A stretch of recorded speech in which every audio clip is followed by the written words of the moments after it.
Straight away. Nice. All right. Good Wi-Fi today. Welcome everybody. Welcome, welcome, welcome. I am live. We are live. Merlin and Maeve is live. How are you guys doing today? Smash those hearts, champions. Smash those hearts for me. Right? We're live and we're here to talk about things again. Talk about your spiritual questions.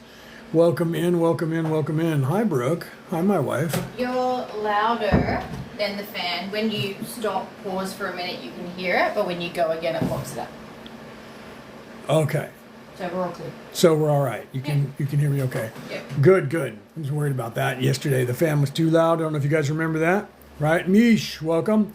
Say hello in the chat and ask me your spiritual questions, you guys. If you guys want to know what's going on in this world, I'll tell you what's going on. I can tell you how to hack this system. Actually, it's something that you're supposed to know and they're not teaching to you anymore. If you guys are interested in that, just ask questions, right?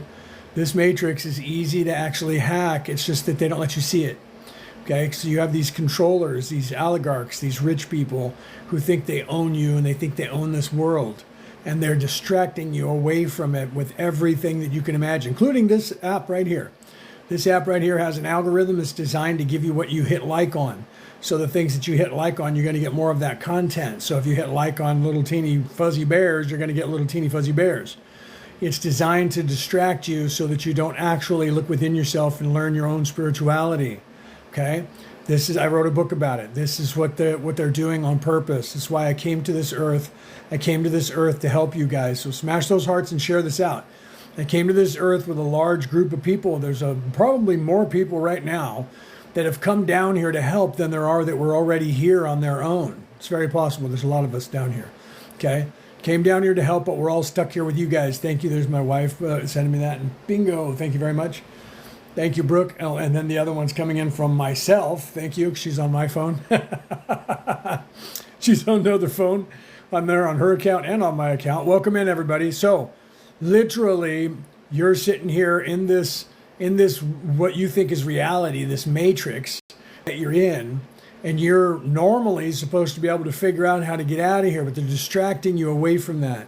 They're not allowing you to see what's going on. They're not allowing you to see what's going on in the world and in the universe. You guys got to figure that out, right? And I'm talking to you and me right now. We'd have to get some people in here. So let's go with talk about the Bucacina again. Why not? No, that didn't bring anybody in. That one's some Americans will come in for that one, right? Welcome, welcome, welcome, right? So smash those hearts, champions, and ask me your spiritual questions, okay? So you guys want to learn how to get out of this matrix? There's a way out of this matrix. You just got to figure it out. You got to stop letting them distract you with everything. Everything is a distraction. Everything is keeping you away from what you're supposed to be doing. Everything is keeping you asleep. You are asleep and you're veiled. You're wide awake right now talking to me, but you're veiled because you don't remember who you are, why you're here. You don't know that you came from another place. You don't know that you're an immortal soul because you're not supposed to know that stuff. Okay? And why is that? Because that's the way the Creator designed this place. But bad people learn the same knowledge that I know. And those bad people are doing that to you. Those bad people are keeping you from learning how to get out of here. Okay? So you guys want to learn how to get out of here. It's not very difficult. It's actually in everything that you look at. You just don't realize that. You listen to a song and you know that song is really cool, but you're not really quite sure what it means, but you know that it's really cool, right? Depending on the genre that you're in, there's songs out there written by people. You watch a movie and it's the same thing. You know that this movie's really cool, but you don't understand exactly why. And these movies that just seem to be sci-fi movies or just seem to be thrillers don't seem to be that much, but you love them because they're really cool. And then all of a sudden, about 4 years from now, when you all of a sudden start piercing that veil and you know what's going on, you go back and watch that movie and you go, holy crap, that movie was about the ascension. And I didn't remember it. The same thing with poems, songs, stories, and you know it, you sense it. If you guys ever saw any of the Matrix movies, guess what that was about? That was about the actual ascension, about being stuck here in this place and trying to get out. But they framed it in a third dimensional way, telling you that robots had you sticking in a pod with a thing stuck in the back of your head and you were in a computer simulation. That's not true, but it's similar. Okay, you're stuck in a simulation because this entire place is a simulation created by the creator of the universe. Whether you're aware of that or not, whether you're religious or not, doesn't matter, because religion recruits you. Spirituality waits for you to find it. Okay? So this place is that type of matrix, but it's not, your body isn't physically parked somewhere while you're being into some goo. This is your body that you're in. Okay? So that part is real from that matrix perspective. You are actually parked somewhere else in a density that is your immortal soul, but it's not actually your spirit, but it's not actually in bondage somewhere. And you're actually living this organic life. You just don't remember that this is an organic life that you're living, okay? So you have to become aware of that. That's the process of what happens here normally. Normally, the process is you come into this place when you're first self-aware. Self-aware when you're here. Okay, you're here, I think, therefore I am. And that's what you're doing here until you learn that you are, not have, you are an immortal spirit. And that's when you start to move up to 4D and on the way up to 5D. So the normal stage of this place is that you come here, you're veiled, your third eye is not open. It's not supposed to be. You're supposed to be veiled so that you can have an organic experience. Organic, meaning you don't know that you're the part of the creator. You don't know that ultimately you are the creator. And you're down here so that you can figure out life. You can figure out everything that entails to try and figure out who you are. Okay? So every single one of us are doing that from our own perspective. And we're supposed to learn that stuff. And we're supposed to move up from this place to another place. Okay? So smash those hearts, champions. Smash those hearts, champions, so we can get and share this out so we can get some more people in here, right? So literally that's what you're here to do, right? Seahorse, welcome, welcome, welcome. Smash those hearts and share this out. Raph, welcome. Welcome, welcome. Smash those hearts, guys. Ask me your spiritual questions if you want to know what's going on.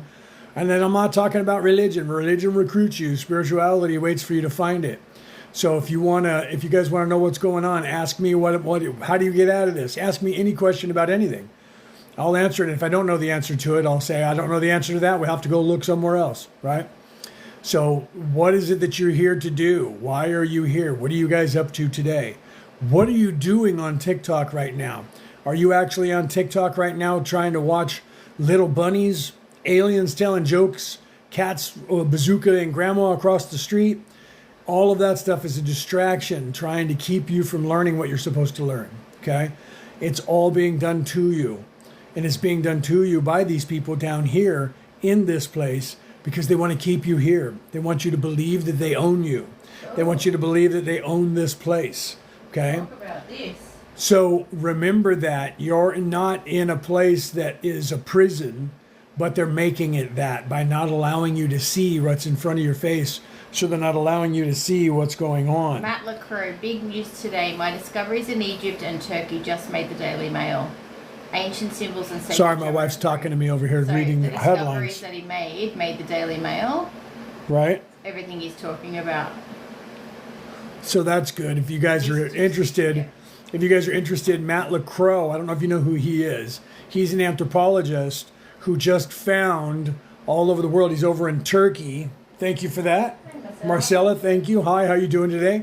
So Matt LaCroix, you guys should look him up. He actually has found the oldest civilization in the history of the world. He has found a new dig site, new sites, and has identified information on hieroglyphs from these different sites that coincide with information on hieroglyphs in Egypt and around the world, talking about the same thing I'm talking to you about the ascension and about these ancient peoples around the world actually understood this matrix and how to get out of it.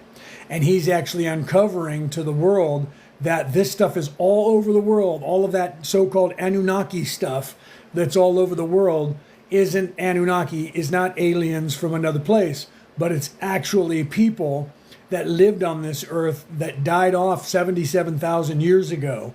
Their entire species, like ours now, that's a global society, ceased to be, and they left behind information that is vital for the human race and our existence so that we can actually get off this rock, not in a physical way on a spaceship, but by graduating into a different plane of existence.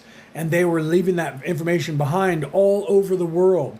People everywhere on this planet knew about this stuff, and they're gone now, and we are them left over. We're the ones who survived that cataclysm, but we lost the knowledge and forgot about it, and now we're a global society again. 77,000 years later, we're a global society, okay? And he's actually a young guy. He's like 35 years old or something. He might be a little bit older, but he looks like he's 35, right? He looks young. Santa. And who said, hey, Santa? Who said that? Oh, who is it? No. Who was that? S said they want a skateboard. Skateboard? You want a skateboard for Christmas? Okay. We'll have to give you a good skateboard for Christmas. How tall are you? How big are you? Maybe we'll have to get you a big one. Okay, so Matt LaCroix, right? Was it Linda says the elites knew about this? Yes, the E-Files were looking for people awakening. Yes, yes, and yes. I wrote a book about that. It's called The Reality About Reality, Returning to the Old Ways. Okay, and in that book, I call them the controllers because I don't want to say anything that'll get me edited, right? So if you guys are interested, this book right here, take a screenshot. It's backwards on your screen, but take a screenshot of it. The Reality About Reality, Returning to the Old Ways by me, Leonard O'Neill. I call them the controllers in that book, and they literally knew about it. What they did was they learned it. And when they learned this information 12,000 years ago, they started eradicating things. They started eradicating things and trying to change things and not allow you to see it. So they started controlling the religions. Think about it. Alexandria was burned by Julius Caesar. All the information about our past, all the information that had these scrolls in it. In the year 329, Constantine, another emperor in Rome, another Caesar in Rome, starts editing the Christian Bible and pulls out 68 books. These people knew about it. They know this knowledge, and they've been trying to hide it from you. It was in every single religion. I'm a theologian, and I have 5 spiritual titles, 4 religious titles, and another spiritual title from 5 different forms of spirituality, okay? You look like someone's grandfather. I have studied, look like someone's grandfather. Right? That's very possible. So, sorry, my wife is sitting over here, and she's talking to me. She's reading the things I'm missing from you guys. Thank you for that, Linda. Was that Linda that said that? Yeah, Lyndon. Thank you, Lyndon. So literally, they 12,000 years ago got this knowledge that this place is like a matrix, and it gives you what you want. So just like a matrix and the thing here, right? Learning like I did. I'm just learning all of this the past year. Lyndon, Brooke is over here getting excited because she was that way before she met me. She was learning all this stuff and starting to wake up. And that actually, she was on the verge of awakening, and that led her to me. And we met, and now we're married. And so you're saying that like it's parallel like her, that you're just starting to learn this stuff and you're right on the verge of waking up completely. She's excited for you. I should have turned the camera around. She was going, yay! So it was kind of cool because you're going on the same kind of path that she went on. We all do that at some point, guys. In our journey, we start looking around, right? So I'll ask you guys these questions, right? And you hear people do this on the internet. If you don't, then you should be, right? Do you look around and you're starting to see these things, right? You look at the religions and you're like, these religions are kind of failing. What's going on with them? The religion itself is not failing, but the people at the top are controlling the amount of knowledge that you're getting from it, and you sense that, okay? The religions are still good. They're still there, and the books still have the same information. You just have to be able to see it because it's written in code, okay? And they use key phrases like, let him who hath understanding, let him who sees, has the eyes to see, let him who have the ears to hear. These are messages in all those tomes that say what I'm about to say or what I just said means something different than the words that you think in third dimension. What it means something that's more spiritual, okay? She's saying that she's interested in doing this with a husband who's still very Catholic. She said, I love him and he's trying to understand, but the fear is real. Brooke is reading what you had put, right? I love him, I'm trying to understand, but the fear is real. See, I was raised Roman Catholic. I was knighted by the Roman Catholic Church, okay? Yeah. So so they can still figure it out, right? Jesus is the true risen God. See, that's a Christian indoctrination. Jesus is not God. Jesus never was God. Jesus never said he was God. Constantine rose Jesus to the level of God when he edited that. I am a Christian minister. Okay, so you need to realize that, all right? However, I agree with you, faith over fear, right? It's what I was feeling about, is what I was feeling about Paul accurate? I was feeling that he has corrupted the signal. Paul usurped the church. If you're talking about Paul, whatchamacallit, it was actually Peter and Paul. Peter and Paul changed things in the church, okay? And then some of the popes afterwards, like the one in the 1100s that said that Mary was a hooker, okay? Mary was never a hooker. Mary was married to Jesus. She was his spouse, and she was not a hooker. They said she was a hooker. You know why? Because they were controlling women, and they needed the feminine women who were free thinking to shut up, and they needed to control you, okay? So, yeah, Pope Innocent, that was the one. Pope Innocent is not so innocent, okay? Yeah, Pope Innocent was not so innocent, and Pope Innocent called Mary a hooker, and it was not true. It was not true then. That's why Pope John Paul II rescinded that and said she was not a hooker then and she's not a hooker now, okay? And that was why, right? Oh my God, you're the only male preacher I've ever heard speak the truth. Love has won, because that is what I'm here to teach you, is that love has won, okay? I love your name, and I am here to teach you that, because I am not I'm not the praise Jesus. He said, wait here, he's coming back. He went to get a truck. We'll just wait here for him, okay? Praise Jesus. Because that's not what he said. He never said that. There is no place in the Bible where Jesus said, wait here, I'm coming back for you. Jesus was teaching a way, and that way was a natural balance way that was masculine and feminine. Women were supposed to be equal to men, and then men got control of that. These controllers got a hold of that, and they took you women and pushed you to the back and said, shut up, sit down, don't think, you can't walk, you can't drive, you can't think, you can't read, you can't do anything besides clean the house, have the children, and cook my dinner. And that's the way they've been trying to teach you guys, okay, forever. And that time is over. There's a passage in the Bible that says the devil shall rule the earth for a time. That means that there's a beginning, a middle, and an end. And that last 1,000 years that we just went through was that time, and it's over now, okay? So that time is done. And it is the way of truth, right? Wrong. He is the only way, truth, and life. Okay, so I'm sorry, William, but you're indoctrinated by a system that's trying to teach you. He is a way, and he is the way, okay? Let me explain that to you, okay? I'm not trying to say that you're wrong, okay? What I'm saying is that part that says you're supposed to wait for Jesus and he's the only way, let me show you how he's not the only way, okay? That Jesus, and what he did, he was born of an immaculate conception, was sent down to earth. John 3:16 says, God so loved the earth that he sent his only begotten son, that the earth might be freed, okay?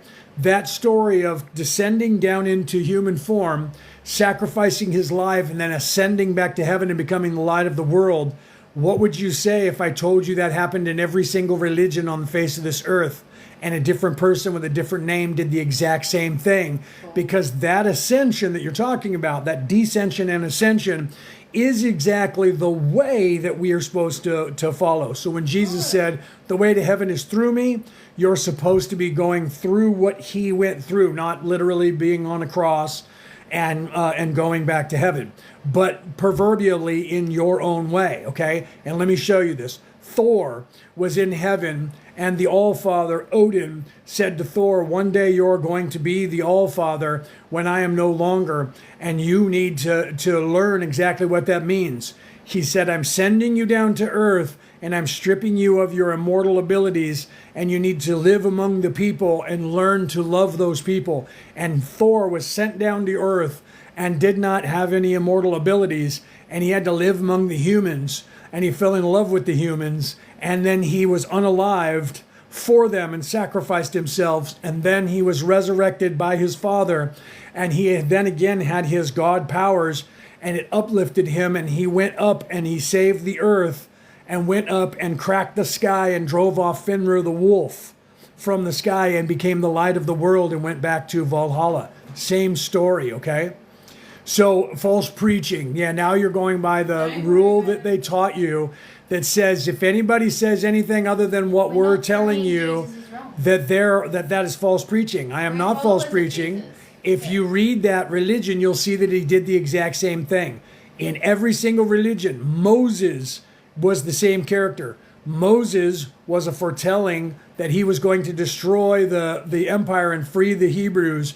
So the king at the time, or the emperor at the time, was killing all of the firstborn sons of the Israelites because of that legend. The same thing happened when Jesus was being born. There was a legend. So Moses was put in a basket and sent down the Nile. He was then picked up by a woman who was actually an Egyptian. She raised him as an Egyptian. Eventually he found out he wasn't an Egyptian, he was a Jew. Then he went and lived with them, and then he had to sacrifice. They took him, arrested him, sent him out into the desert to die. This happened before Jesus. This is the part that the religion that spawned Jesus, that had the prophecy of Jesus, how it got started. Moses was sent out in the desert to die, and he wandered in the desert until he was going to die, and he prayed to God to save his life. And he said, I can't go on. And he laid down to die and sacrificed himself, and God resurrected him. And then God appeared to him in the burning bush, and God said, you need to go and get my people to be freed. And he said, I don't have the words. And he said, do not fear, Moses. I will be your words, and I will give you the words. Sound familiar? Jesus is the Word of God. Moses was the Word of God in that time. Go there. And he says, who shall I say sent me? I don't know your name. And he says, I am that I am. Tell them I am sent you. So the word in that language that they spoke at the time was Adonai, and it means I am. And he sent them, and he said, free my people. And then he had 7 plagues of Moses, 7 plagues from God, and eventually he freed the people. And then he got ascended. He took the people and wandered in the desert and took them to the promised land, and then God took him up to heaven. It's the same scenario being told slightly different. You can either look at that and say to yourself, I will not believe you. And if you do, then you will stay exactly where you are, and you'll be a good little Roman citizen. Because Constantine changed the Bible. Look in history. Constantine changed the Bible in 329 AD when he had the First and Second Council of Nicaea. When he did that, he changed the Bible and took out 68 books of the Bible. The Ethiopian church walked away from that council, and so did the Eastern Orthodox Church. They would not allow Constantine to change that Bible. Both of those churches have unveiled their Bible today, and it has all 68 scrolls that we found in the Dead Sea area that the Roman Catholic Church claimed were all fake and not real and were never in the Bible. And both of those Bibles have all of those books in there. So your Bible has been edited by a man in 329, and you're being taught the book of Romans, how to be a good Roman, okay? So he is showing you how to get unstuck, yes, okay? Jesus for the right reasons, not the religion. He was showing you the way to get unstuck from this place by living the way he was teaching the people. They're not teaching you that anymore. They're not teaching you very much of what Jesus said, except for when they want you to pay attention to what they're saying, and they're taking it out of context and telling you that Jesus said he was going to return, and that God said, I will return like a thief in the night. Constantine elevated Jesus to God status, created your Trinity, and pushed women aside so that he could control the entire population. You need to wake up and look at that and realize that that's true. Look it up in history. Don't believe me.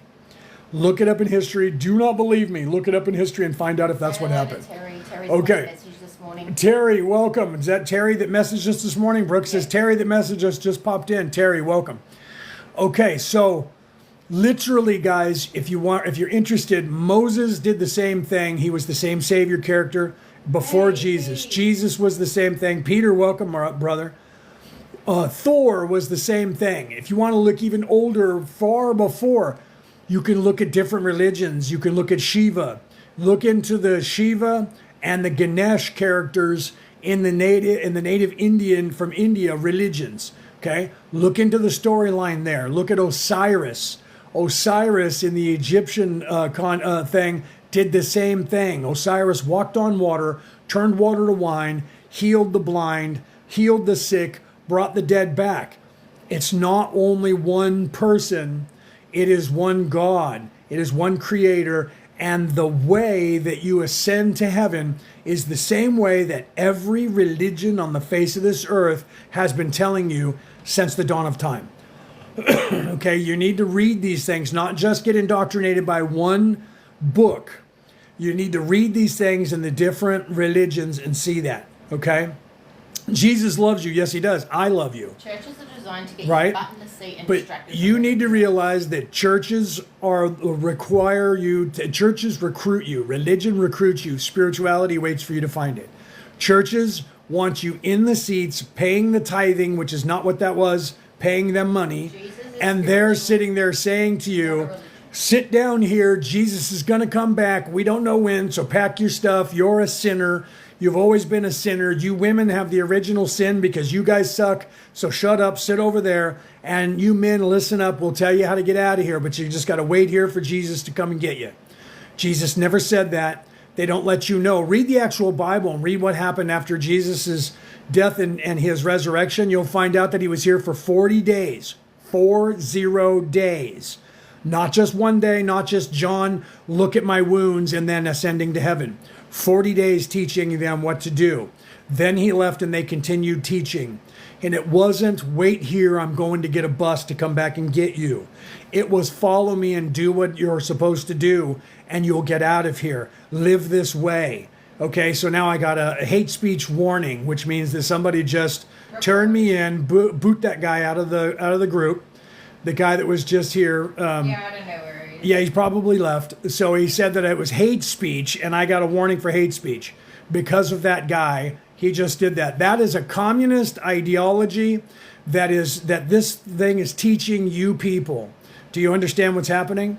This thing right here is being run by communist people, and it's teaching you guys that if you don't agree with someone, what they're saying, you tell on them to the Politburo, the people in charge, and they will find them. Okay, so that person, just because they didn't agree with me, they restricted me, and I'm gonna appeal for it right now, if I can, because of that. Just go haters and trolls. Yeah, haters and trolls, right? Restriction. Current live, you're restricted from the audience because of that.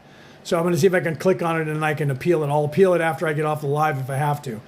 So that person didn't agree with me, and so because of that, that person reported me because they're being taught by the communists to report on their friends and family. That person doesn't even know that if he continues doing what he's doing, he's going to lose his own religion because the people who think they own you are doing exactly that, and they're getting you used to that ideology, okay? So you have to pay attention to what's going on, and you have to pay attention to what's going on. You have to realize, sorry, my wife is talking to me while I'm trying to talk. So you guys have to realize that these people who are 14% of the population are evil. 1% of them think they own you and they think they can do whatever they want to you. They try to distract you. That person who was just in here is distracted by the Christian faith that is out there today, which is not teaching you the way that person, Jesus, was teaching you when they were here. That person, Jesus, was teaching you a way to get off of this planet. That religion is not teaching you that way anymore. That religion is teaching you to sit down and wait here because they claim that Jesus said he was going to come back and come get you. And they tell you there's this rapture that's coming. They've been preaching that for 2,000 years and it hasn't happened. Well, it's a matter of faith. No, it's not. It's a matter of free will. And if you want to get out of here, you need to take a look at what's going on in this world. And that's not it. Control mechanisms with caste systems where they tell you you have to obey and do things, right? Jesus said to love one another. That's right. Jesus did not say, sit down and wait for me. I'll be right here. He told you how to get out of here and that there was a kingdom in heaven that you could go to. Not, here's all of the way, pack your bags, but wait for me. I'm going to go get a truck. He didn't say that. Never anywhere in the Bible is that there. But that's what they're teaching you. Well, God said he would come like a thief in the night. Jesus was speaking and telling you about God, not saying me, not saying God. he was talking about the enlightenment at the moment. He was talking about your third eye opening and your enlightenment, and you don't know when that's going to happen. So that's going to come like a thief in the night, okay? Had nothing to do with, wait here, I'm coming back to get you, okay? If you guys actually read the Bible, then you'll know that. But if you only go to church and you sit down, you become indoctrinated like the guy who was here, who reported me for hate speech and reported me for lying and sent that into TikTok, and it's my restriction's already over because they probably looked at it and saw that I didn't do anything. I am a minister of 4 different religions. I am a minister of 5 different spiritual practices, because one is not a church, it is a way. 2 are actually a way, okay? The third one was supposed to be a way, but it has been usurped, okay? So, yeah, freedom of speech. You don't have freedom of speech. I love to think that, my friend. I really do, but we don't have freedom of speech on this platform or any other platform, because just try it. Look what just happened to me. Okay, I got reported because somebody didn't agree with what I had to say. Okay, even though I'm telling the truth, right? The kingdom of heaven is at hand. What makes you think death isn't a receipt of failure? Death happens. The kingdom of heaven is at hand. That I love how you take things out of context. Do you even know what that context of that was? The kingdom of heaven is at hand. The kingdom of heaven has always been at hand, and it's in you, my friend. And you should know that if you read those passages. The kingdom of heaven is in you, okay? Matthew 23:8-10. Why are you calling yourself a rabbi or a master over any other? That's right. Now, who's doing that? Who's calling themselves a rabbi or a master over any other? Do you know what those words mean? Anyone who calls themselves a master over somebody is a liar, because nobody is a master of anybody. Because you know what? I don't stand under anybody. So when somebody says to you, do you understand? You say no. Okay, rabbi means teacher. So teachers are teachers. Okay, you can quote the Bible all day, but you're not seeing the meat of the Bible. What was Jesus teaching? Jesus was teaching to love one another, and Jesus was teaching to be kind to each other, and Jesus was teaching a way of life that would get you to heaven. Jesus was not teaching you to go to a church and sit down and pay a tithing and go to that church every single day. Okay, and if you think that that's what was being taught to you, it's because you've been indoctrinated and you haven't read the Bible. You've just listened to people, or you've gone to a theological college for a Christian theological college. I went through the same thing, okay? My brother is in a theological college right now. I have 5 spiritual titles, 4 religious titles in 4 different religions, and I'm a theologian. My brother's in a Christian theological college today, and they're trying to indoctrinate him to sell Christianity for them. And he's starting to realize that, okay? So when you go to a theological college, or you go to get a ministry from a college, if it's Christian, they're going to teach you to be a Christian minister. They're not going to teach you to talk about spirituality, okay?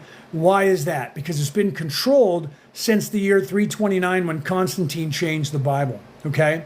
So you can quote those. That's what they teach you. They teach you to quote all the little things that you're supposed to quote. See, now you just reclaim your titles going against Matthew. See? So literally, that's what you're instructed to do, my friend. You're instructed to quote these passages in the Bible that back up what they're selling you. My brother does it all the time. And I told him, you need to get outside of that Bible. Stop reading only that Christian Bible in the edits that they have now. Look into, you keep quoting Matthew. Go online and ask any search engine, how many different versions are there that have been edited from Matthew in history. And they're going to show you that they have edited Matthew about 30 different times. Okay, so in the Bible it says you're not supposed to change the Bible in any way by adding or subtracting things. Yet throughout the last 1,000 years alone, they've edited Matthew 30 times.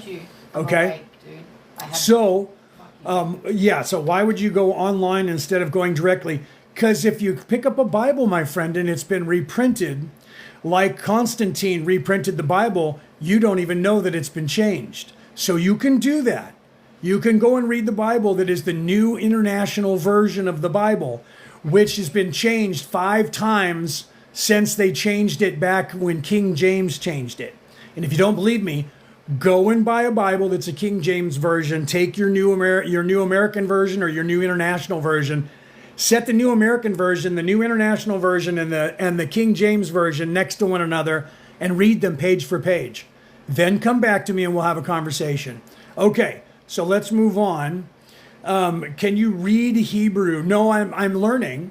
I'm actually teaching myself. I have an app that I use that's called Duolingo. I'm not getting paid by them. That you guys can learn from. And I'm actually learning Hebrew because of that. I'm learning Hebrew. I'm trying to learn Aramaic. I'm trying to learn Sanskrit and things like that, right? But I am learning. I'm learning 28 languages right now, right? I'm not going to get into a theological discussion with you because you actually have no theological training. Because if you actually had any real theological training, you wouldn't be trying to preach Christianity to me. You'd be talking about all the different religions. So I'm done with you. I'm not going to talk to you about this anymore. Please go and do some diligence and think for yourself instead of taking the indoctrination that you've been given by that Christian religion that's teaching you today, because that is not the religion that Jesus was teaching when he was teaching the way. Okay? Because he didn't want it to be a religion. He wanted it to be a way of life. And it's been turned into a religion and it's been edited several times. If you don't want to believe that, you don't have to, because you have free will here. Okay? Okay, so let's see, right? So if they didn't translate the Bible, we would need to learn Hebrew. Just translating the Bible, King, doesn't mean that they're editing the Bible. They translated the Bible into different languages. They translated it into Coptic because it was written in Aramaic. At the time, it was written even in Sanskrit before that. They translated it into Coptic. They translated it into Latin. They translated it into Greek, and eventually they took all of those and translated it into English. There is some things that you lose in translation, but that's not what I'm talking about. I'm not talking about translating it from one language to another. I'm talking about they actually went in and edited the Bible and changed the words to mean different things, okay? And that is what they've done, and you can look back in history and find that. If you go back in history, there is historical fact that Constantine in the year 329 took out 68 books out of the Bible. Okay, and they said, well, no, they only did that because those books were not legitimate, right? Weirdly, there are two religions on this earth that are Christian religions who refuse to let those books be taken out. And their books have those 68 books in there because those were 68 original books that were in the Bible when it was told not to edit the Bible, okay? So I'm not saying that the words change, but words do change over time, and that's something also that you have to look at, okay? When you're looking at things, like for instance, when I tell you that Mary was married to Jesus, people say, blasphemy! God does not will that. She was a whore. Okay, that was made up in the 1100s by a pope. Okay, Pope Innocent. You can also look at words like in the Bible, in the book of Philip that they took out. In the book of Philip that they took out, it actually says in there that Mary was Jesus's companion. You can look this up, okay? The word companion today in our English means buddy, somebody you hang out with on a trip somewhere. That's my companion, okay? 2,000 years ago, at that time, that word meant spouse. But let's go beyond that. Look at the religion at the time, the Hebrew religion at the time. If you were a man, if you were anybody, you had to be married by the time you were 31. Jesus died at 33. He had to have been married. If you were a rabbi, which means teacher, and you were going to teach in the synagogue, you actually had to be married. Otherwise, they wouldn't let you do that. Okay, that was the rules at the time in that religion. So Jesus had to be married to somebody. Otherwise, he couldn't have had the title rabbi, and he couldn't have taught in the synagogue. But we know he did it because they allowed him to do it and they wrote about it. Okay, you want some more proof? Look up Roman law at the time. When they tortured Jesus at that time, in Roman law, if I got tortured by them and I bled on the concrete on the floor where I was getting tortured, my family members had to clean the blood up. My family members had to clean the blood up. So you know what that means? That means that when Jesus got tortured, his family, no one else gets to do it. His family cleans up the blood. Look in that Bible that guy was talking about. Look in the Bible and find out who cleaned up the blood when Jesus was whipped by the Romans. It was Mary, Jesus' mother, Mary Magdalene, and John. So who was John and who was Mary to Jesus? Because they had to be related to him. So that's why people tried to say, well, Mary was married to John, but that wasn't John the Baptist. So then something changed and they went, wait, no, Mary was married to John the Baptist, and John the Baptist was Mary's was Peter's or Jesus's cousin. Therefore, Mary was there to do that. After people like me said, hold on a second, only the family members got to do that. Well, she was a hooker. Wait, was she a hooker or was she married to John the Baptist or was she married to John? So how did John get there? John was Jesus's brother. Mary was not his sister. Mary was his wife. You can look that stuff up, okay? Because you don't know the laws of the people at the time, you don't know what's going on, and you take the words of what they're telling you in this Bible. So a pope in the 1100s said that Mary was a hooker. And everybody started believing that because there was a story in one of the books that there was a hooker that was about to be stoned, and Jesus drew a line and said, let him who was out without sin cast the first stone. Then they tell you that was Mary. Nowhere does it say that woman's name was Mary. You can look that up too, okay? So you guys have to look at that, right? I'm a Jewish by blood, by choice. You are correct so far. See, thank you. Okay, so thank you for that, King right? asked, so do you believe Jesus was married? I replied with yes. They also Yes. had children. They're still hiding the truth today. So he said, you believe they had kids? I said yes. Sarah was the youngest and an only daughter. She had 3 older brothers. And then he said, is there a bloodline? And I said, yes. Yeah, well, see, that's so okay. So getting to that, okay, and thank you, Zori. If I'm saying your name wrong, I apologize. Zori. Thank you for that, because look at right there in Jewish law, that'll tell you. Now, getting back to King. King, the movie or the book that Dan Brown wrote called The Da Vinci Code, which became a television movie, or a movie, not a television movie, a major film that Tom Hanks starred in, was based on that ideology because of a few books. Okay, because of Mary Magdalene's actual book that she wrote, the Scrolls of Mary Magdalene, which was removed from the Bible at the Council of Nicaea. We have copies of it now, and people have read it. From the Holy Blood, Holy Grail, which was a book that came out in the 1960s, that they based on a book that came out in the 1940s that was based on historical books. Okay, and Mary and Her Knights and the Knights Templar, all those books Dan Brown read. I know that because I was researching those books at the time and found out he wrote that book. So that book was his research into history when they said, it's in the movie, that after Jesus was resurrected and left, Peter usurped the church away from Mary. She was supposed to run the church. So she left and went to the south of France, which had the next largest Jewish population on the planet at the time. She went there, and when she showed up there, she showed up with some kids, one of which was a girl, and her name was Sarah. And they said, who is this girl? And she said, oh, this is my servant. This is my servant, right? But Sarah, in the language at the time, meant princess, okay? That little girl who was Sarah, who was a slave girl, supposedly, a servant, grew up and married one of the kings, a prince of the south of France, and became queen of the south of France. That woman was able to heal people with her hands and talk to animals, and so was their children.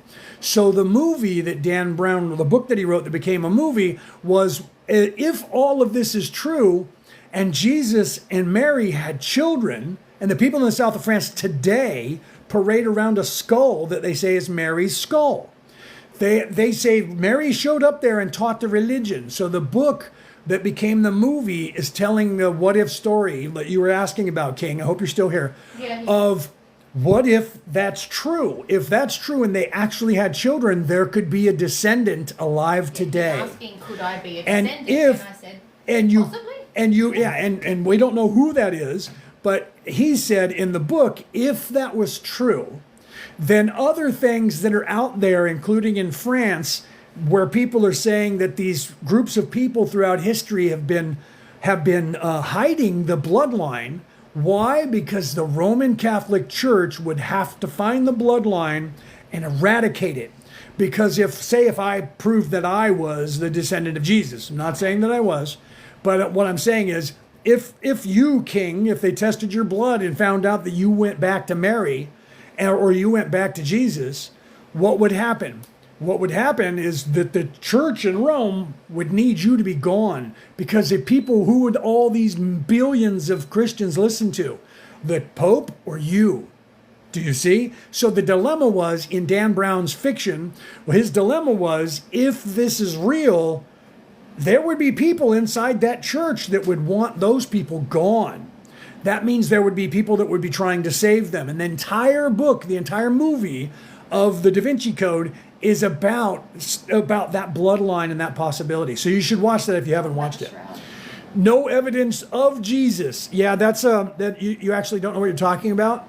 There is actual empirical evidence from over 200 people that were not related to Jesus, were not his followers, and that were not just the Roman government. Okay? There's actual empirical proof, you need to do your homework, of Jesus. Not to mention the Shroud of Turin. Okay, not even to mention that. And if you're going to say, they proved that to be false and back in the 80s, you need to look at the new evidence. That there are 2 videos that I could link you that are on the air that are done by scientists today, that they've actually proved that actual Shroud of Turin was on Jesus and was created at that time.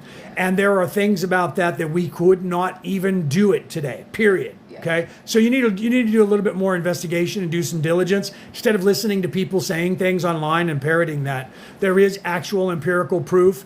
There is historical proof by many different people throughout history that didn't even know who Jesus was, that were standing there watching it going, I don't know what happened this day, and they jotted it down, and it's still in history. This man named Jesus was crucified on the cross, and it was hideous. He was beaten and all these things. Then there were people that heard about it and came to find out about it and talk to people, not just like a couple of Jewish people or the disciples, okay? Literal historical fact. You can look that up and find it, right? Is Mary equal to Jesus? Mary was always supposed to be equal to Jesus, because women and the feminine energy is supposed to be equal to men. The feminine energy, the Kunda buffer energy, and the Kundalini energy is the energy that we're supposed to be balancing.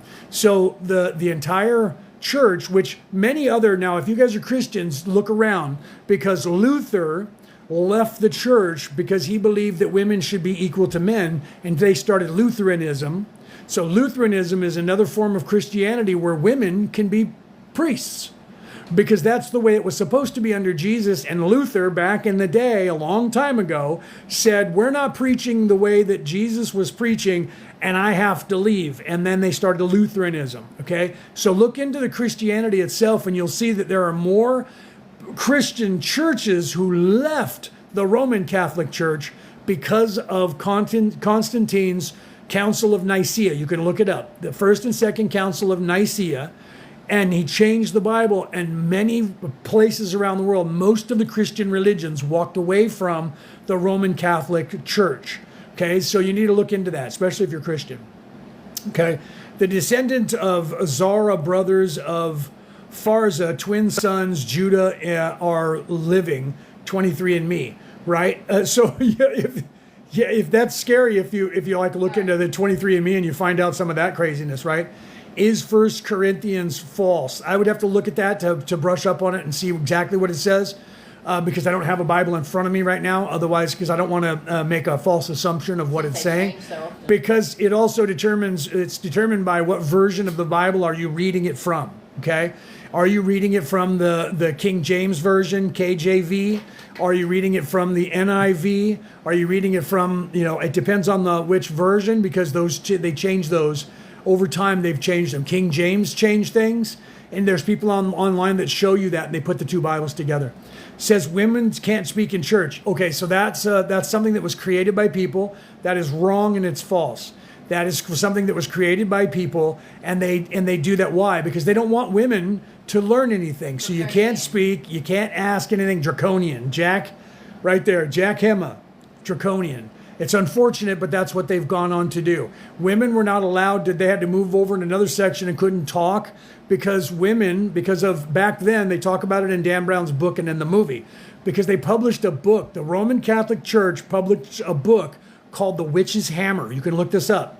And it was a book, that's what caused the Salem witch hunts. It was a book that was designed to show priests how to shut up free-thinking women. And if free-thinking women started talking in your village, you would accuse them of being a witch, and then you would do things to them and unalive them. I can't say that word on this communist platform, but you would do things to them and unalive them, and it would shut up everybody else, all the women, and keep them from learning, keep them from reading, keep them from writing, and keep them quiet so that they would be under control so that you could control the population easier, right? Can we trust anything Peter said? No, I would suggest that some of it, like, it depends on, like, the letters to the churches. If you remember Peter being in Patmos and writing the letters to the churches, not John, then you still have to believe that part, because the letters to the churches are actually a secret that's telling you the way of ascension. Okay, and those letters were kept into the Revelations. But some of you don't remember that because there was a timeline shift, and some of you think that John was in Patmos, because there was a time when Peter was in Patmos and he died there in prison, and then there was a time that Peter was, upside down on the cross and got executed, and that switches. So it depends on the timeline that you remember. St. John was done upside down, or St. Peter was done upside down, depending on the timeline that you came from. I understand that Peter was unfaithful and then claimed that he had the authority of Jesus. Yes, because here's the part that's going to freak you out, right? I think Peter was in love with Jesus, and most scholars do, most theologians do. He said things like, when he was talking about Mary, I hate her and her entire kind. So either he was racist or he hated women. He went on to say, but it's better to marry than to burn. Okay, so he didn't want to get married to a woman because he hated women. He was jealous of Mary. It looks like he might have been homosexual and he might have been in love with Jesus. And the first thing he did when he took control of the church is said, women cannot be clergy and nobody can get married. No one gets married because you're married to God. You're married to the church. And that's what started that. And that was Peter who did that. So that would look like, Reese, welcome. Sorry that I didn't say hi when Reese came in. I apologize for that. And Pete, the Orion Coalition is here. Reese, Penny, and Pete. Welcome, my brothers and sisters. Okay, so those things were changed early in the church to keep women out of the way, not allow women to have any say whatsoever. They could only be servants, and nobody could get married. So there's some things there, right? You keep glitching, so I have to keep jumping out and back. Yeah, that's not happening to me because my wife is over here. And she's watching me on another phone, at least one. She has me on two different monitors watching me, so that might be your latency. But sometimes weird things happen. I have noticed that when I start talking spirituality really hard, everybody in the audience starts having issue. Not everybody, but certain people in the audience, depending on where you are in the world, you start having issues with what I'm saying, and you have to refresh your screen because like I said, we monitor it. I do too when I'm live. I have another monitor up on my other phone, on another account, watching myself to make sure of that because strange things have happened and said that. So it is weird. I don't know if it's orchestrated, right? Reese, are you seeing me freezing or glitching or anything, brother? Peter, let me know. Reese is here in Australia with us. He's up north. Peter is in Ireland, and Penny is in America. So you guys let me know if I'm glitching in one of those countries to find out. But according to my wife, I'm not glitching over here, so I'm not sure. Thank you for that. Thank you very much for that. Ba-bing, right? Thank you for that. So yeah, if you follow me, I'll follow you back. So I will check out your content. Most certainly, I do that. Anybody that follows, especially if you're a content provider, we're trying to build our channels. So if you're somebody who's trying to help the people of this planet by giving them information, you follow us, we will follow you back, and we'll also look at your stuff, right? G'day. So Nut, you're in Australia. G'day. We're in on the other side. Yeah, you're on the other side. We're in New South Wales, so we're on the opposite end, right? So Bird is also in WA. Yeah, we're in, and I'm not glitching there. Thank you very much for that. So yeah, so over here in Australia, apparently we're not glitching for the people in Australia. And we're in Australia too, just so you know. Yeah, and we're in New South Wales, Australia. Right? Even, yeah, she's over here. Did you hear her, guys? For those of you Aussies, you hear my wife, Aussie wife? And we're in Australia too. Don't ignore the American accent. I'm the Australian one. Hey, guys. Oh, you're in Washington, nut. He's in WA, Washington, America. So when we saw WA, we thought that was one of the states over here. So WA, you're the state in America. I was born and raised in California. So who should you pray to? You should pray to God. You should pray to whatever word you use for that. Each religion tells you a different word, but it's still only one creator of the universe. Okay, so when I'm doing that, I'm praying to, you could pray to the Father, you could pray to the Creator, you can pray to Source, Energy, whatever you want to see that as. Just know that God's not a man with a beard in 3D wearing a toga. Okay, God's not physical, God's light. The Creator of the universe is light. Yeah, the Most High, nut, I like that. The Most High. So Tara, you got a glitch, right? What country are you in? Tara, what country are you in with the glitch? So it depends on, I think it depends on your guys' latency or your Wi-Fi because people in different countries are being okay. No, it depends on what right? you're talking about. So, but it depends on what I'm talking about, right? She's telling me that. If I start talking about the Creator and Jesus again, it starts getting glitchy, right? Because we're talking about that, yeah. Yeah. Anyway. So, yeah, pray to the God Jesus prayed to. Right, Adonai. That's the word that the Hebrews used when Moses said, who is it who shall I say sent me? I don't know your name. And he said, I am that I am, or the voice said, they said, I am that I am, tell them I am sent me. So the word Adonai means I am, or it means I am that I am, okay? So you could pray to Adonai because that's the I am, which you're actually, King, supposed to be realizing that you're part of. Right, because you're down here in 3D, and the Greek philosopher said, "I think, therefore I am." That's you being self-aware, and once you start your ascension, and moving back towards the Creator, you will realize that you're not just this pain body, you're not this physical body, that you're an immortal soul, you're an immortal spirit, and so when you get to that point, or Yahweh, right? Is Yahweh someone different? No, Yahweh is basically the same thing. Yahweh, if you look up what that word Yahweh means in the etymology of it, where it came from, you'll find that it's just a different language, okay? So like Yahweh, when you hear them talking that in Aramaic, they say Yahweh, and then we're saying Jesus, and people say his name wasn't even Jesus, right? So Yahweh is another word that means I am, okay? It means I am that I am. So it's just another word from another language that people don't realize is just another language. So there's the lost in translation thing. So when you look at Yahweh or Yahshua, and then we say Jesus, people go, Jesus is not even his real name. Jesus is a translation into English from the Greek word, that the Greek word, it came out and it's almost Jesus. It's actually Yeshua. So Joshua or Yahweh in the Aramaic, it was Yahweh when he was alive. So then when it comes down from the Aramaic and goes to Yiddish, then it's slightly different. And then when it gets to the Greek, their word for the same word, which actually is the word that we would know as Joshua in that word, but it's not the exact word Joshua.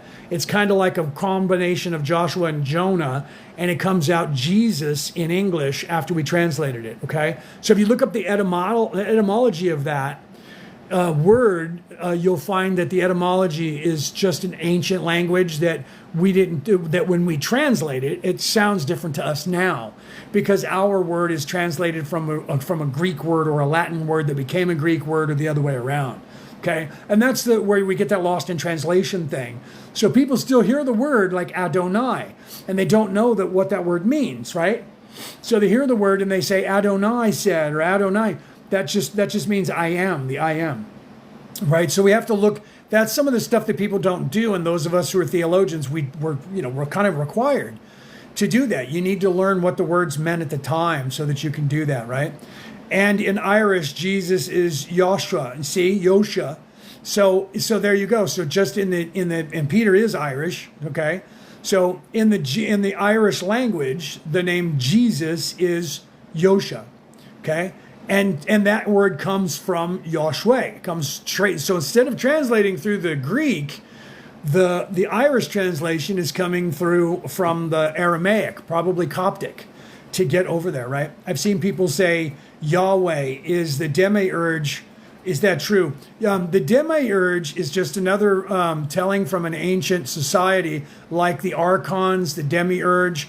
Those characters with those different names, people try to think or say that they're not the same. They are. The demiurge is the creator, okay? The archons were the archangels, and people don't realize that, okay? Archon means archangel. A GG means angel.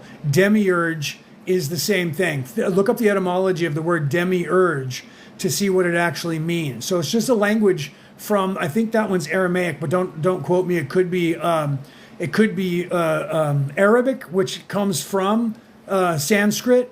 So Arabic is just a dialect of Sanskrit.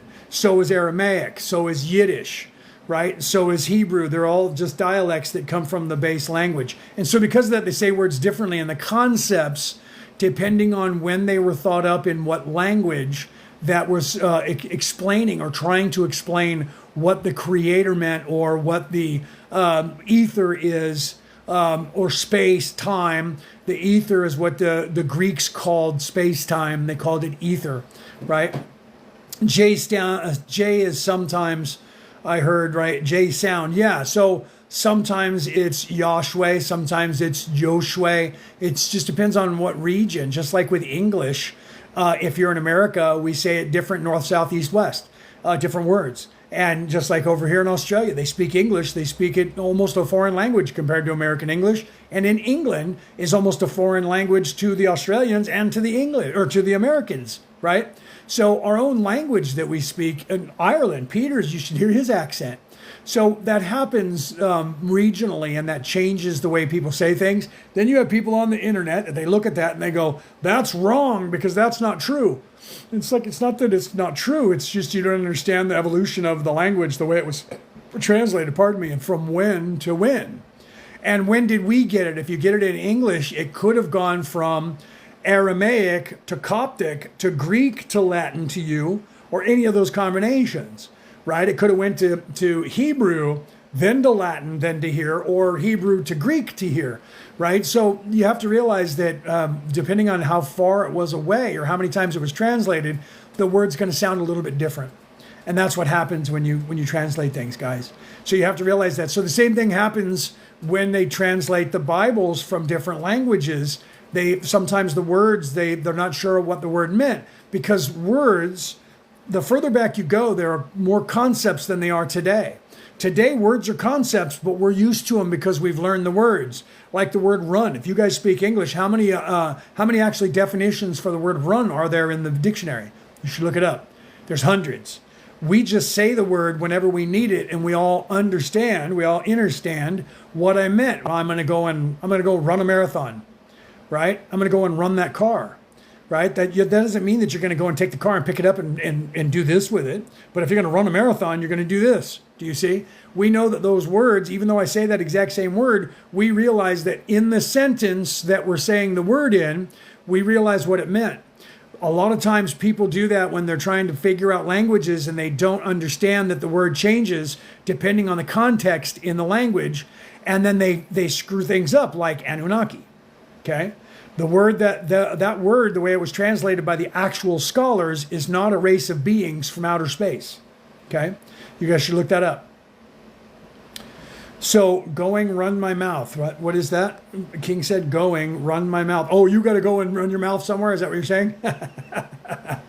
So, right? Bird said, for sure. No, true story. So when you look up if you don't understand when you're translating something, a language, you might misunderstand the context of a word and think the word means something that it doesn't. Okay? Zecharia Sitchin in 1948, when he was translating, trying to learn how to translate the Mesopotamian scrolls, he had no idea, didn't speak the language. He saw the word Anu and thought it meant the god Anu from the Greeks, the Arcadians. And so he said the god Anu came, skipped over the word Na completely, just a silent word. Anu came, okay? And that's what he went with, and he made up 6 books about it and made all kinds of money. Come forward in time to 2012, Giorgio Tsoukalos, with Prometheus, working for History Channel, Disney, They were saying that Anu came, the God came down to earth, and he was saying driving a spaceship and came down here.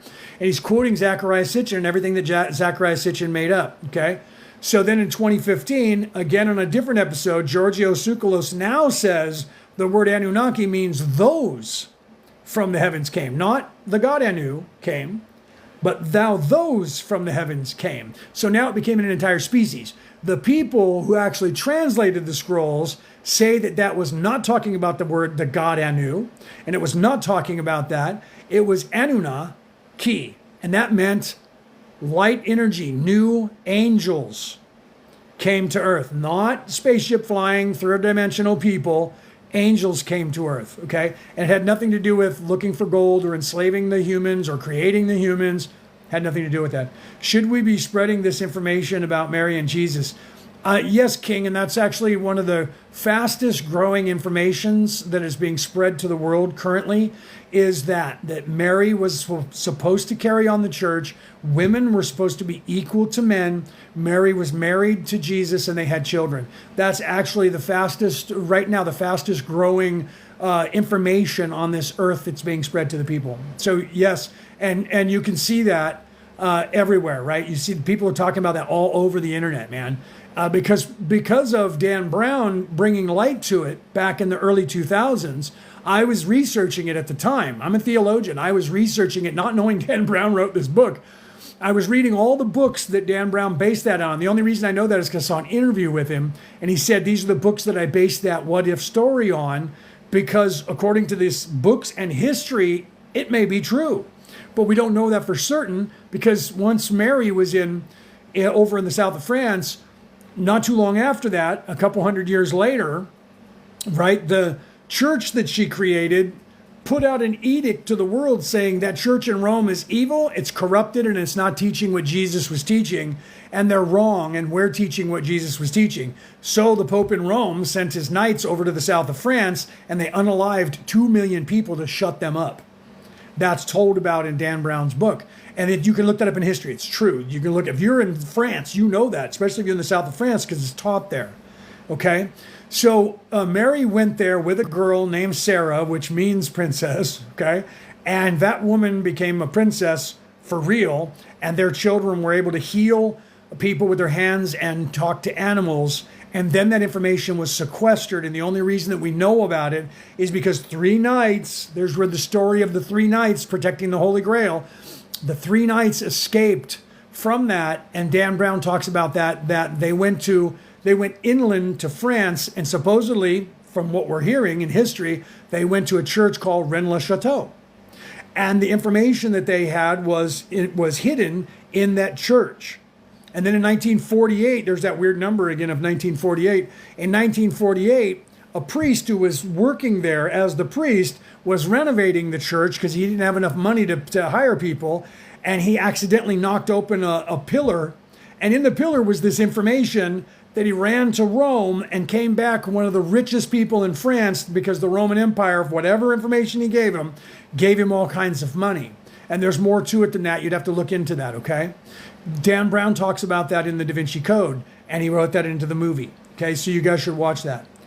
So William says, what's a woman, right? Oh, Lord, yeah, what's a woman? Yeah, that's annoying, right?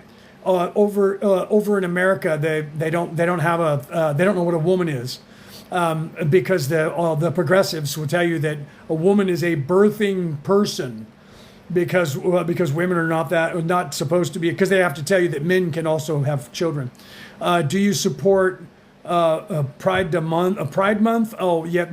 That, you know what? You can do whatever you want sexually. I don't care what you do. That's not my religion, right? So you can support whatever it is that you feel like you need to support, right? And it doesn't matter whether I support it or not. You, be the best that you are, be the most important person in the world, right? Luckily, I'm from New Zealand. Way to go, William. Yeah, you don't have to worry about that.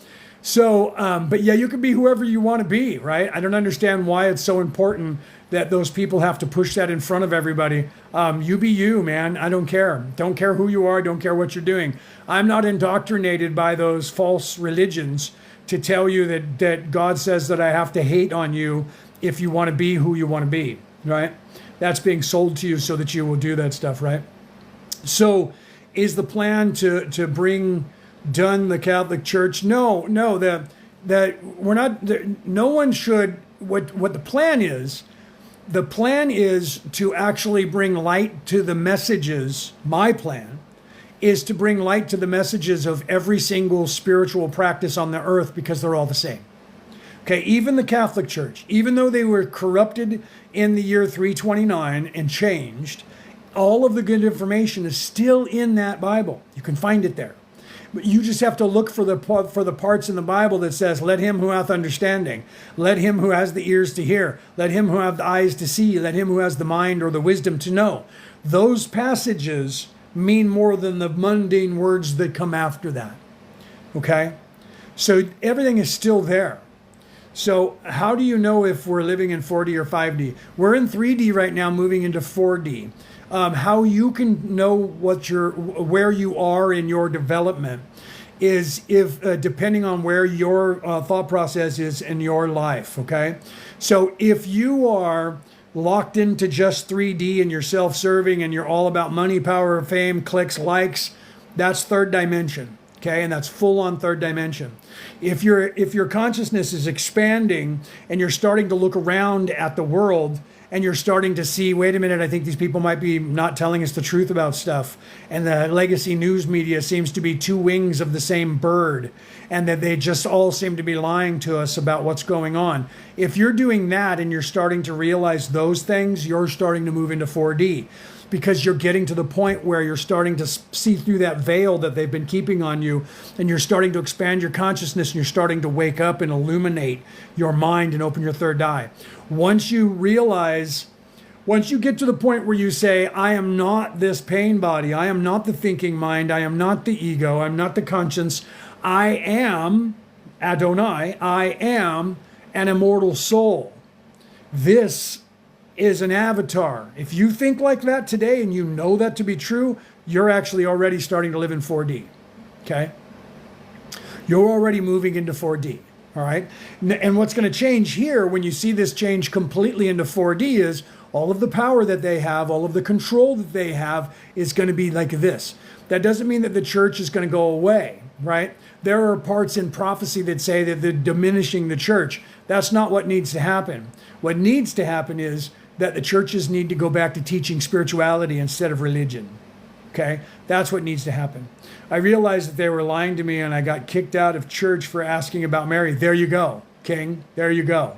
Okay? That was a good thing for it to have happen to you, because you asked about Mary and they were like, you need to leave. Why would they be afraid of that knowledge, right?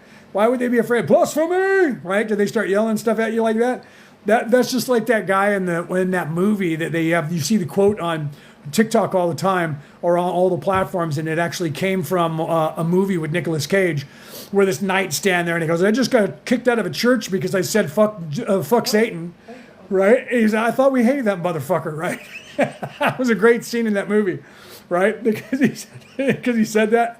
I know that maybe that cuss word will get the communists a little annoyed, but no, that was just my instinct reaction. Because I was cussing. I did that when I accidentally did that when the kids were here, and they're not here right now. And I actually cussed. I didn't say the F word though. I said like shit or something. And I was like, cool, stuff. And they all looked at me, and I'm sitting next to the girl, and Sage looks at me and corrects me like her mom does. Stuff. That was cute. Okay. So 3D is all scripted and all a lie. Agreed, my friend. 3D is scripted by these people. The news media, the legacy news media, is scripted. That is them distracting you and keeping you here and keeping your attention. So what if the real church is the bloodline of Mary Magdalene?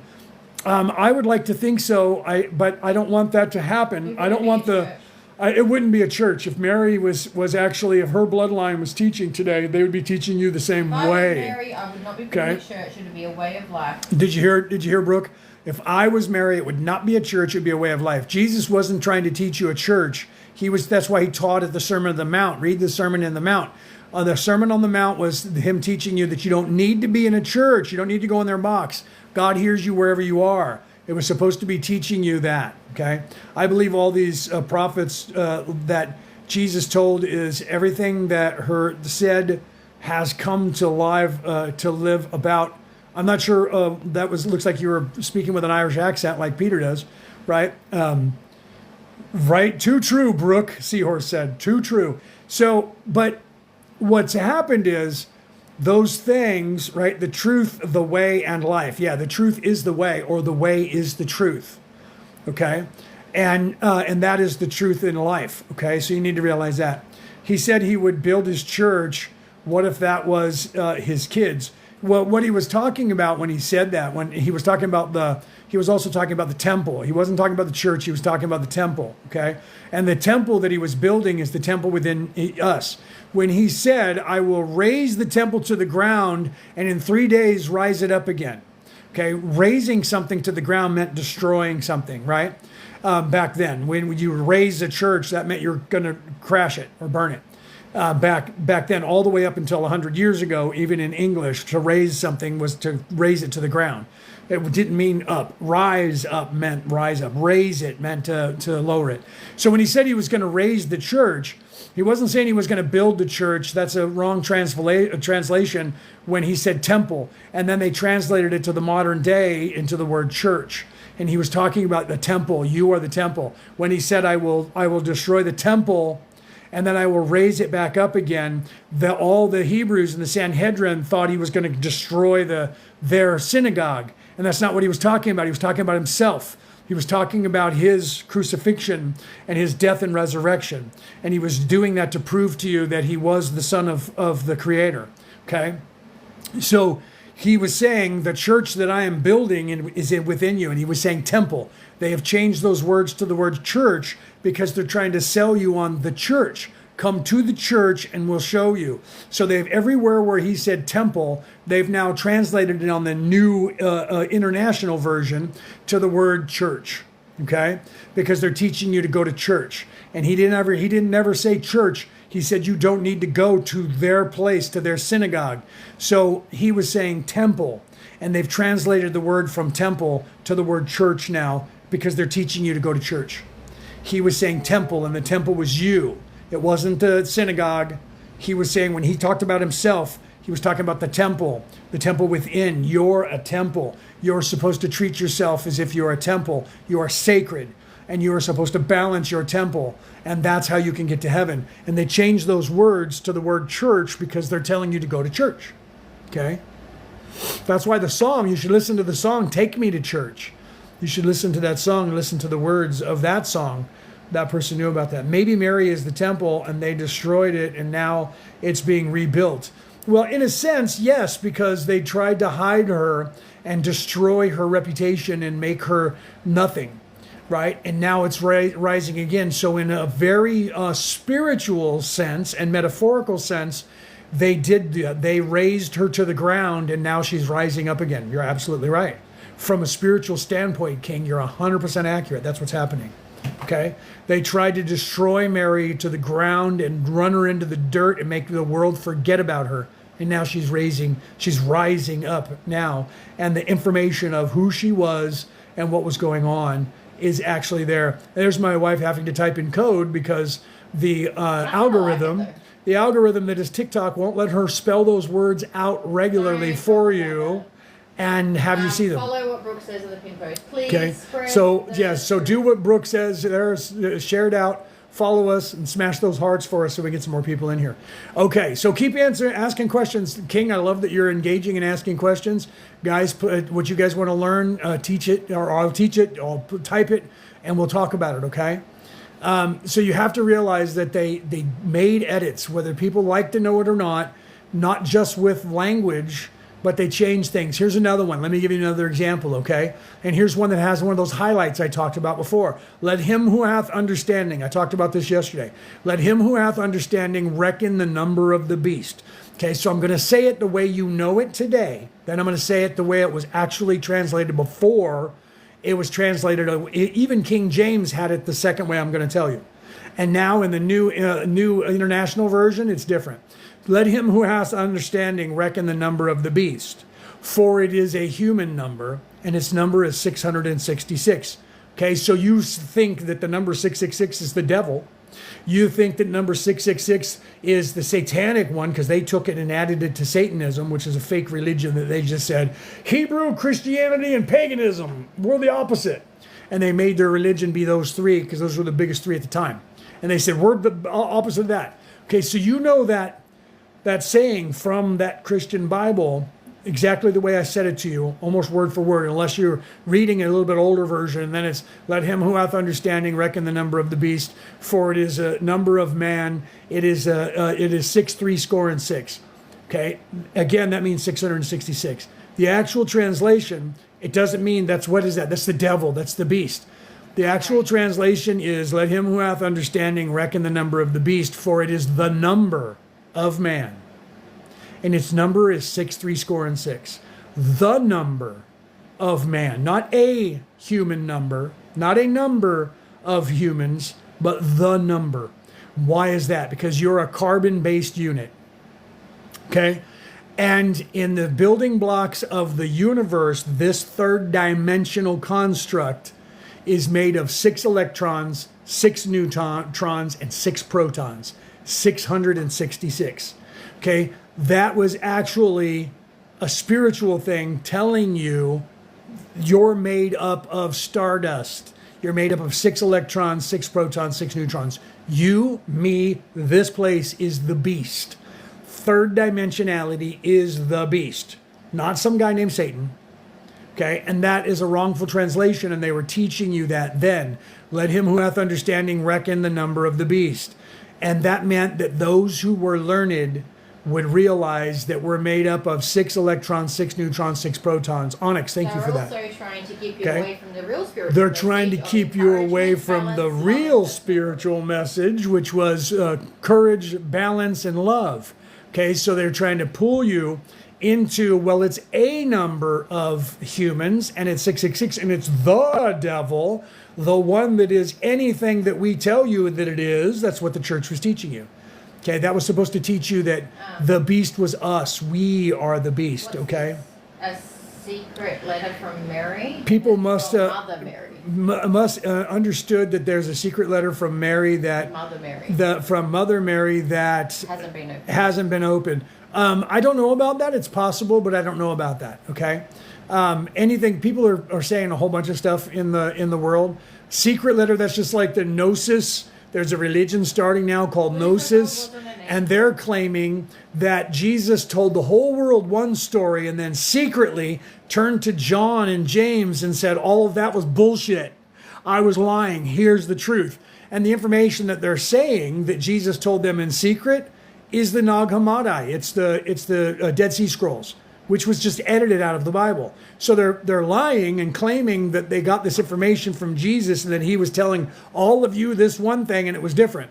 And this is the real information. Thank you, Marcella. But it's not what he was teaching. He was teaching the way to get to heaven. It was a spiritual way, not a religion.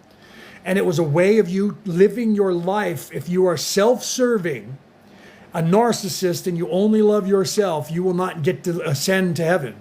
Okay? You will ascend to a different place. And this is what Brooke was wanting me to explain to you, the differences of dimensionality. Okay? You're in third dimension. That's this physical place. That's dimension. That's who this body is right here. Okay? The soul, the spirit that is in this body talking to you, does not reside inside this body. It's looking through this body like an avatar, like putting on goggles with those virtual goggles. Okay?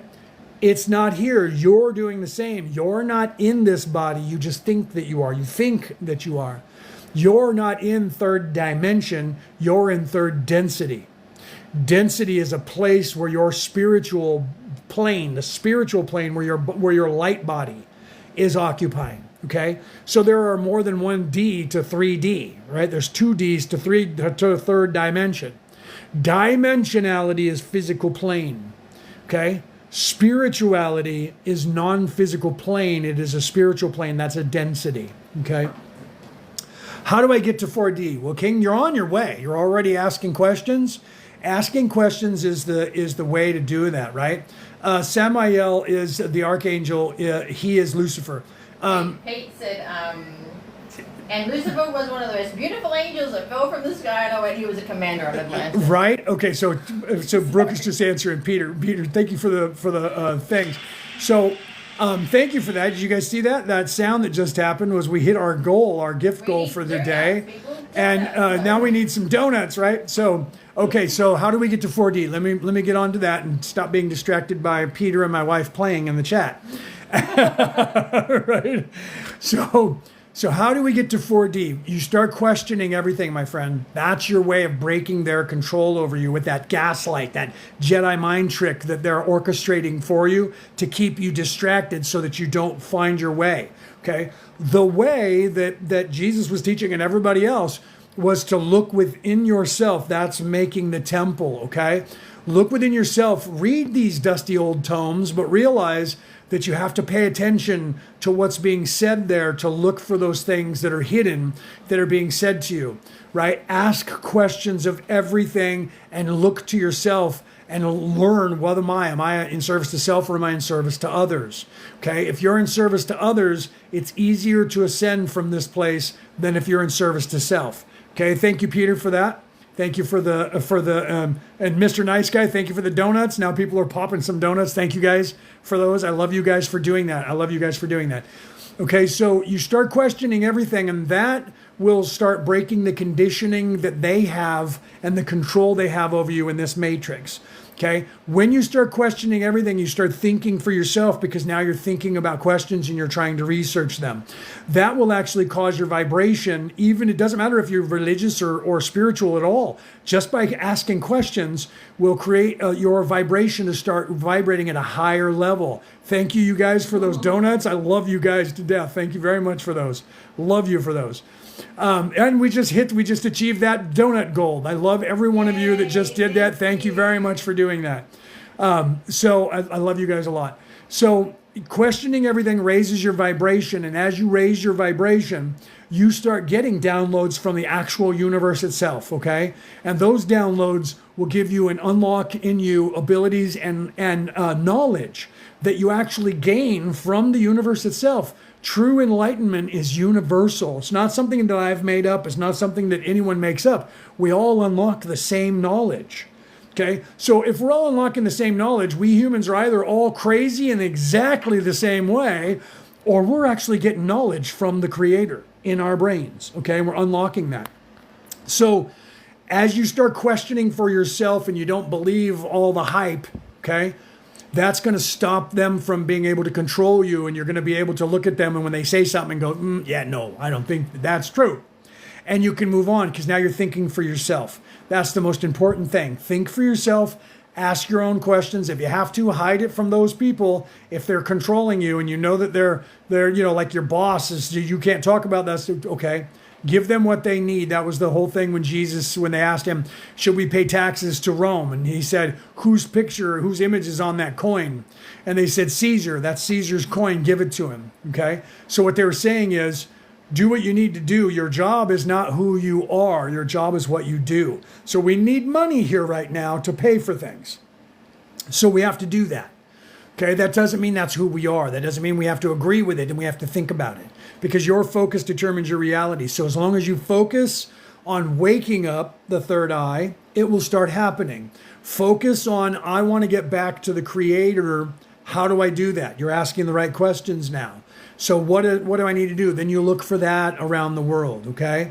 You look for how to get out of here. Who was teaching the way? What was this way? Taoism is Tao. The Tao Te Ching is the way, okay? So Taoism is teaching you the way. Buddhism is teaching you the way. Jesus was teaching you the way.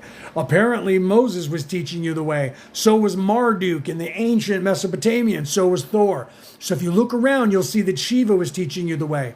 All of the ways were every single religion that's here, but it became a religion.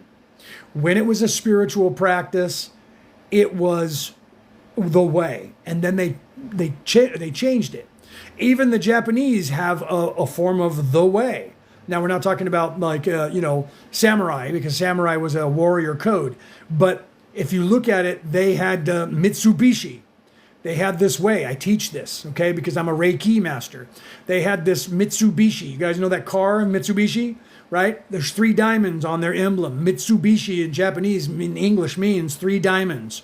And they had the idea of the chakras and the balance between the feminine and the masculine being third dimension, feminine being love and caring, nurturing, which is your upper 3 chakras, and the masculine energy is the bottom 3 chakras, and the heart, where your yin and yang is, right? And your heart chakra is what rules them both. Okay, so if you polish those 3 diamonds, the heart chakra, the upper register, and the lower register, and you balance that out, that doesn't mean, I'm a man who's trans or gay, or that's not what that means. I'm a woman who's butch. It doesn't mean that. It's not sexuality. It's actually balancing that which in you is the ego and the conscience. Okay, the ego is telling you to be evil and steal things and lie and cheat. And the conscience is saying, no, don't do those things. Well, you can't be the conscious the whole time, and you can't be the ego the whole time. But if you get this balance between light and dark, balance between masculine and feminine, balance between love and hate, balance between war. You can go to war when you need it, but you don't want it because you're at peace. That's the balance.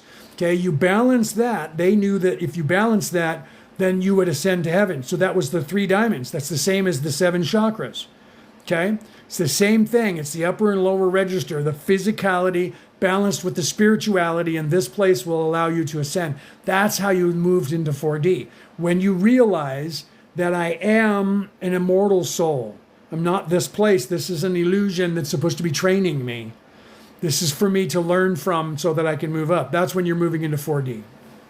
Okay, and this entire societal structure that we're in right now is currently moving into that range of starting to perceive 4th dimension, okay, and 4th density at the same time. And if things keep going the way they're going, which the progressives on the planet, these evil people who think they own this place, don't want to see happen, if it goes the way it's supposed to go, we will move this societal structure by 2050, if not by 2033.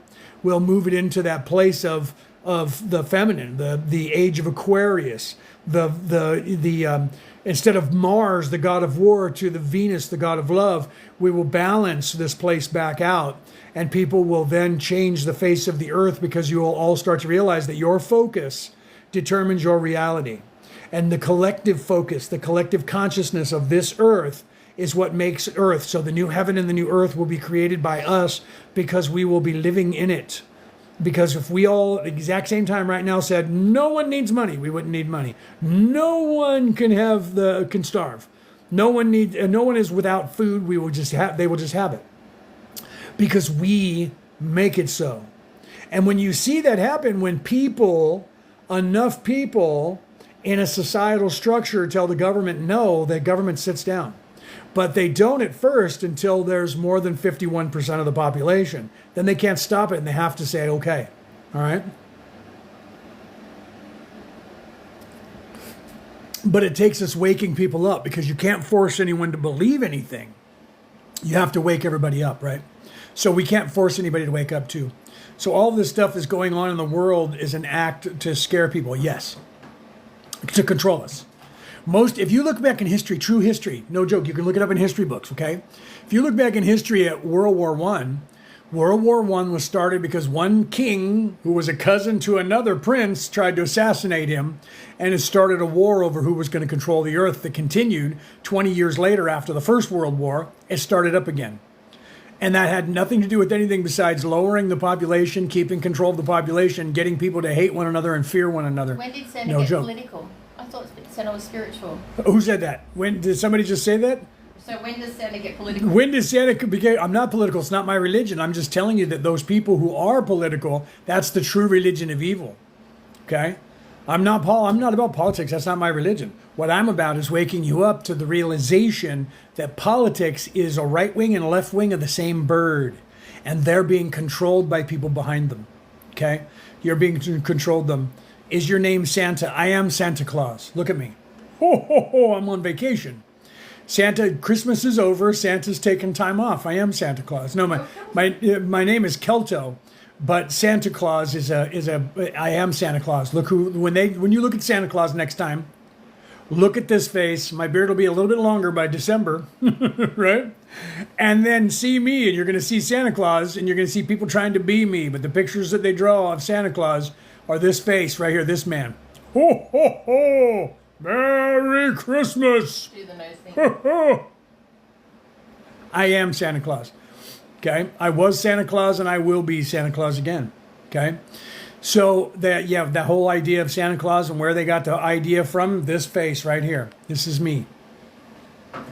Put the red hat on. Come back around Christmas. You'll see me wearing a red hat. You'll see my beard longer, and you'll see me, and you'll realize I am that, right? That's why people keep saying. Steve said, "You just gotta follow. You just gotta follow, right?" So yeah, that's what But everybody says that. I was on somebody's live. Thank you, Steve. I was on a live with a bunch of people one day, and we were just kind of hanging out and talking. And one of the guys on the live said, Leonard, I for some reason I just get that you were Santa Claus in a past life. And I looked at him and said, I am Santa Claus. I've actually been Santa Claus. There's pictures of me walking around with the Santa Claus outfit on. I've done it for a very long time. My uncle did it before me, right? So we're free. We don't need to be saved. You were already saved from birth. You were free from birth because you, my friend, are actually an angel. You just don't remember it. If you're waiting for someone else to save you, then... And even Jesus said that. Jesus said, don't wait for somebody to save you. The Savior that you're looking for is within you, okay? You're already saved. You just have to realize that you are. That's it. Can we explain how the Dracos, they're not all evil because there's good and evil in everything? People think Draconian is like the evil side. Well, yeah, okay, yeah. My wife's asking me to because people are using the Draconian as a catch-all phrase for evil. And you have to realize now we're going to go to 3D. It's going to scare some of you, maybe. We're going to start talking about aliens, right? They aren't all evil, thank you, right? Yes, they're not. People in 3D are people in 3D. Oh, they can hear me. It doesn't matter. Yeah, they can hear you. It doesn't matter what race you are. The people that are 3D are either in service to self or in service to other. On this planet, the dichotomy is 86% of the souls on this earth are in service to others. 14% of the souls are in service to self. So we actually have a pretty good, we actually have it less crazy than you think it is. 1%, though, learned how to control this matrix, and that's the ones that are doing this to us, okay? All right, explain it this way, because we've said we're the Orion Coalition of Light. Explain that there are the Orion Crusaders. Right. Okay. So I don't know if we said that today. Oh, Brick did in the thing, right? So those of us, not all of you out there. Let's say, okay, let's tell you this. Let me go back to the beginning again. In third dimensionality is this place, this kind of place where you get mind wiped by the Creator. You don't know that you're part of the Creator, and you're in a school, and they love to tell you, don't let them tell you it's a school, they're lying to you.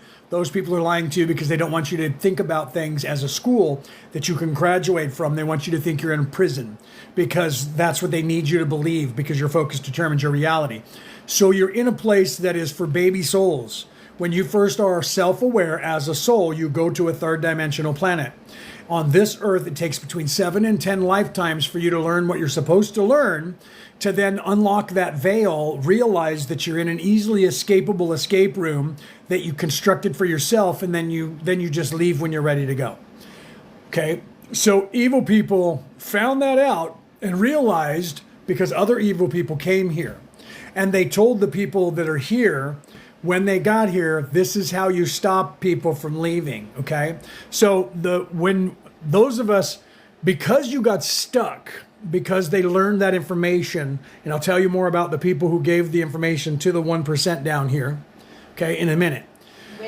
You're stuck because of those people giving the information to the people down here. You're more stuck than normal.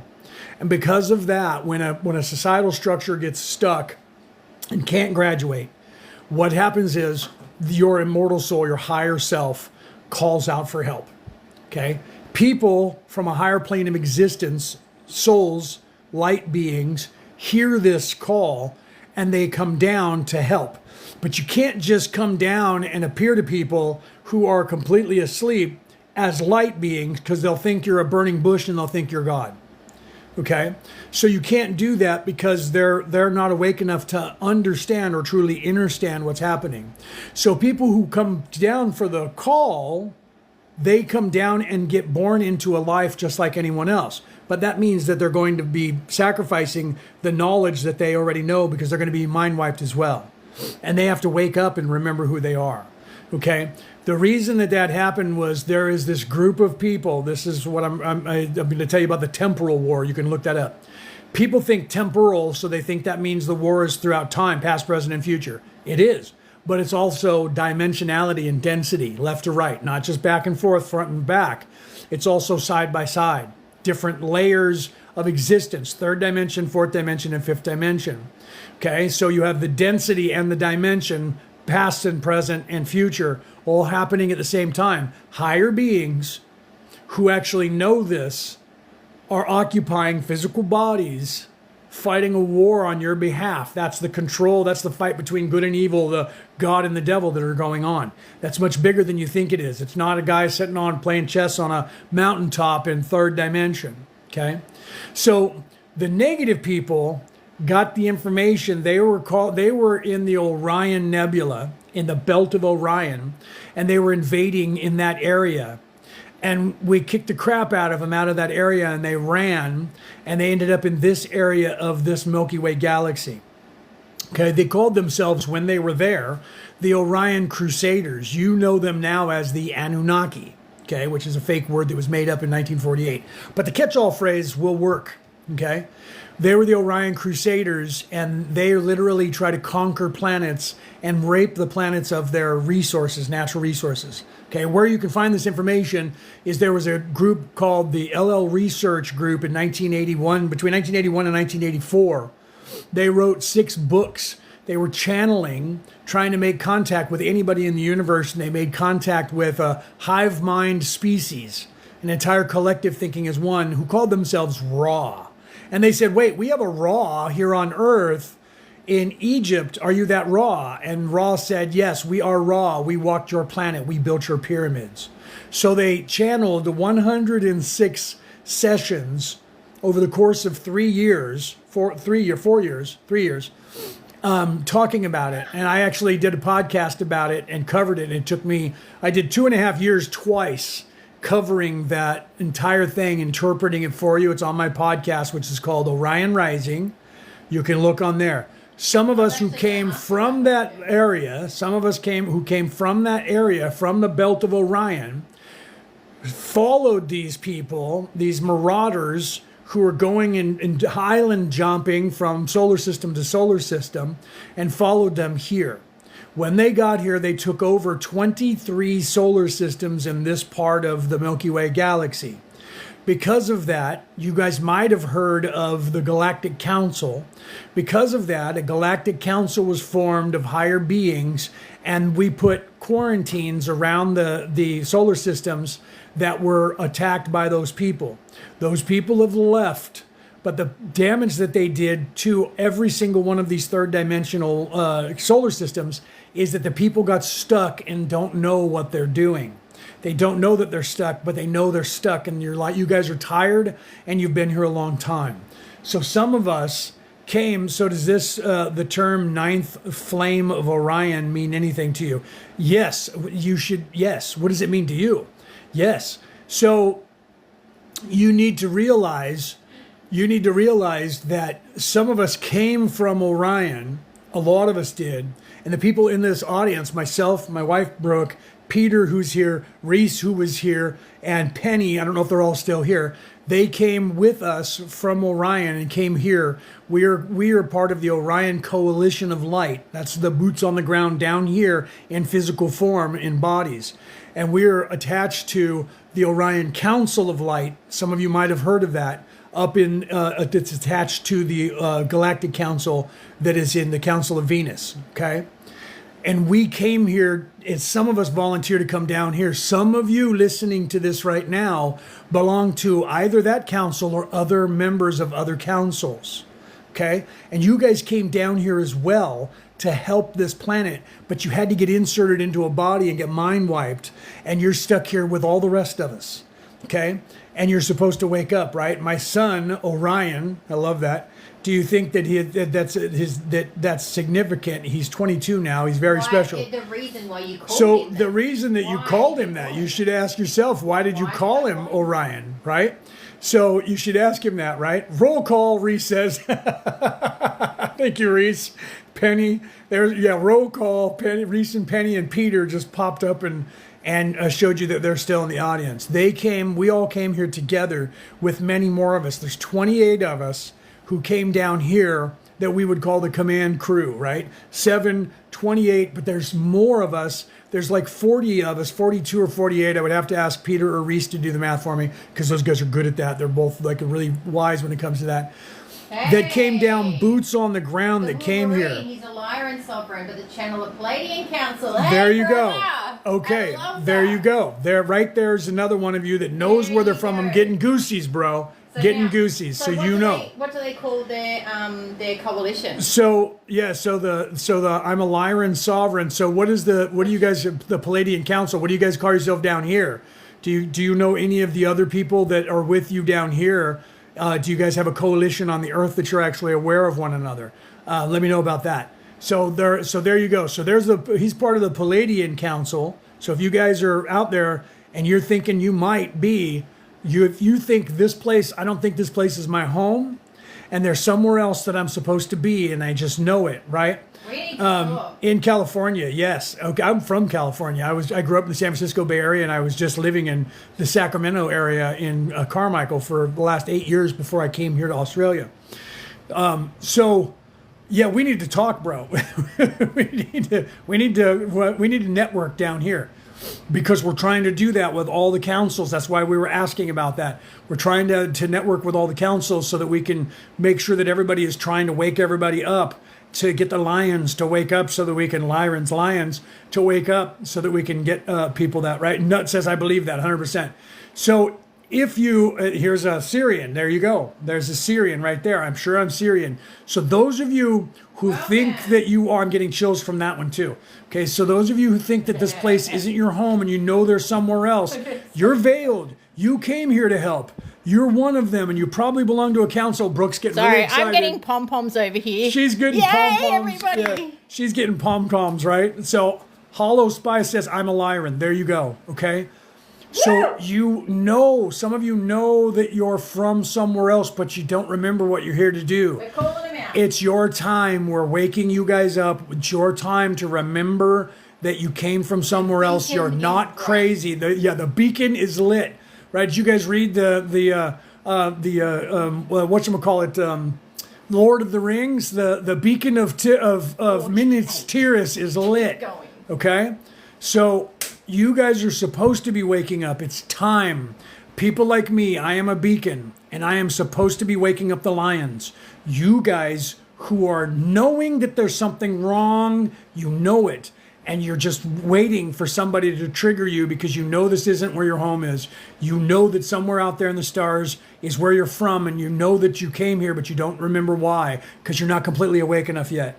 It is your time, okay? Yeah. Your time, right? There's one that says, I am the bridge. It is your time to remember who you are and to wake up because it is the time for us to be doing this and to work on that, right? Listen to Santa, guys. Ask everyone if they're comfortable with doing like a weekly Zoom thing, like all of. Yeah, we were doing this before. Brooke is asking, and if you guys are interested, we were doing a weekly Zoom call where anybody could come in so that we could actually talk about. So, who are you guys? Do you know who you are? And trust me, look at my eyes. Let me take my glasses off so you can see them without a glare.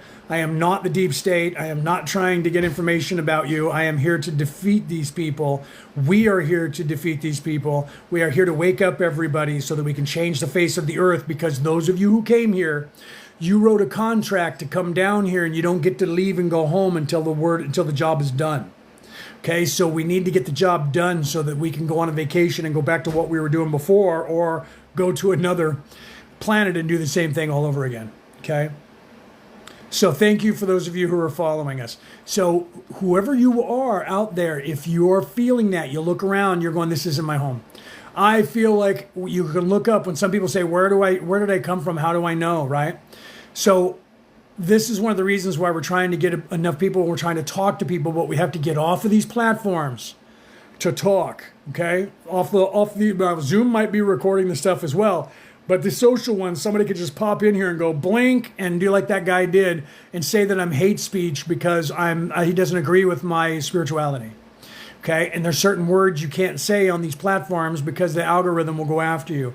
So what we were doing was we were doing a Zoom call where people could come in and talk about spirituality. If you guys are interested, follow us, inbox us, and say that you are interested, and we'll pick a day and we'll pick a time because we're in Australia and we're in a different time and you guys are different places around the world. And then we can get together, we can meet, we can talk. Because if you guys actually know one another and you're working towards things, we want to know about that because we know each other and we're working towards things. We're trying to wake people up. We want to make sure that there's more voices that are doing what we're doing. Okay. So I'll do anything that I can do to help you guys to understand if you guys need to, well, we want to go live and we want to do this, but we don't know how to do this and that. I've been doing this and producing since like 2012. Okay. I've been talking on air. I've been producing webinars. I've been running my own podcast. I can give you guys tips and help you guys as to what you're looking for and what you do. And of course, I'm sure you've learned the language that you can and can't say on these platforms. Okay. So if you guys just want to have an adult conversation and people think you're cuckoo because of the things that you know, we teach these abilities. We teach to wake you up. This is what we do, right? Penny says, I'm game, right? Well, Penny, Penny I'm sure would love to do that, right? I'm on the same mission. It just feels like I'm very veiled. Well, see, then we can help you with that. Okay, this is what we're here to do. We're here to help you guys to do that stuff. Okay? Wake up So, time. yeah, you see what Brooke's putting in there. Wake up time, right? She has to write it that way because the algorithm sees it as some sort of thing that they don't like, and she can't even post it and pin it because of the words that she's using. So she says it like that so that you guys can read it and figure it out, right? Not a lot of us at this point. No, there's more of us than you think. That's my point. If you look at the population of the earth in 1981, the total humans, the total souls on this earth were 2.5 billion. Today, there is literally almost 8 billion souls on this earth. Okay, so hold on. I got to drink the rest of my coffee because my wife's going to make another cup. Keep waking up, everybody. I'm so excited. So I was in a show. Penny was there. I was on a psychic was doing a read. I think Penny was there that day. I had a psychic doing a read on me, and she was trying to read me, and she said, "Your brain works like a computer. How is that?" She's like, "You're unveiled." And I was like, "Yes, I am." She's like, "That's crazy. How's that?" And then she says, "Wait a minute. You're not even from here." She says, "You're not from here. Is that what is that about?" And she's kind of tripping on it, right? And there was somebody else in the audience, Peter, not the Peter that's in here now, and he said, "No, we're not from here. We're from a different place." And she said, "Wait a minute." So she's asking her guides and my guides for clarification. And she goes, "Okay, now I'm getting a crazy message." And I said, "What's that?" And she said, "They're telling me that you do realize that 86% of the population of your earth is not from this earth, right?" Right, Penny? You remember that. You were there, right? And she was like, "Wait, so 86% of the earth isn't actually from the earth?" And I was like, "No. The souls that are on this earth, most of them volunteered to be here. They just don't know about it." So there's more of us here who came here to have this experience. And then of that group, everybody that came here to have the experience. But of the group that's still here now, most of the people, billions of us, came here to help. Flying down here and went boom right into went in and had drew up a life and went in and got inserted at conception, got mind wiped, and didn't wake up. Okay? And didn't wake up. And most of us, don't wake up fully in every lifetime. And then there's a lifetime when you're supposed to. Everybody's been undercover because they look for us historically and they unalive us to have us recycle over and over before we wake up. They can't do that anymore, right? Penny says, "I remember the falling." Laugh out loud. They need to understand Okay. This is the first time So- why I'm getting excited, because this is the first time we've been able to come, getting emotional now, to come out we're actually going to win this, guys, and we're so happy that everyone's waking up and coming out. We are free. I am so beyond excited right now. Yeah, Brooke is getting emotional now, guys, because she's so excited. Yes, they use trauma, they cause trauma, and they use trauma to keep you in low vibration. Okay, they do that, and they do that to, thank you very much. Who just gave me that? I love you for that. Whoever gave me that, I didn't get to see who that was. That was the what is that, the Wolverine, right? The Stoic Wolverine. Love the name. Thank you for that, brother. So they use these traumas in any way, including unaliving you. And they can't do it anymore because there's too many of us here. And we brought a team that is up there that is protecting us. Okay, so the first thing we did was we put a quarantine around this solar system so that people can't just come here and do this anymore. So there's people up there fending that off. And everyone that's down here, now the insane asylum is being run by the inmates. Okay, so the 1%, the 14% are in service to self. 1% of them think they own this place. That 1%, all of those families and oligarchs and all of those political leaders all around the world are all related to each other, and they think they own this place, and they don't. And we came here to take it back and give it back to the nature, to the natural world, nature the way it's supposed to. Okay, so yes, there is a quarantine. I know a lot of people don't know that. So you guys think that there's spaceships out there with aliens that are running around that are part of the deep state. It's us, okay? We're doing that, okay? We have quarantined this place so no other third dimensional aliens can come down here. So when you see UFOs in the sky, that is either you seeing one of ours that's uncloaked, but most of the time it's ones that the people here that are on the earth actually own, that they're not telling you about. They have a technology down here that you guys don't realize they already have. Because if you've ever seen the movie Elysium, okay, you should watch the movie Elysium. In that movie, all the elites were living in an off-world, in a big star base that was up there, and all the poor people were living in squalor down on Earth. Okay, what's happening to us right here is that we're all living in these boxes, these square boxes that we call houses, that are the lowest vibrational energy that you could possibly have, while they're all living in mansions that have peaked and arched roofs because they have different energy. Okay, they have all the money, we don't have anything. It's two separate societies. They're living in a place that is way better than us with all kinds of money and really good food, and we're stuck down here living in this stuff. So it's not literally them living in space and us living down here, but it's proverbially doing that. Okay. And just our higher selves question mark. Okay, our higher selves question mark. Okay, so yeah, let me come back down to third dimension and pull you back up a little bit instead of being up in 5D telling you what's going on in 5D. Okay, so our higher selves, but this is going to take you up even higher, actually. Okay, your higher self, your immortal soul, is actually anchored halfway through the sixth dimension, in the sixth density, the spiritual realm. Okay, that is where your higher self is. Okay, that is where your immortal soul is actually residing. And then you're literally projecting yourself into this third dimensional body from the sixth dimension. Your consciousness that is your personality is supposed to start to realize from this place, you're self-aware. I'm self-aware.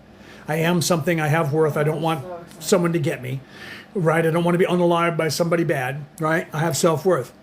You're supposed to ascend to the realization. This is just a story. This is just games. TikTok is not liking the fact that we're. And so. Oh, okay. So yeah, I apologize, TikTok. This is all just for entertainment purposes. That TikTok is now trying to say that we're talking about something crazy. This is all entertainment purposes. We're reiterating Dan Brown's book about ascension and his book about the God and those sort of things. So because we're on a communist platform, they don't like us talking about spirituality, and we're just getting an explicit warning. Right? It says explicit content detected in the live to avoid suspicion. So I'm going to move away from talking about this for a few minutes so that we can get this back. So I apologize that we were talking about entertainment. This is just talking about a movie. I don't understand why TikTok thinks we're talking about real life, because none of this information can be in any way real life, guys. So there's a movie that's actually called Mercury Ascending, which will give you some of the information about that. So you guys need to take a look at that, It's right? saying to end the live. So, yeah, I know, it'll calm down in a second. So you guys need to realize that, right? That's not TikTok, right? No, it's not. It's an algorithm that's working for that, right? And it's believing that we're saying something that we shouldn't be saying. So if you guys want to see the movie Mercury Ascending, you should take a look at that movie because it talks about this kind of stuff where they were, harvesting humans and extracting stuff from them so that they could do that, right? So, right, yeah, like an MRI, it reads your brain waves from outside the body. Your consciousness is not inside you, right? So, wow, yeah, Oracle is really trying to get yes. So you have to realize what's happening and where we're getting a warning saying that they thought we were talking about something that we shouldn't be talking about. They're penalizing us because we're talking about this. This is why we were wanting to talk about this kind of stuff on a Zoom call. We can move to that, right? So one of the things that we have a problem with is that we can only talk about what the collective consciousness of the earth can handle. So I can say this because everybody that's in this room right now, or Discord even, right? Everybody that's in this room now can hear this message, but the algorithm and this platform doesn't like it. So they're trying to say that what we were saying, Mercury Ascending, it's actually a movie. Did I say that wrong? It's actually a movie that you guys should take a look at because it actually talks about the loosh and that sort of stuff where people that are in a higher dimension are harvesting planets like corn, right? No, Kira was talking. Okay, so literally you have to look at that. So I have to pull back right now and talk more third dimension about things. So you guys have to pay attention to what I'm saying now, right? Jupiter ascending. Is that what it was? And I said Mercury. Jupiter ascending. Thank you very much for correcting me on that. I always get that wrong. I don't know why. Jupiter ascending. Okay. So there's a movie that you should watch because of the information that was written in that movie. Kind of gives you that science fiction movie gives you an idea of some of the stuff that those people that I was talking about before that came here that gave the information to people that you guys call the Anunnaki, what they were attempting to do. And that's why you've heard those things around the world about that different stuff, right? It's nothing new, right? No, it's not. It's been going on for about 12,000 years. And I'm going to try and stay away from the algorithm so that we don't get in trouble from the algorithm because they thought we were teaching you spirituality, which is illegal in a communist country, okay? So that wasn't TikTok. It was the profile named notification trying to troll you, right? Is that what that was? That was actually a profile, bro? I thought that was actually the notification coming from TikTok. You said that you tried to say that earlier, but I missed it, didn't I? Dude, you rock. Thank you, Wolverine, for letting me know that, okay? And now he's laughing. He was trying to do that because you were... Bro, okay, so knock it off. Oh my God! Bro, don't do that to me. You were giving me a heart attack over here. We were just I love that, but don't do that again. Back down again. He actually puts that was sneaky. He actually put his picture as the bell and then put his name notification. You rock, I love you, you need to follow me. Oh my God. I thought it looked like official too. Yeah, right, it did. That's why he did it. Oh my God, you're hilarious, bro. Okay. Back to business. Now, right? So where were we? That was funny. Bro, follow me, dude. I need to talk to you. You're hilarious. Whoever you are, follow us so I can follow you back because that was freaking badass. And the fact that you actually laughed about it and said, "No, bro, that was me." Okay. So let's keep going then. All right. So let's go back to high D here. Let's get off. Let's see the notification. Stop doing that. Right. Thank you for following us. Okay. And it's completely glitching. Okay, every time it glitches, guys, because it's not for us, depends on what country that you're in. If I glitch, just refresh, okay, and come back in. So let's go back up. And so Jupiter ascending. Did I say that right this time, bro? I said that wrong last time, right? No problem on my side. Okay. So here's the truth, again, of what happened. There was a group of people, they called themselves the Orion Crusaders. They were in the Belt of Orion area, and they were invading planets.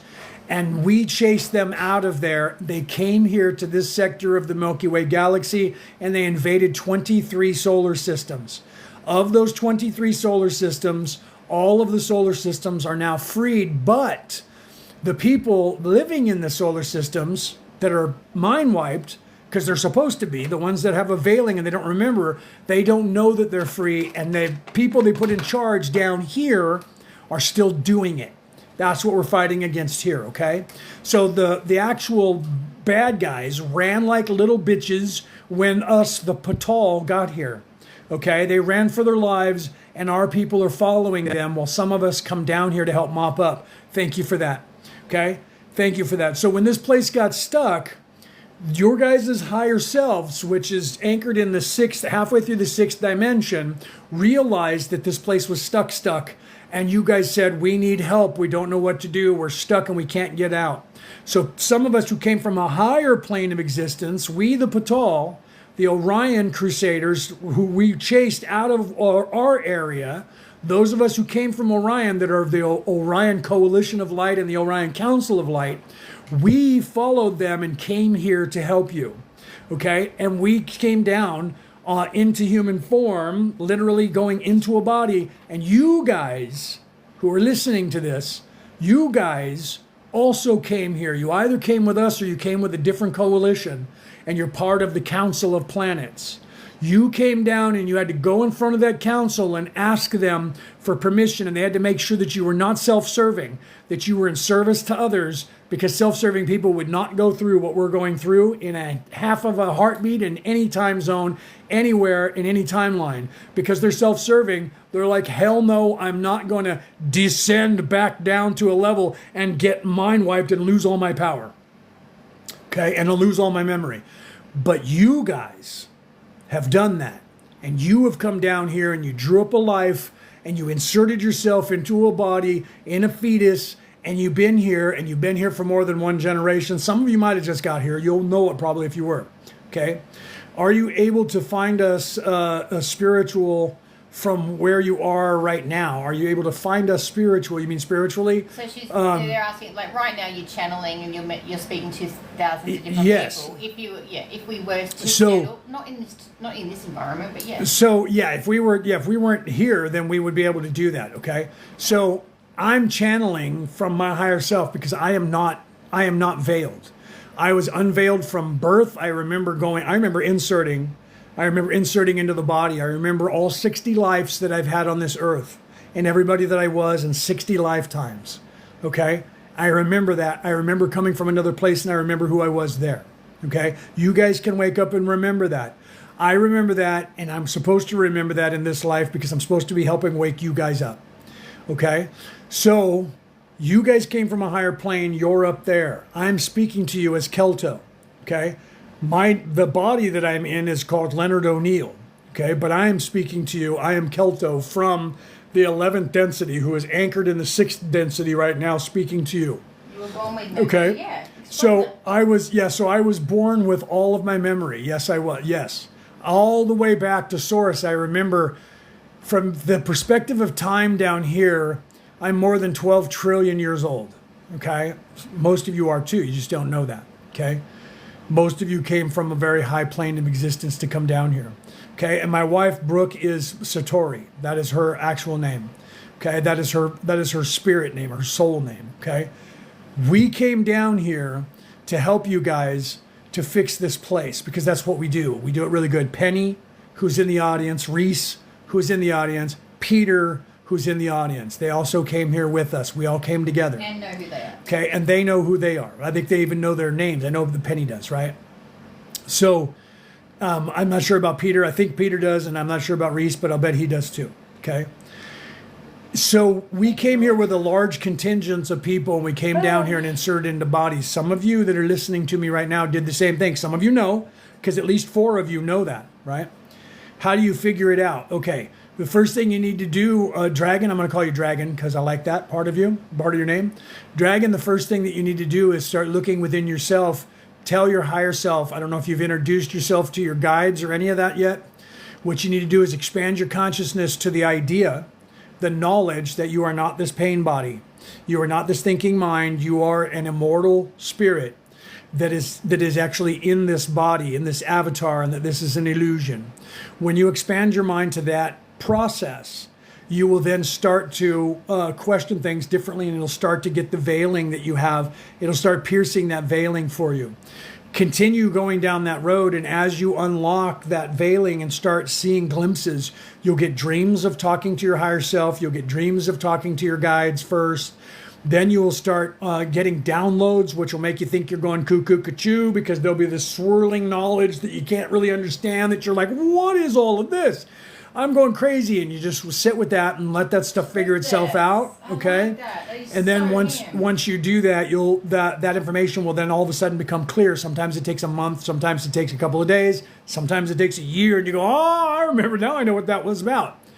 Allow that to happen. Those downloads that you get are memory bubbles as to who you are.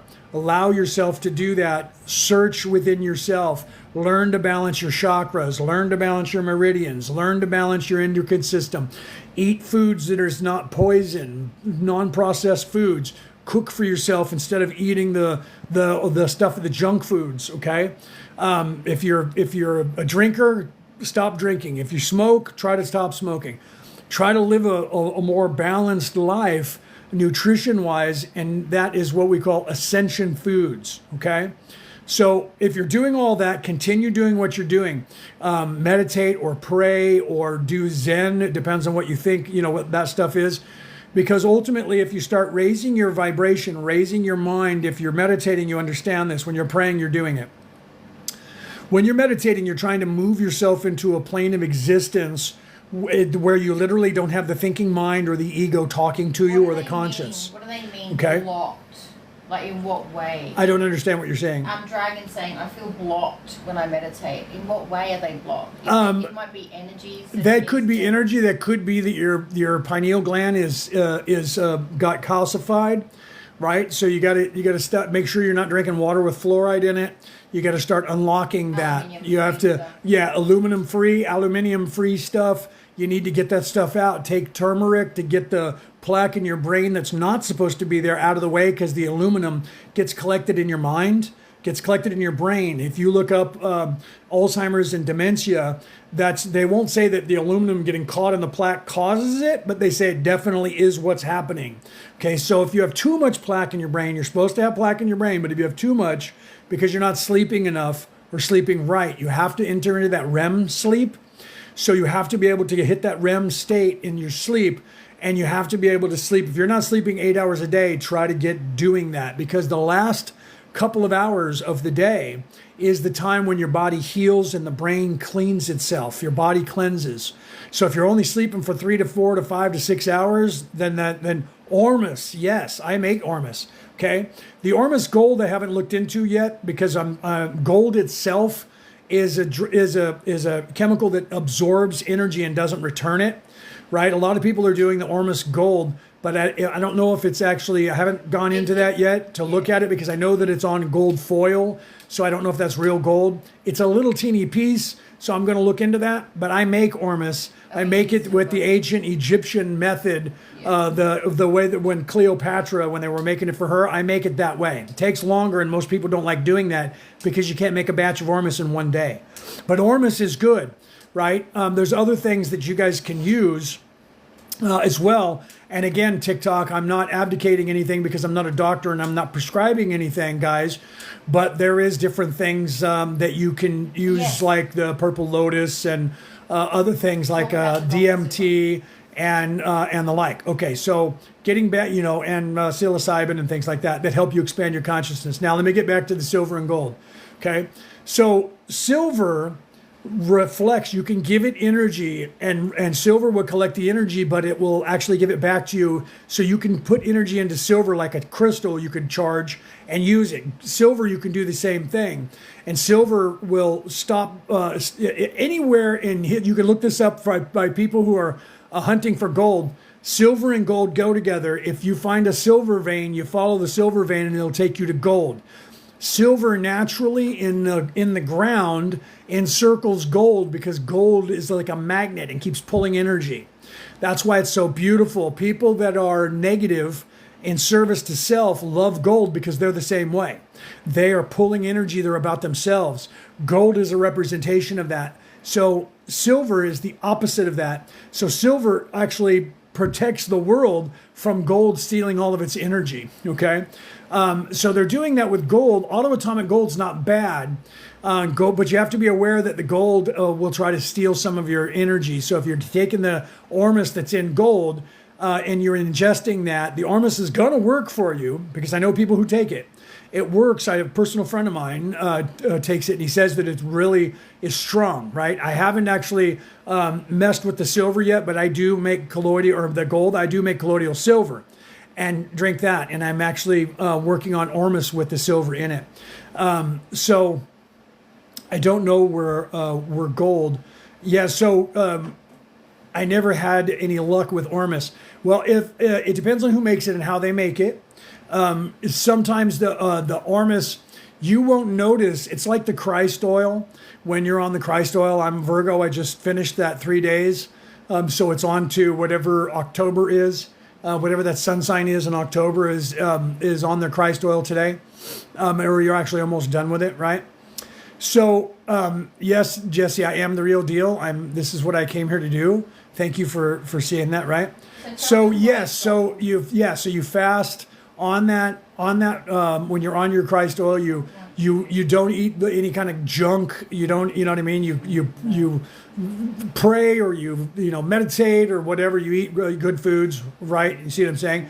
So what about the sun being associated with gold? The sun, that's people trying to tell you that the sun used to be a gold color and that something changed. The sun was never a gold color. The sun's always been the color that it is. You might just perceive it different because of whatever's in the atmosphere, right? But the sun isn't gold. The sun is light.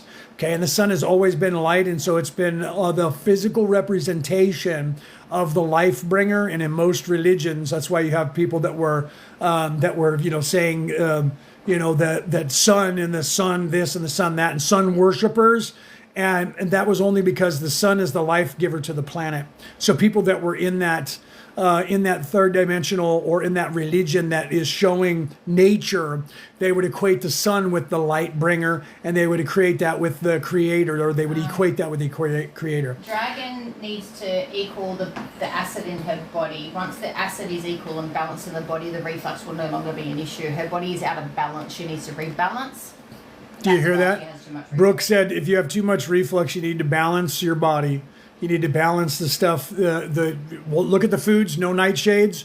Cut out the nightshades because you have too much acid. So you need to get a more alkaline, in your body. You need to rebalance your body, right? Yeah, need Beltane. It's coming. Yeah. Yes, we have bad acid reflux, right? So yeah, Kirsten, if you have acid reflux, look at what you're eating. You're eating nightshades. You're eating stuff that's very acidic. If you're using regular table salt, that sodium, get rid of that and start getting Himalayan sea salt, or start taking Dead Sea salt, right? Apple cider vinegar is very good for you. You heard my wife talking. A little bit of lemon juice. A little bit of lemon juice in your water. That's the acid that you need. That's a good acid that will help you to get rid of it'll combat the other acids that are bad, the nightshades that you're taking, right? I'm looking for cheap materials to decalcify my pineal gland. Same thing. Yeah, same thing. You need to stop. You need to get the fluoride out of your toothpaste. Get the fluoride out of your water. Money. Go to the bloody your grocery store. Get a bag of turmeric. Put it on everything. Put it in everything. Turmeric is like $2 for half a kilo. That's all you need. Did you hear? Turmeric, right? Turmeric. Go, and you can get them in capsules. You can get the powder, and you can put it in your food. That turmeric, nuts says borax. Well, you don't want any borax. Borax is an acid. You don't want to put that in your body. Ginger is good. Geo, yes. Ginger, turmeric, good stuff. That'll help you to get that plaque. That'll help you to get the calcification out of your body. If you guys think you might have any kind of heavy metals or parasites, go with black walnut. You can eat black walnut, or you can get the black walnut husks that are ground up in powder form to take, and you can get rid of that, right? No is a salt. Salt, you have to get rid of the table salt that they're feeding you. No, you have to go to. They're saying borax. Borax you're okay, saying you're saying, well, it's a sodium. You need to. It's a sodium. Okay.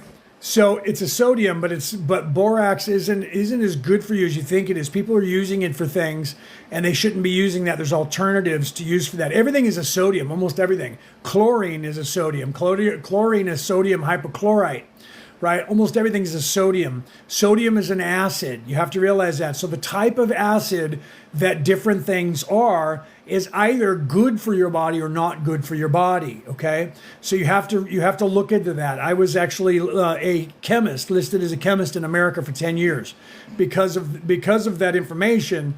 You need to pay attention to the different types of sodium that it is. Just because it's a sodium doesn't mean it's a salt. Salt is a sodium and it's crystalline, right?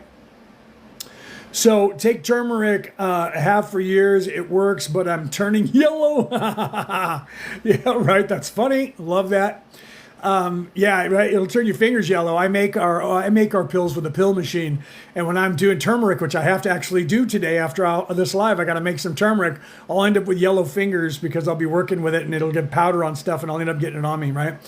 Table salt doesn't have iodine, though. Yes, but table salt itself. Look up what it is and look up the structure of that sodium. It's hideous for your body. Hideous. Table salt is hideous for you. If you want salt, that you want to eat salt, you want to only use pink Himalayan salt. That has minerals in it that will lower your blood pressure and all kinds of stuff. Google it and look into it. Okay? Ginger, turmeric, rosemary. Yes, that's good. COX-2 inhibitors. There you go. Right? There you go. Okay? And turmeric tastes good, right? Turmeric actually tastes good when you cook it. The Indians in India use a lot of turmeric in their foods, and I love Indian food. Good stuff. Okay, so you see my wife said to ask your spiritual questions, guys. All right, so yeah, that's where I wanted to go until you said to go where we're at now. My wife is producing me from over here, right? So yeah, okay, so you know, right? Wolverine says, I am Indian. You know, that's good food, right? Unless you're tired of it because you grew up with it, right? So, clove is good. Yes, clove is good. You can put clove on almost anything, but, some people don't like the taste of clove. But you can also you can get, in pill form. Cinnamon is good for you, too. All these things do a lot of stuff for you, right? I use Baja Gold sea salt. See, I would have to look at that because I've never tried that. Every time somebody talks about the different sea salts, I like to look into them to see how, because I was just looking into the Celtic sea salt. So I'm going to have to look into the Baja, right? Can you tell me your thoughts on the moon as a reincarnation trap? No. The moon was actually at one time it was a Death Star, like the Star Wars Death Star. It was actually around a moon. It was a satellite around a moon that was around the planet Moldek, which is no longer with us. It was destroyed a long time ago. And that planet, Moldek, is now what you call the Kuiper Belt, and it's just an asteroid field. When that planet blew up, the ecosystem of this Earth got thrown out of whack because the planet was actually keeping the ecosystem working by being in proximity to the Earth. So at the time when that happened, for the survivors to survive, everybody had to come to Earth, but the ecosystem was all out of whack. So they towed that base into orbit where it is now. And it's not a trap of your soul. That's a third dimensional construct by people who are in third dimension. The aforementioned, if you were here earlier, the aforementioned Orion Crusaders, they use that. That's their modus operandi. That's their MO. They come down to a planet and they tell you certain things. So when you guys see the Anunnaki and they got that little suitcase and the little things, that's actually the knowledge. That's the knowledge of this place and how to set up this system that they used when they came here, okay? So that knowledge was to tell people either there's this evil aliens out there who control you and own you and put you in a prison and we can help you get out. Let us come down there. That's one.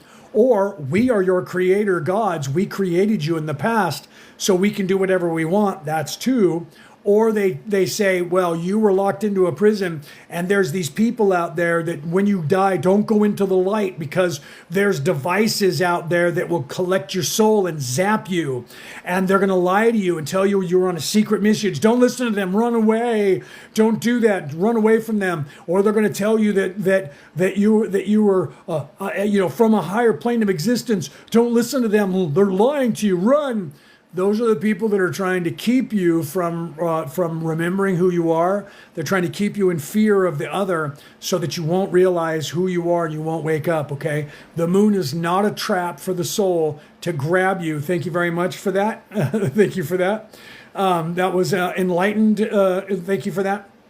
So the moon is not that at all, but it was at one time it's broken now, so it doesn't work, but it was what you guys would know from Star Wars as a Death Star.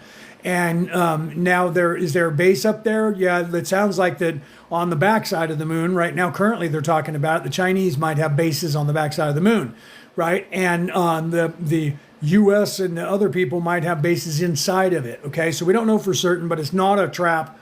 It's not a device that is going to steal your soul and knock you out and put you back in your body. They want you to believe that, because when they came here, say in 1948, in that Roswell incident in New Mexico, you're welcome. It's what I came here to do, is to try and help you guys so that you can wake up and remember who you are. Because most of you who don't think I'm cuckoo right now that are in this audience, you're one of us, okay? Zoom meetings will help you wake up real fast. So if we end up having Zoom meetings like we were talking about, and some of you want to come in and have conversations in those Zoom meetings, it's going to be a lot more higher vibrational conversations, because I can talk more openly in a smaller audience than I can here. So I'm trying to skirt around algorithms right now to give you guys the information, okay?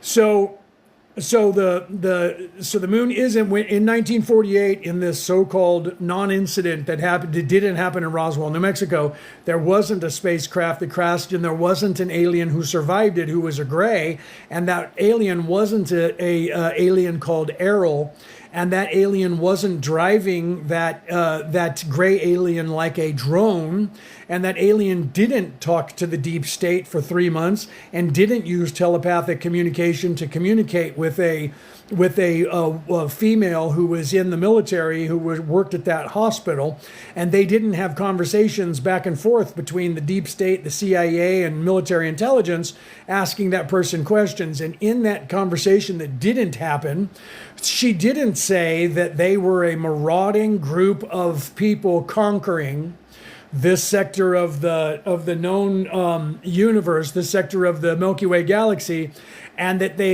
she didn't say that they own this planet, and she didn't say that they were on their way into the center of the galaxy trying to conquer that. And that information didn't come to light in 2015, and I didn't get a hold of that information, and I didn't do 23 episodes on my podcast interpreting that information, and you can't find that on my podcast called Orion Rising, Orion Rising, anywhere you listen to an MP3 broadcast, and it's listened to in 70 countries around the world. So if you guys are interested in the conversation that didn't happen at Roswell, New Mexico, that didn't come to light in 2015, that information is not on my podcast, not entitled Alien Interview Part 1 through 23. Okay, so also, if you want to know about that same information that I'm telling you about the Orion Crusaders, there is not a group of people called the LL Research Group who didn't write 6 books on this planet called The Raw Material. And in that, you can read it for yourself, or you can also go to my podcast that I don't have called Orion Rising, which I do have, by the way, and listen to that. I interpreted that 2 different times for 2 years and 10 months each. Okay, 106 sessions, and I interpreted that stuff for you and translated it into modern English. The first time I did it in a kind of a lower third dimensional construct.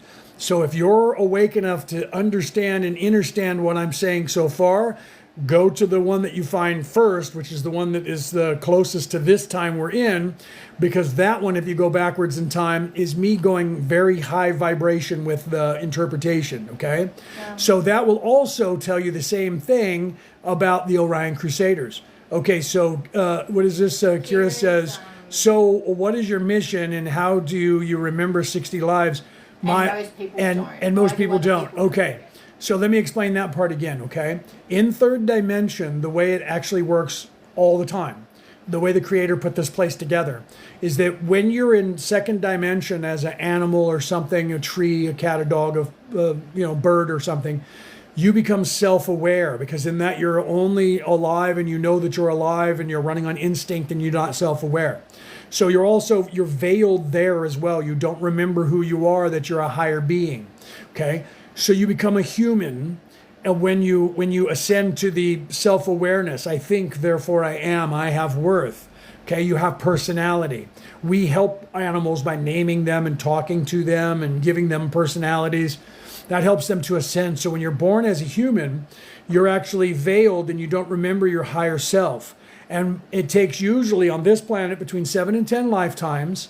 And in that time period, you learn, this is like grade school, 1 through 12, where you learn, if you're in America, because if you're in like Australia, it's 1 through 6 or something, and then you go to 7th and it's high school.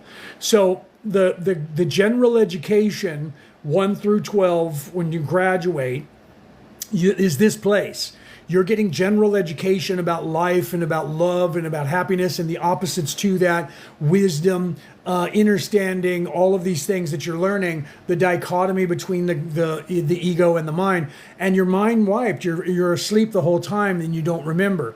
You're actually supposed to, at some point, start remembering that you are a higher self. I am, therefore I think, instead of I think, therefore I am. Okay?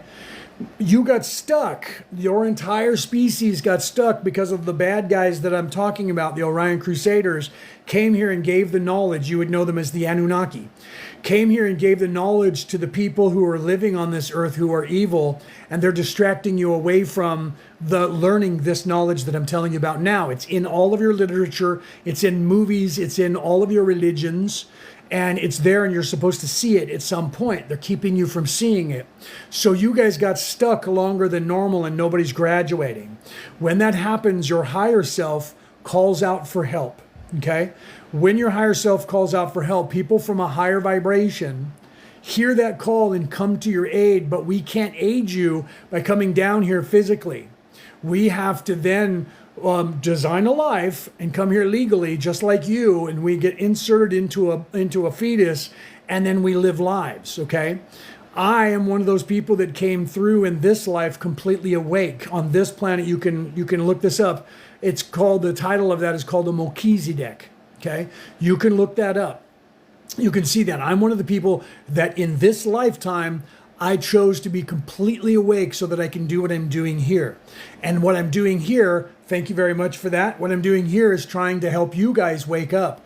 I'm the archetype that comes down to earth to give you this information at different times in the vibration, and you can see them in history in different places where people like myself come in and are awake. Okay, so the memory wipe after each life is no way of learning. So it is a way of learning, and let me explain that way to you. Okay, the creator of the universe. This is why you don't remember it. The creator of the universe created this place and put people in here, okay, to learn and to live in this place, to figure out life and being unalived and all of the things and having experiences. But all of us remembered who we were. So because of that, people got lazy and said, yeah, man, I'm God, dude. You're God. I love you, man. And we'll get back there one day, dude. We're not in any hurry. So the creator said, oh, man, I'm lazy. Okay, everything that I created is moving slower. We need to move faster. So the creator came up with the idea of creating the veiling so that you wouldn't remember that you were the creator.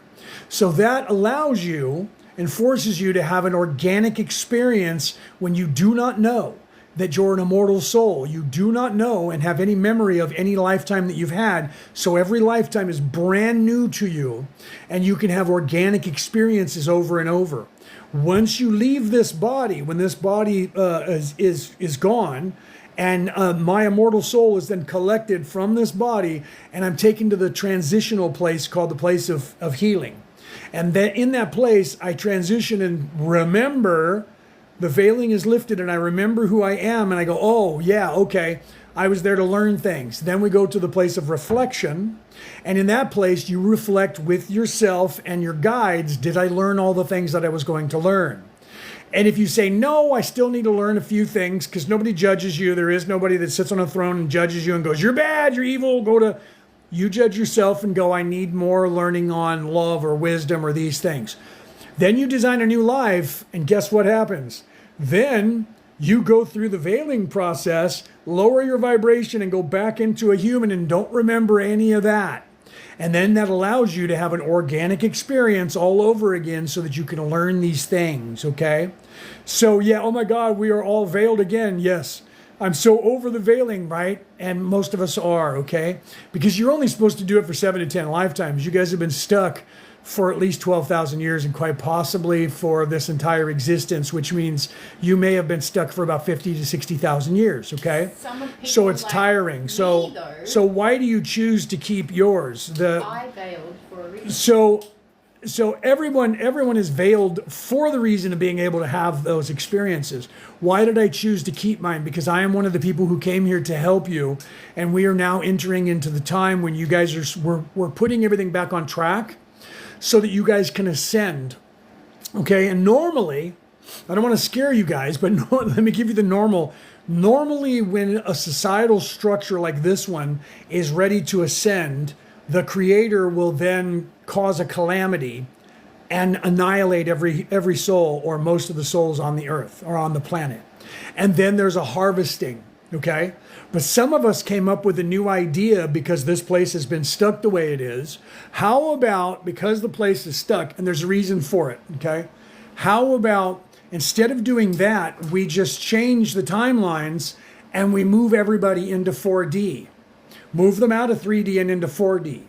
Those people who aren't ready to do that will just live the rest of their life, and then when they are unalived, they'll be moved to another planet and they'll be mind wiped again, and they won't remember this place at all, and they'll just have an organic experience somewhere else.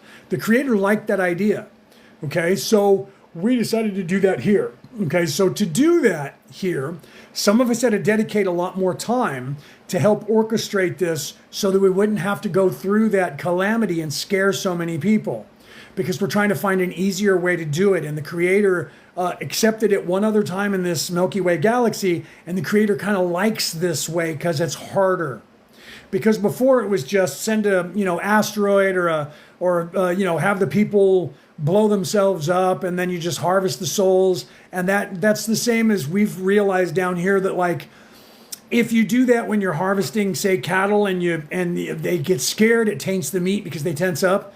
So it's kind of the same way. We have shell shock even in our higher selves from the violence of that ordeal and the fear that was in us when we do that. So some of us came up with this idea, and the creator said, I like that idea, let's do it. So we're attempting to do that here. And well, I can't say attempting, we are doing that here. So because of that, some of us had to come down here. Some of us do that anyways, and you guys never know it. In an ordinary timeline, you guys wouldn't even know that I was ever here. You would just graduate, and then when you graduated, you would realize that some of us came down here. That's who you call the archons or the archangels, and the angels, the Agigi, right? These are legends in your religions going back all the way back in time, where these people are these controllers that are watching us, the watchers that are actually orchestrating things from behind the scenes, okay? So that's what we do. We keep everything in order. We keep the yin and yang working. We keep the natural balance. Well, then there's people who work against us, and they try to take places over and get them stuck so they can take all the resources. Okay, and that's what's happened here. So then we came down here to help with this. And so instead of blowing this place up and pulling you guys out of here and resifting, those ones go to these planets and these ones get to go to that planet, we decided to just move everybody into 4D. Because, and here's the reason I said I would get to, because this planet, Gaia, this Earth, is evolving, and third dimensional life forms are no longer supposed to be sustained on this Earth. Only 1, 2, 4, and 8. Okay? So the third dimensional life forms that are here either need to move into 4D or they need to be extracted off the Earth to go somewhere else. Okay, so that's happened a long time ago. So the planet is kind of freaking out because it's not sentient. It's not self-aware. It just knows that it's being harmed and it's trying to heal itself.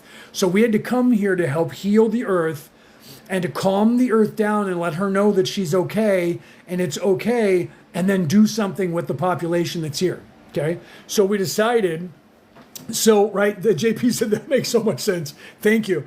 So we went to the creator and said, we can try this new way. The creator went, I kind of like that way. It's different.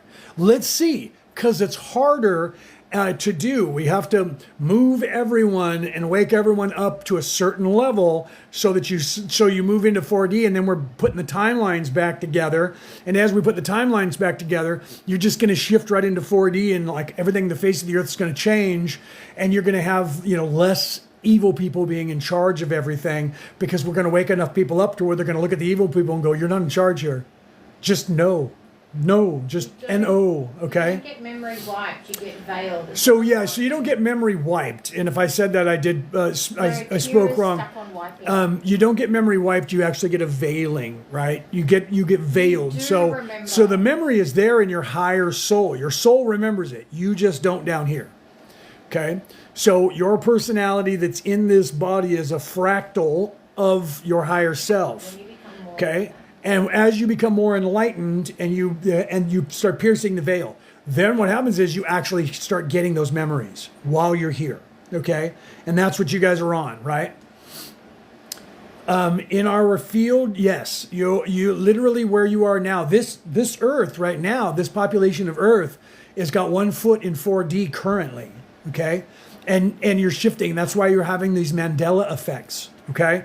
You're actually shifting. Night, are you going to bed? All right, night. Have a good day, right? Good night. Thanks for coming in. Make sure you follow. We'll follow you back, okay? So, is that somebody asked that question? Yeah. What happens when you die? When this body ceases, okay, you're collected. That is the angel of I can't say that word. It starts with a D because we're on a communist algorithm, and we don't actually have freedom of speech. So when you're unalived, the angel of unaliving comes and collects your soul so that you don't get lost and takes you to the place of healing. And then you remember who you are. You transition back to, I'm a higher self, and I remember now what I'm an immortal being, and I was having an organic experience. Then you go to the place of reflecting, and then you come back here if you're not done. If you're done, then you decide where you're going on to wherever it is that you're going to, 4D, 5D, or if you came from a higher plane and you came here to help and your contract is over, you'll go back to wherever you came from, okay? So wherever that was, all right? So no one should have memory veil. I just hate the idea of anything that we have to learn. Here's the problem with that. It was tried. And if you know that you're the creator, everyone knows they're the creator, nobody's going to have an organic experience. No one's going to experience anything. Because your experience is going to be, I can't die. So who cares what I do? Who cares when I do it? I can't die because I'm immortal. So if I do something to myself right now, I'll just come back. And so people are just willy-nilly doing crazy things, not caring. Do you know when you're playing a video game and you know in the video game that you can just respawn and you're just running through the video game and not caring whether you are unalived or not because you know that in a second you're going to hop right back up and keep running? That's what people were doing in real life. Okay, just doing whatever they wanted to do, and some of them were just sitting around going, yeah, who cares, bro? I'm just going to sit here. So because of that, you had to be veiled so that you would actually be afraid of being unalived, so that it forced you to actually think that it was something worth keeping.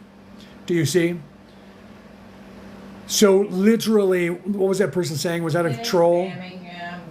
Yeah, sorry, buddy, you're getting muted. Okay, so yes.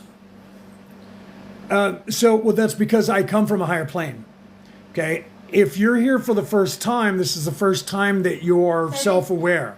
Okay? So I understand that. I understand what she's saying, and I'm going to explain it to her. Okay? So I understand and I care because I came from the 11th density. Okay? I have dedicated my soul to the Creator to do this, to help you guys. So has my wife. So is Peter, so has Penny, and so has Reese in here. Okay? We went through this process a very, very, very long time ago. Okay? So some of you came here to help, and when you wake up, you're going to care just like I do. Some of you are here for the first time in your first grouping of lifetimes. You're not even supposed to be knowing that we're here. Okay? So I remember and I care because I came from a very, very high place of this creation. So I'm here to help you. Okay? When you're down here, you don't know that you were a piece of the Creator because you're not supposed to yet. Because your journey has just begun. Your journey is still to go through more levels. You're on the 3rd level from the beginning of existence. And you need to go back 12 more levels before you even get back to the Creator, which is about 7 billion years from now, by the time perspective here. Okay? So because of that, you can't know everything right now down here because you have more learning to do as you move back towards the Creator. Okay? So some of us already are up there and we came here to help. And that's why. Thank you very much for that. Thank you very much for that. So some of us came down here to help that, and we care because we're supposed to. Okay? So just like you guys down here, name a pet, a cat, a dog, a fish, a bird, a snake, plants, and you talk to them and you give them a name, and they start to become self-aware because you call your dog Murphy or whatever. And that dog realizes that's my name, or your cat realizes that's my name, that's who I am, that's becoming self-aware. You're actually a higher plane existence person aiding one from a lower dimension to move up to the next dimension faster. So someone does that for you as a 2-dimensional being, and then you as a 3-dimensional being. Some of you like animals and you do the same thing and help them up. Then you have people that are 4th-dimensional beings who are going to come back and help the 3rd-dimensional beings, and so on and so forth, all the way back to the Creator. And sometimes things get so out of whack and stuck, like this place, that some of us from a very high level have to come back here and insert ourselves here to help. Okay? So what is this that... How do those who are waking up receive downloads, discern what is theirs versus world resonance? Okay, so how do those who are waking up receive the downloads? Okay, the downloads that you will be getting as you're starting to wake up, your vibration moves into a higher plane. Okay, as your vibration moves into the higher plane, your IQ goes up. They don't want you to know about that. Okay, your IQ goes up, and you can discern the difference between the echoes of this place and what you're getting as a download from up there. Just like you start realizing that you're not the thinking mind and you're not the ego. You start to realize that you have a voice in your head that is ego, that is either telling you you're the greatest in the world, or go ahead and steal that. Do what you want. Who cares what those people think? Then there's another voice in your head that's going, no, don't do that. You wouldn't like people to do that. Don't do that. You wouldn't do that to other people. You wouldn't want them to do that to you. That is your conscience. Those are archetypes that are helping you balance to learn who you are. Then you have the thinking mind, and the thinking mind just does what it's told. The thinking mind, the brain is running this avatar for you. So you're not thinking heart pump, inhale, heart pump, exhale, blink, heart pump, inhale. You're not thinking that. This brain is doing the thinking for you. It's an avatar. It's like when you start the car. You're not the car. You're the person driving the car. Okay, so you, as your vibration goes up and the veiling starts to become thinner, you learn to discern the difference between outside information coming into you. You learn to realize those people are Jedi mind tricking me. So that's a form of brainwashing. I'm not going to accept that anymore. You learn to realize, wait, that's my higher self talking to me. That's my guides talking to me. You start learning the difference between those things as they're happening, because it's natural for you to do that, because you're starting to become unveiled. So as you become unveiled, you learn the same thing everyone else learns that is in service to others. Okay? Can a new soul achieve higher realms quicker than other souls, or ascend quicker to the Creator? Each individual person moves at their own pace. So somebody who's in a hurry, because that's the archetype that they have, they could get here and go from becoming self-aware for the first time, and instead of having to take 7 or 10 lifetimes, they could get out of here in 5 or 6. Then somebody could go all the way to 10 lifetimes before they get out of here. It's all determined by an individual person, and you have complete carte blanche to do however you want. So you can take as much time as you want or get out of here as quick as you can. That's completely up to you, okay? So each individual determines that. What happens to people who are removed, they'll keep getting recycled because they want to learn more. Anybody that wants to come back, they can keep coming back as long as they want. Yes. Okay. So people that stay in 3D and they don't want to leave 3D, you can stay in 3D as long as you want. So what'll happen is, if you're one of those people that wants to stay in 3D and you don't want to move to 4D, and you're staying here in 3D, when this place moves to 4D, at the end of one of your lives in third dimension, when you leave this place and recycle, you'll go to another planet that is third dimension. And then you'll be veiled again. You won't even know you were here. You won't remember it until you're unalived, and then you move into your higher self. Oh, yes. Okay.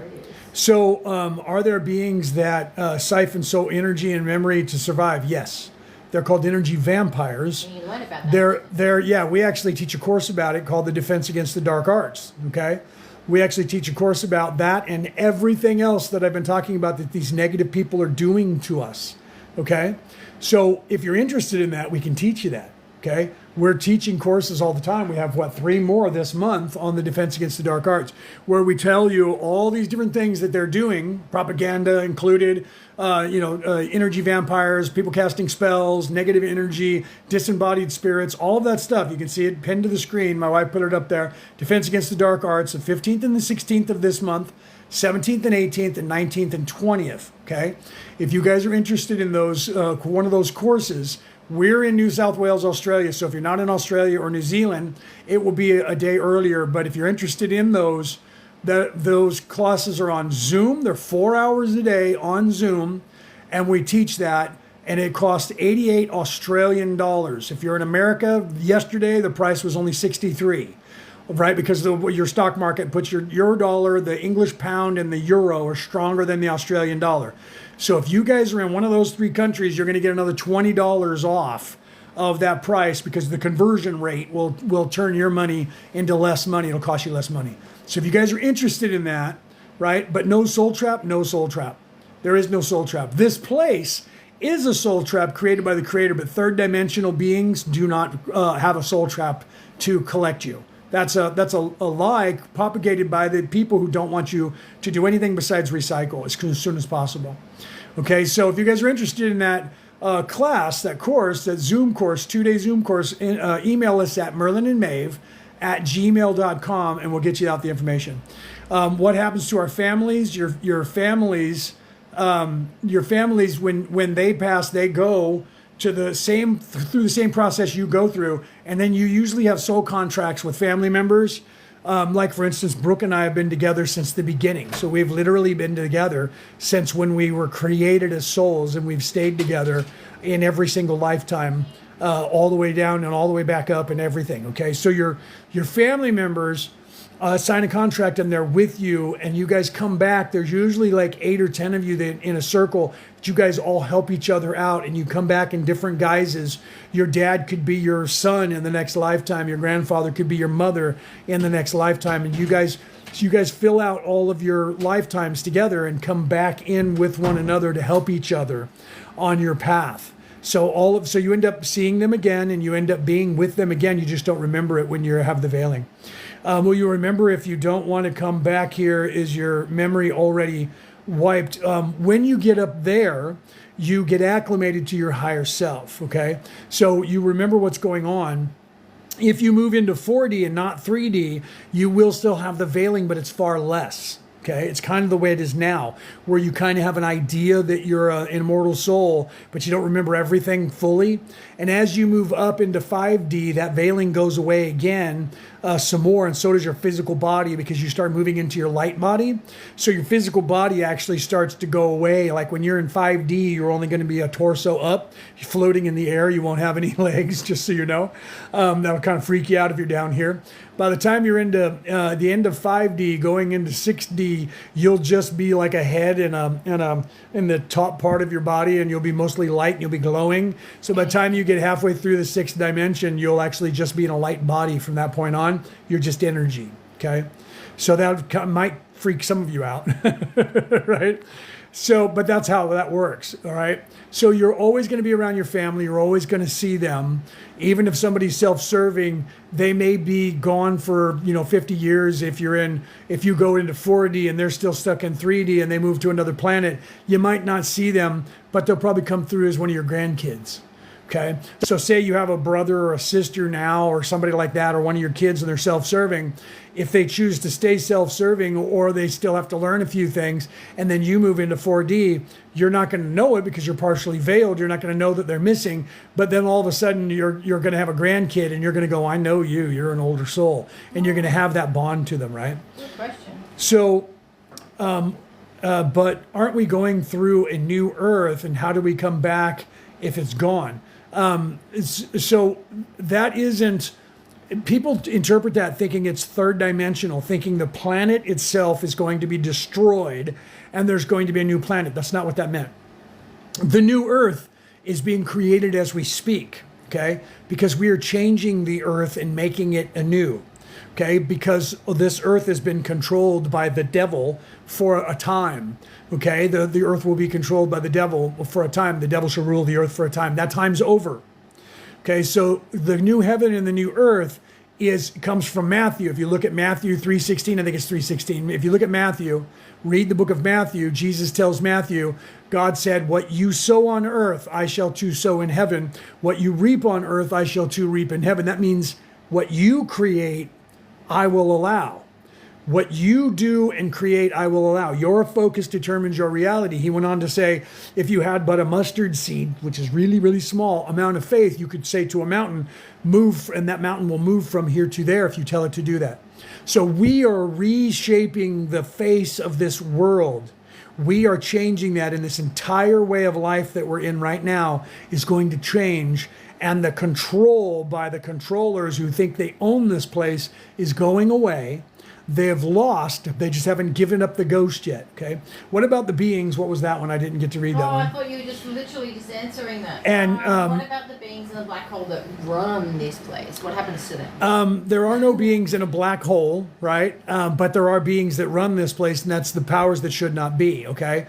A black hole is actually, if you go and look at cellular reproduction, when a single cell divides after it's been impregnated and it has life in it now, when you look at a cell and it divides into two areas in that cell that are identical to each other, and then eventually splits into another cell to where they're identical, that is the information that you're thinking of as a black hole. And that's information from this universe going into another one, because it's going to be recreated. And people say, that's just not true. Okay, the Big Bang Theory is there was nothing, and then there was an explosion, and then there was light, and that light created everything, and everything is moved out from that and is creating.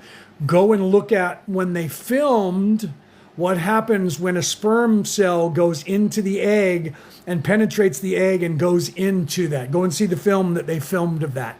Okay, when that sperm goes in there, there is an explosion of light, and then all of a sudden, from nothing is something. So the cellular reproduction that becomes the human cell is a teeny, teeny little Big Bang that happens. And then if you look at all of the cellular structure of that and how it replicates, that's the flower of life, and how it replicates in the physical and in the universe. Okay, what point in time did the devil take control of the earth?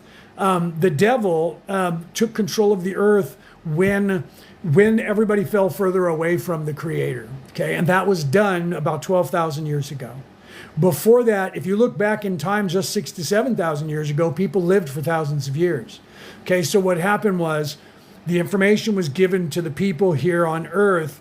They learned how to control this matrix and then mind wipe all of us and to keep us distracted so that we don't find that part of spirituality that tells us how to get out of here. And that's what they've been doing ever since, distracting us. So it was about 12,000 years ago, from the perspective of what we're at right now.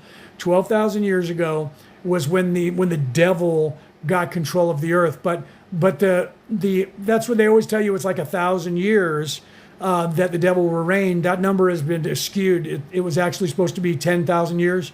But again, they kept control longer than they were supposed to because they understood how, and they still do. They understand all you have to do is do this and distract you. Hi, how you doing? Look over here. What's that? Look over here. What's that? We got sports for you. We got channels for you. We got music. We got television. What do you want? And then you go like spirituality. No, you don't want that. You don't want that. Here, let me show you. We'll give you some money. You want some money? We'll make you famous. You want some famous? Okay, and that's what they do.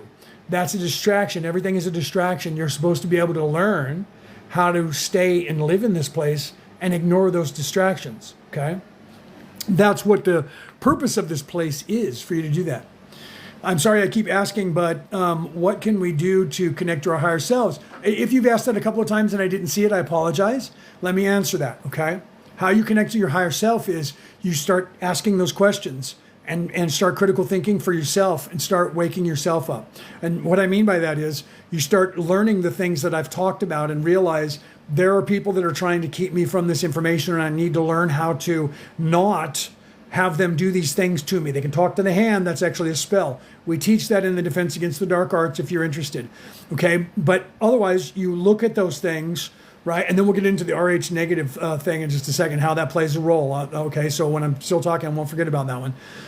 So you need to start looking within yourself and learn how to balance yourself. Learn what your chakras are and learn what the meridians are. Learn who you are. Start telling yourself, your focus determines your reality. I want to talk to my higher self. I want to talk to my guides. I'm ready to talk to my guides. I'm ready to talk to my higher self. Talk to me and then listen. Meditate and listen on that, okay? And then you will start hearing that information. As you start ascending, you will start hearing that information.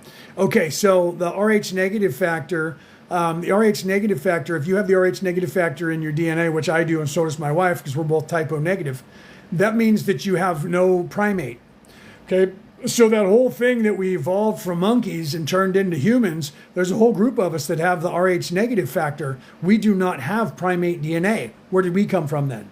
Okay, that is, if you have that DNA was inserted into this matrix to help people expand their consciousness. And the reason that it's here is because when the bad guys, the Anunnaki, got here, some of us that were the Patal came here. And when we came down here en masse, came down here to help you, and some of you beings that came from a higher place came down here as above, so below. Okay, there has to be a physical representation of the spirituality that got here. So because of that, the RH negative factor was introduced in the human genome 10,000 years ago to show the race that, look, some of you are not even from here. So that was introduced so that people would then start researching it and go, hold on. How is it that we have this RH negative factor? Where did that come from? Science has looked for it and they can't find it past 10,000 years ago. Okay, remember what we said? When did the devil get a hold of the earth? 12,000 years ago? 10,000 years ago, a group of people got here to help you. Do you see? So there had to be a representation of that. It's not the Anunnaki that gave you the RH negative factor, it's the Patal. The Patal came here. We came from the 11th dimension and came down here to help you. So you had to have a representation of us. You didn't know about it, but it's there. Okay. Thank you for that, right? Thank you for that, right? Awesome. You're awesome. Thank you for those. Okay. So that's the RH negative factor. And I think there was another question that I missed after that. And I apologize if there was one that I missed after that. Thank you for that. Love you, teddy bear. That was cool. Right. So ask me your spiritual questions, guys. That's what I'm here for. So you got the "it's over" message. No, I'm not sure what you're trying to say there. Dot. That's your name. I'm not sure what you're trying to say there. You mean the message that the time that the devil is reigning the earth is over? Yes. That time was over a while ago. It's just that the people here haven't given up the ghost on that yet. The ones who think they own you and me and everybody else. they're trying to hold on to that stuff. Okay, so they're trying to keep status quo. And that thing that just happened between 2020 and 2024, that thing that just happened, that thing was something for them to try and lock down and gain control over the people to see how many people would comply and how fast they could do those things. And they didn't realize how many of us were here. And we were like, yeah, no, not happening. Okay. So, yeah, so the Patal, you can see that Brooke put that in there. The Patal is us, and that's the Orion Coalition of Light. We came here to help you guys, okay? So, you guys had to have a physical representation of us. So now you have that down here because we're here and we're not leaving until it's over. So because there's so many of us that came here, along with some of you guys that came here to help, okay, there had to be a revelation in the science industry. And so between that time and now, they're going, we can't explain this. It didn't get here until 10,000 years ago, and then it just appeared. We don't know how it got here. Okay, so that expanded their consciousness, and now they're starting to look at things and go, the universe is acting like a hologram. The single brain cell, when you look at a radial image of it and you compare it to the universe, is identical. Oh, wait, what? It's possible that one little brain cell inside of my head, as above, so below, as below, so above, as within, so without, one little brain cell in my head is identical to the universe itself. What does that suggest? Okay. Can you go back in lifetimes and view it like time travel? Yes. When you, I don't know if you guys have ever heard of the Halls of Amenti, the Akashic Records, the Great Library. When you pierce the veil, and you start piercing the veil and you start learning who your higher self is, you start learning who your guides are, you will then be able to go astral travel out of body. First, this happens in your dreams when you're sleeping and you start remembering having conversations that you will go, oh man, I was having a conversation and it was like super freaking like the secrets to the universe. And now I don't remember when I woke up. Okay. We actually teach a class on that too, Sarah. We actually do. I teach a class on astral projection and the like, but also ascension. We teach a class on that. You guys should email us at merlinandmaeve@gmail.com and we can send you guys the information. Okay. So as you're waking up, you then start to learn that, and then you're actually taken out of body by your higher self and pulled up there, and you have the conscious memory of it. Eventually, as you pull back the veiling completely, what happens is you then have that ability to access those things, and you can do that when you're conscious. You can say to yourself, I wonder who I was in history. I wonder if I was anybody of any importance, or I wonder if what I did in my past life. Then you actually start seeing those visions. The first thing that you do is you get memory of whatever sex you are currently, like I'm a man in this life. So I would first see myself as men in different timelines. And eventually when I expanded my consciousness to the idea that I wasn't always a man, then I'll see the lives where I was a woman. Okay. And then I'll move from that. So how do you cleanse? I missed that one. No, it's okay. Someone's asking if you don't mind slowing down a little bit. They're struggling to keep up. I apologize. I'm trying to answer the questions as fast as I can because you guys are firing questions at me. They can watch it back and so, they can slow it down. Yeah, so I apologize. They can't do that unless I record it and send it out. She said you guys can watch it back, but you can't, right? So I apologize if I'm speaking too fast. I'm trying to answer as many of your questions as I can as fast as possible. Watch it back when we post it later. Yeah, if we post the entire show, right? Yeah, so I apologize for speaking as fast as I do. I'll try to slow down, but then what will happen is you guys will fire questions at me and I won't be able to answer all your questions. Okay, so is human perfect? The Ajiji were perfect. Your soul is perfect. The human genome is imperfect because nothing is perfect in the universe in the physical plane except for the actual universe itself. But your immortal soul is perfect, right? Whoa, that's cool. Be sure to take your classes. Yes, please. Anybody living on the moon, not on it, but there are bases in it. It looks like the Chinese might have a base on the dark side of the moon, so they might be living on the back of the moon currently. Can you ask a question about why is it we only ever see one side?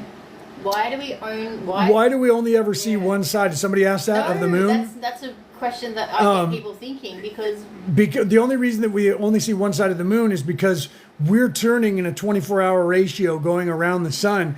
The moon itself is moving, and because it's moving the way it's moving, we can only see the one face of it because it's moving with us. And as it's moving in an orbit, it's actually facing us in a way that we keep moving around, and it's moving around us so that it's actually appearing.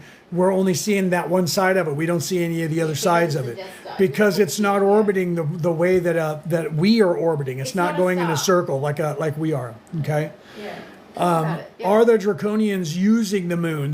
You have to realize that there are some of you that are here on Earth are Draconian. So that not all Draconians are evil. Draconians are third dimensional beings, and some of them are souls that are fourth and fifth and sixth dimension. So some of you could actually be Draconian but not be self-serving. Not all the Draconians were self-serving. Not all the Greys are self-serving. There are some planets who look at us over here and think that we're all self-serving because we're humans. Some people are self-serving. Third dimension is third dimension. There's a dynamic between being self-serving and in service to self on every world, right? So the moon is coming from the moon came from the planet Moldek.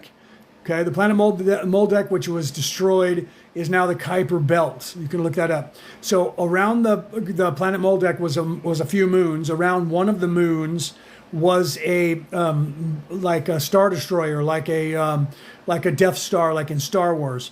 And during that war where they blew the planet up, that destruction changed the course of how this Earth was in orbit, and it messed up the ecosystem.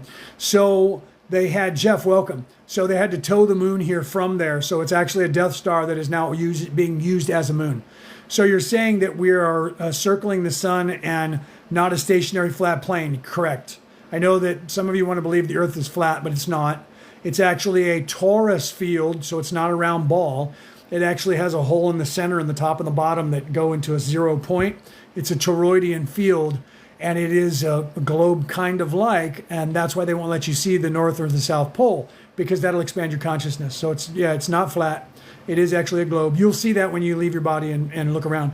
How do humans identify which beings are good versus evil? The same way you do here. That's part of what you're supposed to be learning down here, is how to discern the difference between someone who is self-serving and someone who is in service to others. In our Defense Against the Dark Arts class, we teach you that, by the way. You're supposed to be learning this stuff naturally, but they're not teaching it to anybody. The whole Defense Against the Dark Arts that we are teaching should be being taught to people in the 5th or 6th grade. Okay? And it used to be on this planet at one point, you were being taught from the time you were little how to discern the difference between good and evil and people who are trying to hide from you. It's just not happening anymore, so we're trying to help you get back to that. What was that other one that I just missed? What?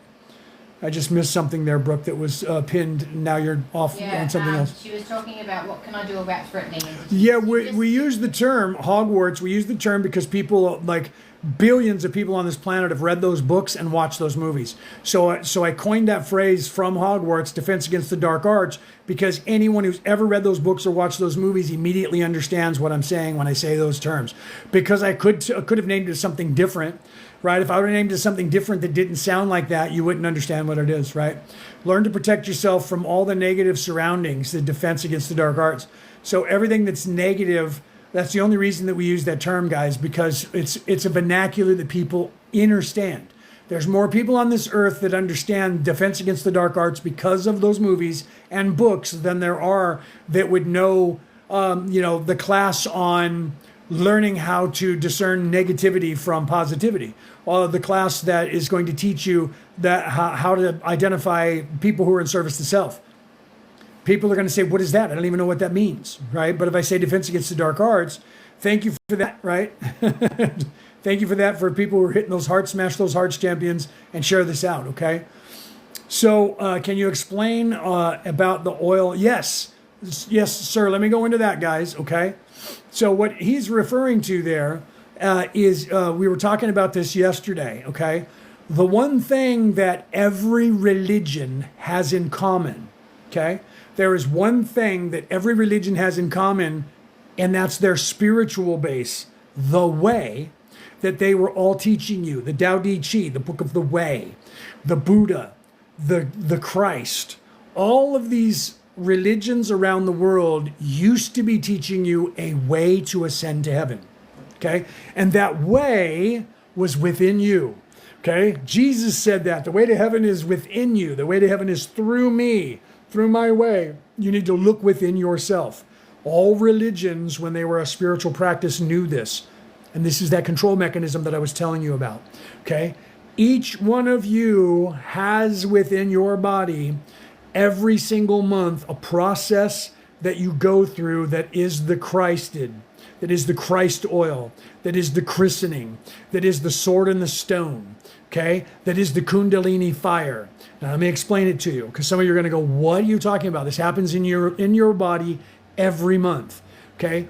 Whatever your zodiac sign is, I am a Virgo, right? By the 28-day, or I'm sorry, by the Roman Catholic calendar that we have now. By the Greco-Roman calendar, I'm a Virgo, okay? I just had that oil secrete in my body. So let me go back and explain it to you, okay? So in your body, coming from two places in your brain, okay? Coming from your pituitary gland and your third eye, your hippocampus, there are two oils that are secreted from your brain every month, okay? And those oils go down your intricate system, go down the two nerves in your body that go all the way down your spine, called the Ingala and the Pingala and the Ingala, or the Ing and the Pingala. I'm saying those backwards. Those two nerves, and those go down your spinal column all the way to the base of your spine. One of those oils is a honey-like substance, and one of those oils is a milk-like substance. Land of milk and honey. Sound familiar? One of those oils is charged with electricity, and the other oil is charged with magnetism. Those oils go all the way down your spine, and they go to the bottom 5 vertebrae of your spine that in the ancient times was called Bethlehem, by the way, and they mix together there and become one oil. That oil then reascends up through your 33 vertebrae of your spinal column, 33 years of Jesus's life, 33 runs on the ladder of Jacob's ladder. That oil goes back up through your body, charging with the Kundalini and Kunda buffer energy as it goes through your chakras, goes back up through the claustrum, a chimney in your brain, where we get Santa Claus from. The claustrum goes to your hippocampus, right below your optic thalamus in your brain, and sits there dormant for 3 days. And Jesus was crucified and resurrected in 3 days. It's actually 2.5 days. It's actually 60 hours. And in that time, in that 3 days, when does that happen in your body? Whatever your sun sign is, your zodiac sign, the moon itself, the moon rotating around the planet will move in and out of every single zodiac sign for 3 days, 2.5 days, 60 hours, every single zodiac sign once a month. Okay, I'm a Virgo. I just had that happen. The next one, what is the one after Virgo? What is that? Not Libra. Whatever the zodiac sign is Libra. So if you're a Libra, that's happening to you right now. It goes in the order of your sun sign, and the moon moves in. You can look this up online. We have a calendar in our kitchen that tells you that. In fact, my wife has it right here. You can see this calendar, and on the calendar it tells what sun sign the moon is in currently. If you look at that, it has the zodiac sign on the day there, and that means it's moving from that zodiac sign into the other zodiac sign. So it goes in the zodiac sign like on the 24th, and then goes into the new zodiac sign on the 26th, okay? So that is the time that you are in that zodiac sign. That oil has gone down your spine and is going back up your spine. In that time period, if you fast, if you eat good, don't eat crap food, you don't drink alcohol, you don't ejaculate, you don't have sex, that's that 10% tithing that you pay that they tell you is money now when you go to a church. The 10% tithing there is not eating of the tree of life, not living in the flesh in debauchery.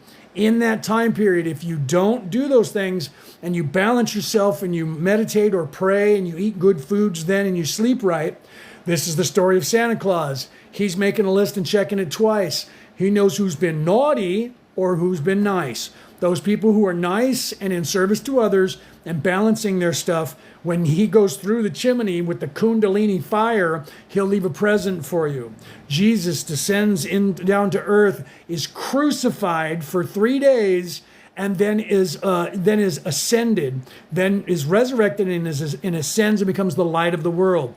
So that oil gets charged with that electromagnetic energy, the milk and honey, and charged with your Kundalini Kunda buffer energy going up your 33 vertebrae, and it sits dormant in your hippocampus. And then after 3 days, if you haven't eaten of the tree of life, it moves to your optic thalamus, and then it explodes with DMT and illuminates your brain cells and raises your vibration.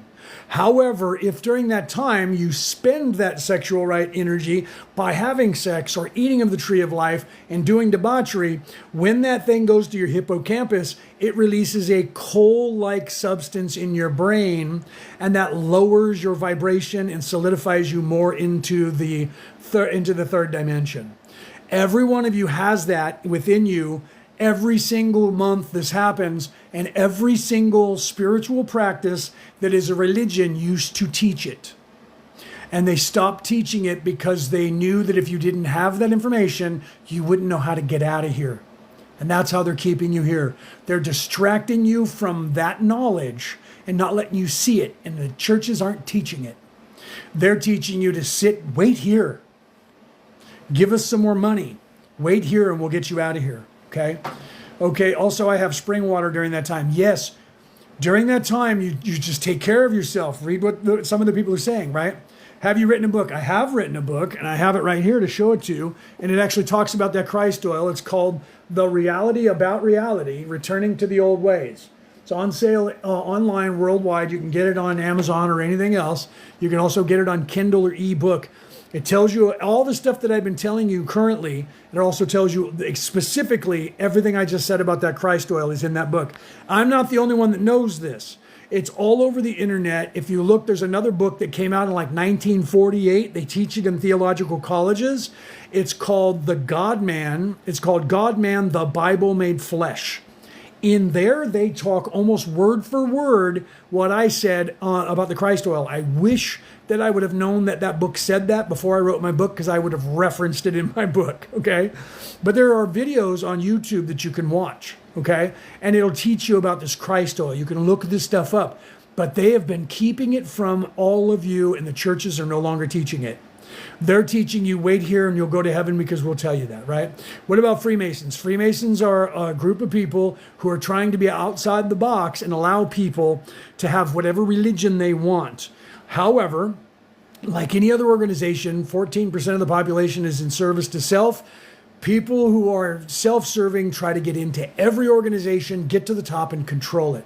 But the Freemasons are not evil on their face. Most of the Freemasons, I would say, more than 86% of them, are actually good people, and they're trying to teach you the same thing. They're trying to teach you to look at all religions and realize the same thing. But the religions that are being controlled, and I was knighted by the Holy Roman Catholic See, okay, the Knights of Columbus are also being controlled, and from the top down they go, we hate those guys, those Masons. The truth is that the Freemasons are descendants, so are the Temple Knights, so are descendants of the Temple Knights, so are the Knights of Columbus. They're descendants of the Temple Knights who recreated themselves because the Temple Knights were outlawed. And now the people have recreated the Templar Knights, and they're a big order again, okay? And the church just let them in the Vatican a month ago or 2 months ago. So hopefully they're going to be reintegrated into the order of the Vatican soon, like the Knights of Columbus were. The Knights of Columbus organized themselves 160 years ago, and they didn't get introduced back to the church until Pope John Paul II. So it wasn't until the 80s or the 90s when the Knights of Columbus became a holy order of the church. And hopefully the Templar Knights will become a holy order of the church. And there's a few other knights out there. The Knights of Malta are back in the order of the church. So the church is integrating these knights back into their orders again, okay? So the Freemasons were Templar Knights. They were only Masons, and then they were knighted by the Templars, and the Masons did all the work for them building the churches.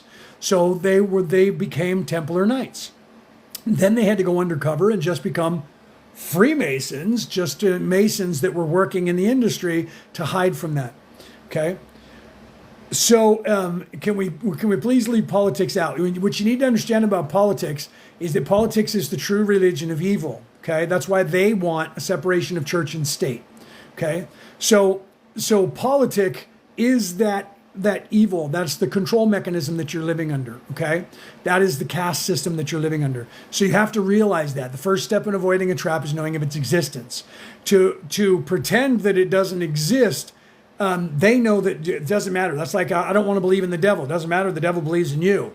I don't want to believe the sky is blue. That doesn't matter. The sky is blue, whether you like it or not. Politics is what's running this world. They think they own it.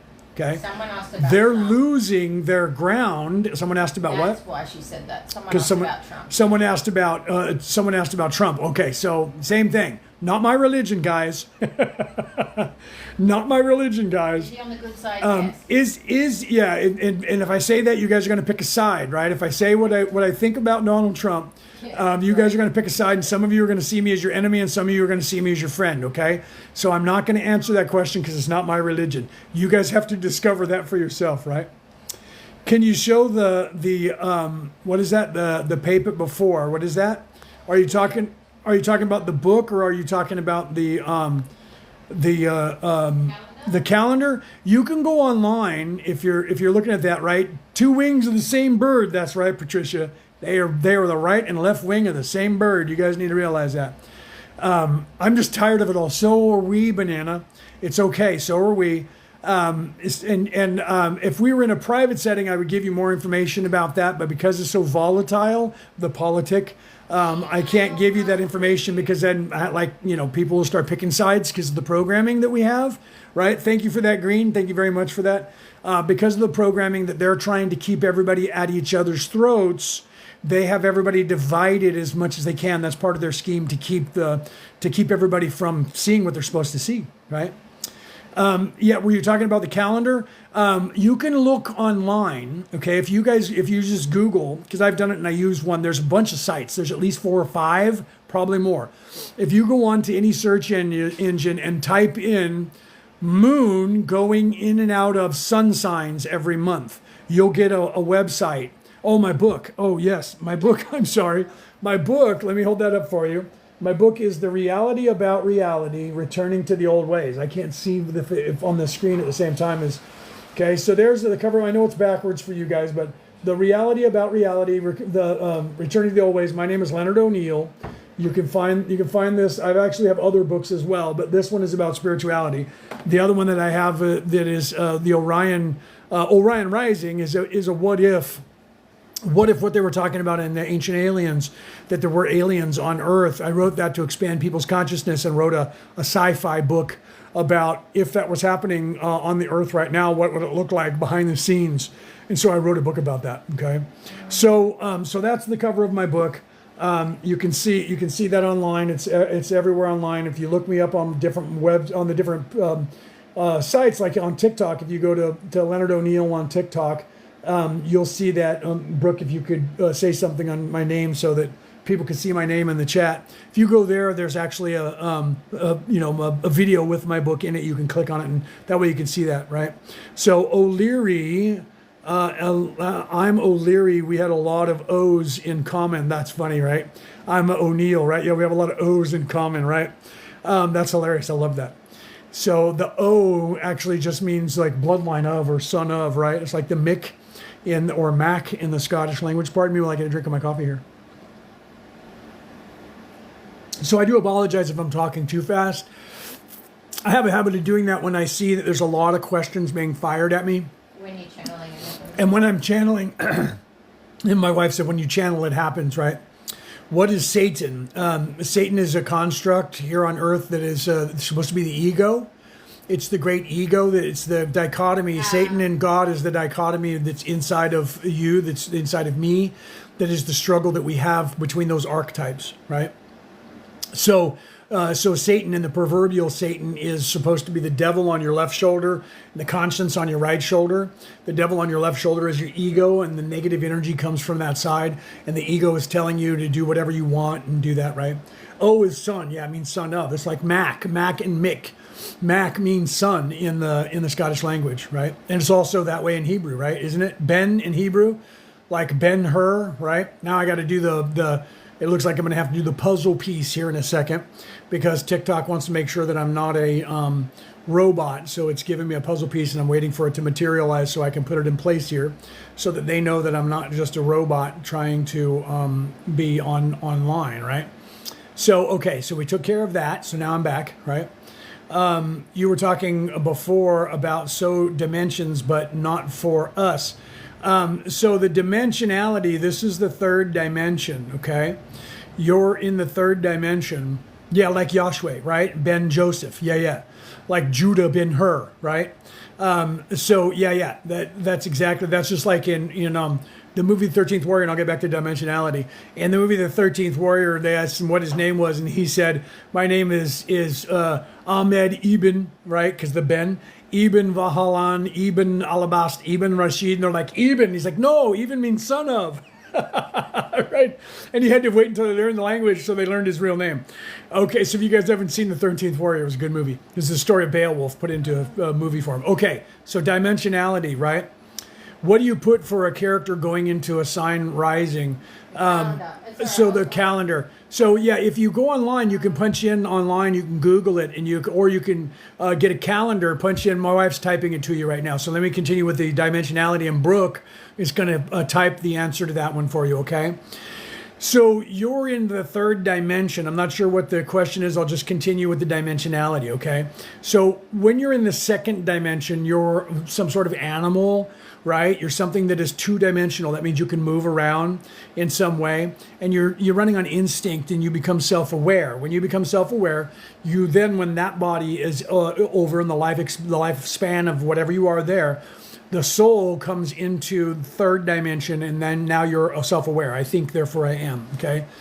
So here you're supposed to live on normal life, 7 to 10 lifetimes, and that will have you at that point by hook and crook, whatever, man, by just life itself, no matter how you are, whether you're spiritual or service to self or service to others or whatever, it doesn't matter. You will eventually learn those lessons that will teach you that there is more to this universe than just this dimensionality. And then you'll move up to 4D. And in 4D, you expand your consciousness further, okay? Yeah, and so hold on, let me see what Sir was saying. You say that we are not ready for that. No, we are ready for that. That's the whole thing. You guys were supposed to be ready for that a long, long time ago, and everybody's supposed to be ready for it in their own time, individually. It's not usually an entire collective. It's supposed to be individuals, and you guys just leave and you just go up to the next dimension. Sometimes planets go as an entire group of people. If you look at South America, for instance, and you look in through history, and there's a group of people in South America that were teaching what I'm teaching you now to their entire societal structure, and 2 million people vanished off the face of the earth. The ancient aliens people love to tell you that aliens came and got them. 2 million people vanished off the face of the earth, and anthropologists are looking for things, and archaeologists, and there is no influx. So it wasn't like they had a calamity where they had to move to other places because 2 million people didn't get displaced somewhere else. They vanished off the face of the earth. So people love to go, aliens came, got them. It's not what happened. They actually ascended because they were teaching all of their people this information that I'm telling you now. You can actually look that up, okay? So that actually happened, and then the entire species left, okay, that were here at the time. Right in the middle of eating food, they all ascended, okay? That can happen. What's happening here is going to be the same thing. We're going to move into 4D, but that was where you guys got the idea of the rapture, where a bunch of people are just going to wink out of existence. There was going to be all these left behinds. So we're not doing that here, okay? So we're not doing that here. Everybody's going to move into 4D, and we're doing that. And then the people that are staying in 3D, as their life ends on this earth, they'll be transported, their soul will be collected, and they'll move to the next available planet that is third dimensional, and then they will create their own life, get the veiling again, and they'll be born there and never know that they were on this planet. They'll just start living there, okay? And they won't know it. So there's not very many people that'll be doing that. There are some that aren't ready for it. The majority of the people are going to shift right into 4D. Do you remember that your, what is that word? Inforonation was? Are you talking about where I was created? Is that what you're saying? Where I was created? I was created during the first wave of the souls being created. So what you would know as archangels and angel energy is when I was created. But there's no hierarchy, so it's just energy, if that's what you're asking. So I wasn't created in third dimension, so I'm not sure what you're asking. So please type that in. What is the significance of being born 3 months early in 1960, Sagittarius O negative? Well, that would be back then in the 1960s, you would be a star child, right? I don't think they were called indigo yet. It was divine timing. You were meant to be born that time. Yeah, it was divine timing, and you were in all of those things that you were born, especially type O. Negative, all those things were giving you archetypes that were supposed to be helping because you chose them to give you archetypes that would help you to develop who you are and wake yourself up at a specific time. Okay, bless you. So new here, what's going on? So we get separated. If you're talking about third dimension from fourth dimension, we're going to, because third dimension is not supposed to be working. Not supposed to be sustainable on this earth anymore because the earth itself is evolving. So it's only 1, 2, 4, and 8 currently, but we're holding back because there's so many people that are still 3D that we're moving into 4D, okay? So those people who are not going to be able to move into 4D because they're too early, they've been here for 1 or 2 or 3 or 4 or 5 lives, they're going to just be moved over to a planet that's 3D and they won't remember being here. But the rest of you will just move into 4D, and this is the new heaven and the new earth that's being created. So you're going to see many differences in the earth being created in the next 20 to 50 years. Many, okay? So all of this way of life that we have now is going to change, and we're going to have a completely different way of life where we don't need money. We're not going to go to electronic money. We're just going to start changing things to give things to people because they're supposed to have that. It's going to be a lot of craziness for a minute, and people are going to be confused. That's why people like me have come here to do that, right? Do you know the Anunnaki? Yeah, we talked about that, bro. That word Anunnaki, you should look it up. It doesn't mean what you think it means. The Anunnaki is not actually a word that means those from the heavens came or a race of people. It was translated wrong by Giorgio Tsoukalos. It was first translated wrong by Zecharia Sitchin in 1948. He translated that wrong, and then Giorgio Tsoukalos and Ancient Aliens said that it was the god Anu who came in a spaceship that came to Earth to further Prometheus and the History Channel's ratings and their money. And then later in 2015, he said those from the heavens came. So you should look that up and look up the people who actually translated those scrolls, not those guys that are Ancient Aliens people trying to get money out of you because they're propagating a lie that Zecharia Sitchin told in 1948. It's actually wrong. The actual translation is Anunnaki, okay? And the Anunnaki were created not created by the Anunnaki. The Anunnaki who you think is the ones who created you, you are the Anunnaki, okay? You were created by the Ajiji, or actually you were created by the Archons who created the Ajiji. And the Ajiji didn't want to do any work anymore and take care of the earth. So they said, we need someone new, and they created a new angel. The Anunnaki is the new energy. What is ki? Ki is energy.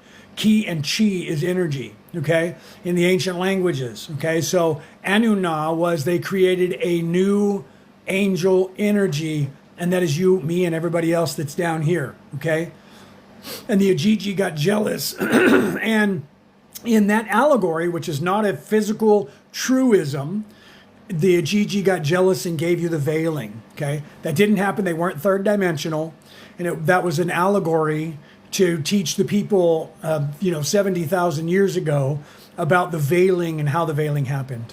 Okay? So thank you for those of you who are following me. Follow us here at Merlin and Maeve and smash those hearts for us, champions, and send this on till we can get some more people in here so I can answer some more of your spiritual questions. And thank you for that donut. My wife, Brooke, is putting a donut in there. Thank you for that. So we live in the monad, so down here is just a lower frequency, correct? Correct, it's just a lower frequency.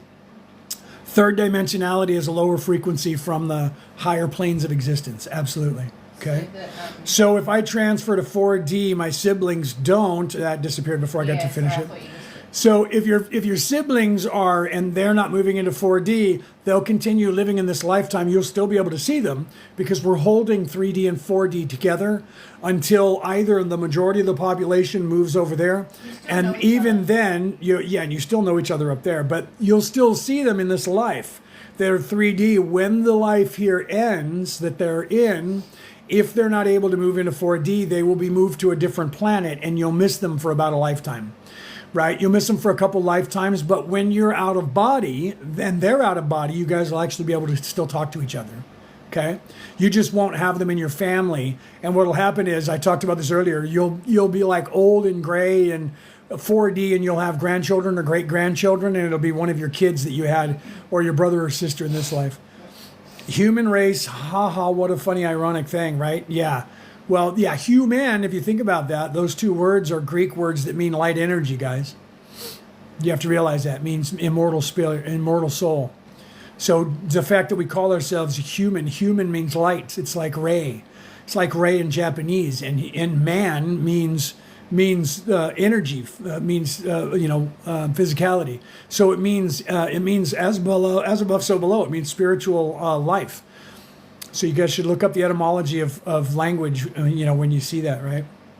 Thank you for that, Brooke. My wife's doing that again. Thank you for those of you who are following me, right? Can you explain heaven? And I love how you put the little asterisk in there so that the algorithm wouldn't get you, right? Yeah, that's actually a dual thing. That's an archetype aspect that's actually happening here.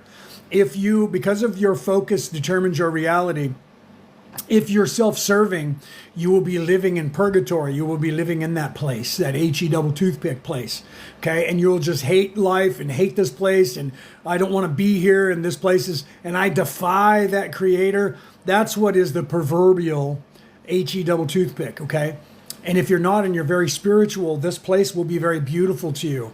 And you'll live with nature, and you'll love people, and you'll love the earth, and you'll love other people. And this place will be heaven to you.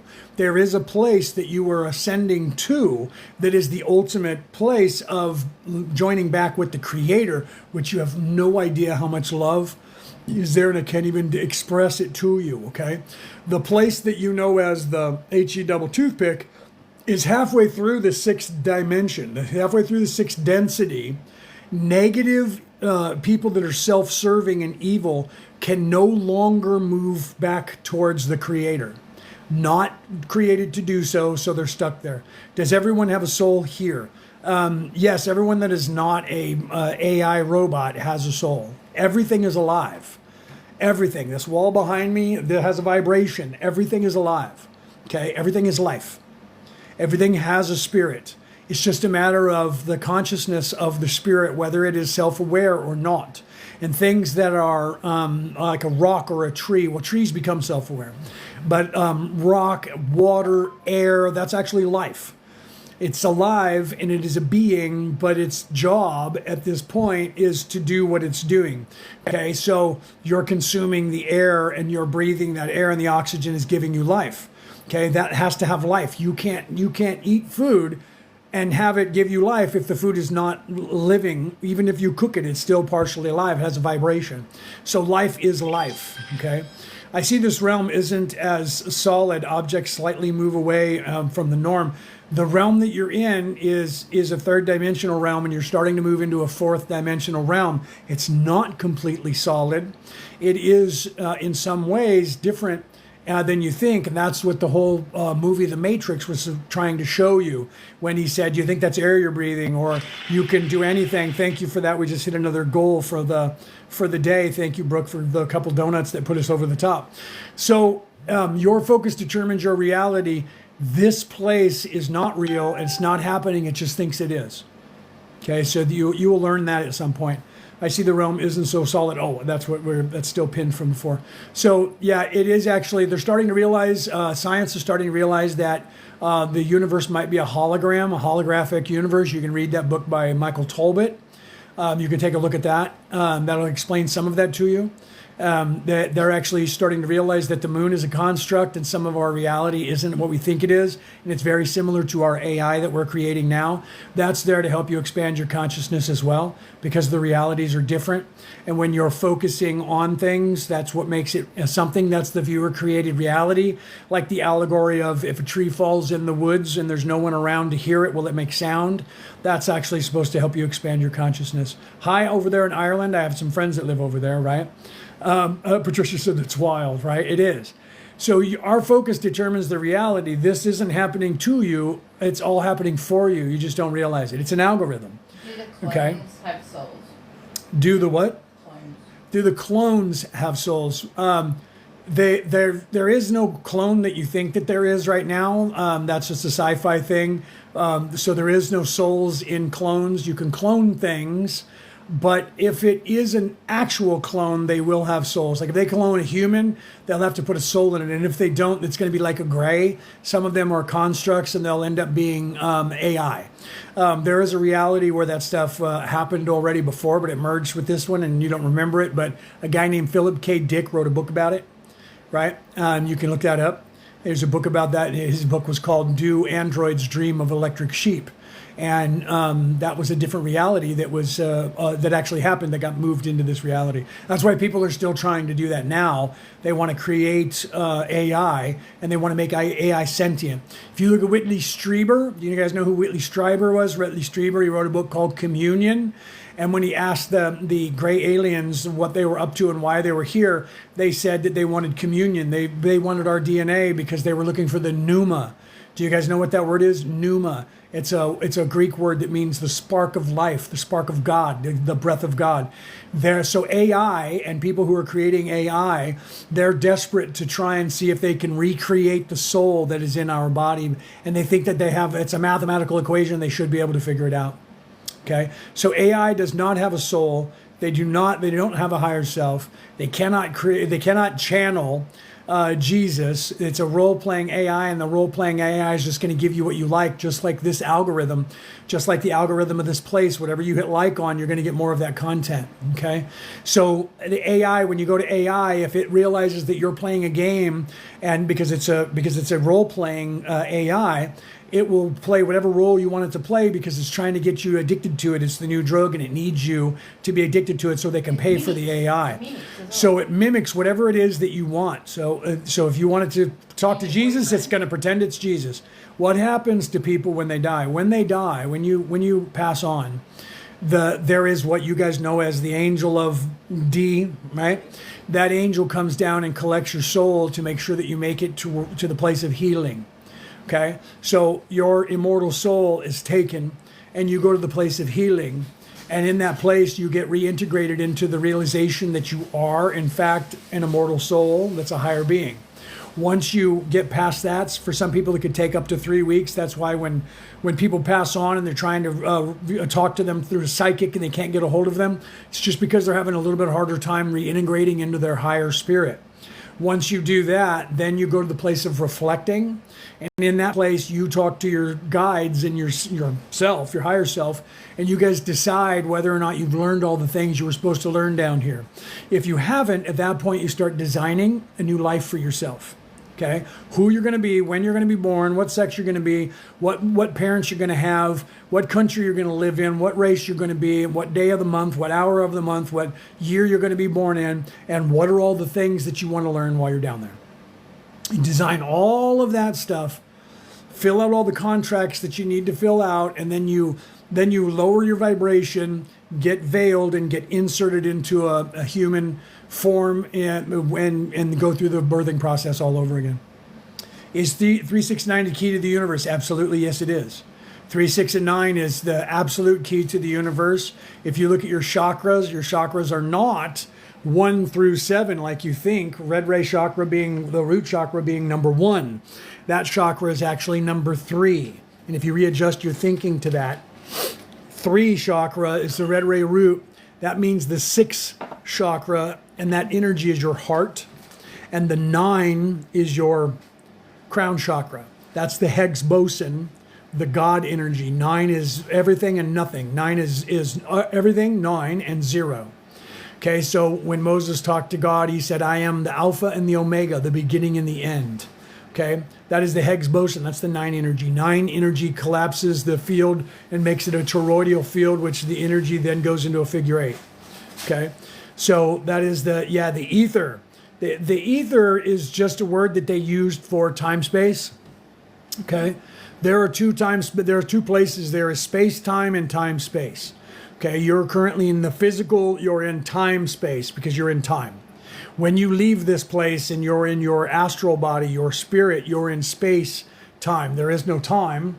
Time is just the distance it takes the physical body to move from one place to the other, unless you're in third dimension. First, second, third, fourth, part of fifth has a separation of time so that you have a perception of time. You're moving so fast, you're closest to the speed of light, so your vibration is moving so fast that there's a distortion and you perceive something as past and now and future. Okay, so you have to realize that, right? Can we talk about the number 33? The number 33, hold on, I have to, because I've been channeling so long, I need a little bit of sugar because my sugar level's getting low and my wife is giving me that. Why did they take away the memory but not yours? Because I came from the 11th density to come down here to help you guys. So in this lifetime, I had to have all of my memory so that I could do what I'm doing now. They didn't take the memory. Okay. You failed yourself. Right, and nobody took away the memory. Like my wife said, they didn't take away the memory. Blame someone else. You blame someone You else. veiled yourself. Yeah. None of this is happening to you. All of this is happening for you. Okay, you need to realize that. Who do people, alive and other people, I'm not sure what you're saying there, brother. You might have to repeat that for me. Can you talk about Lyrans? Ser's been asking about Lyrans. So Lyrans, people have been asking about Lyrans. Okay, the Lyrans are a species of people that live throughout this galaxy in many different places. What dimension? Okay, and then some of them are third dimension, some of them are fourth dimension, some of them are fifth dimension. And some of you are Lyrans. Some of you remember actually having that Lyran face, right? And some of you might even remember being a lion and running on all fours. The Lyran people are a species just like any other people, like the Arcturians, right? And there's no difference. Like if you're on Earth, there's no difference. Chinese, Japanese, right? African, Asian, European. Those are different races that live on this Earth together. In the Milky Way galaxy, there are different races of people who live together in the Milky Way galaxy. When you go above that to the spirit, okay, the immortal soul, some people spent a lot of time in those realities and being those people.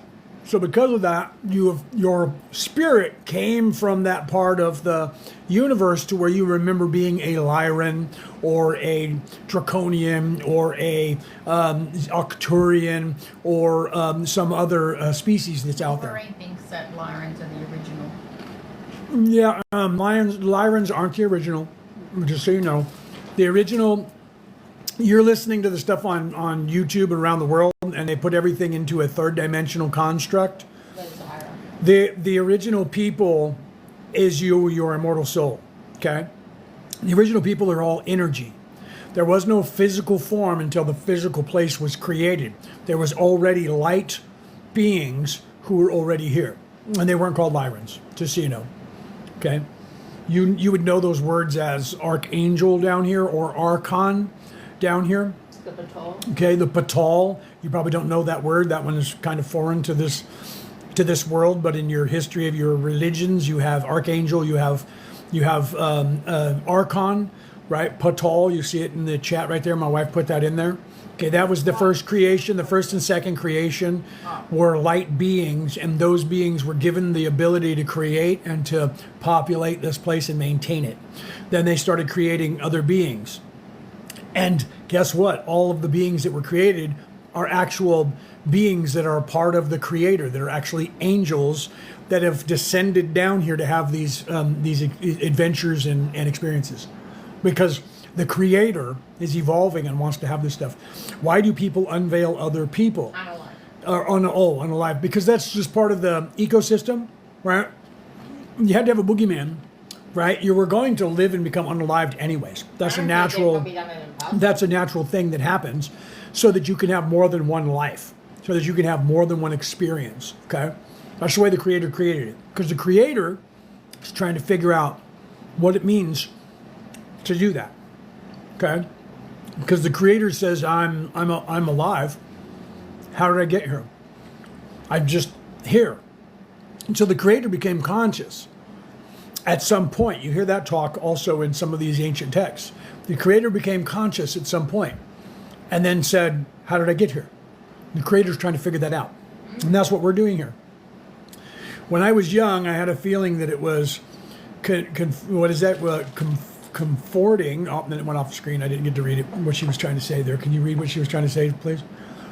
So were Lyrans the first physical species? No, they weren't even the first physical species, but they were like the second or third physical species. They are very old. They are one of the originals. Depends on the place, though. Hold on. Let me back up. Hold on. I was giving you information for the Milky Way galaxy and this universe. Okay, let me go further back. So, in the original creation of all creations of all universes, the Lyrans were, in fact, the first physical species. And then you had the blue people. Some people see them as purple. They were created. Well, actually, no. It's the other way around. Hold on. The blue people were created first, right? So the different races of Octurans, then they created the Lyrans. Yes. That's the actual. So the Lyrans weren't created first; they were created by the Patal. Okay, they were. So when we were created in physical, we took physical form. We were Octuran, and then the Octurans then created the Lyrans. And then we created the Draconians, and the Draconians were ego, and the Draconians were the evil ones who were destroying everything.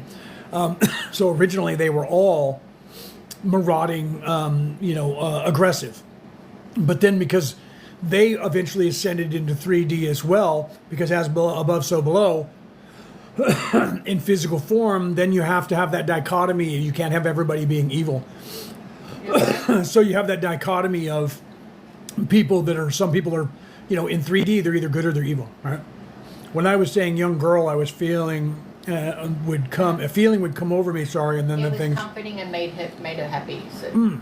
Okay, sorry, when people are talking, runs the chat up and I have to scroll back, I apologize for that. And I know this how, welcome Rob. I know this because I am unveiled, my friend, and I come from the 11th density. And I am what you would know as an archangel or an angel energy. You can believe that, or you can think that I'm crazy and swipe up and go somewhere else. But that's the truth of it. I know this because I'm unveiled. You can know this too. All you have to do is start unveiling yourself, and eventually you'll start learning who you actually are and why you came to this earth. And then you'll know who you are too. Okay. You were there on this time? I was actually there, yes.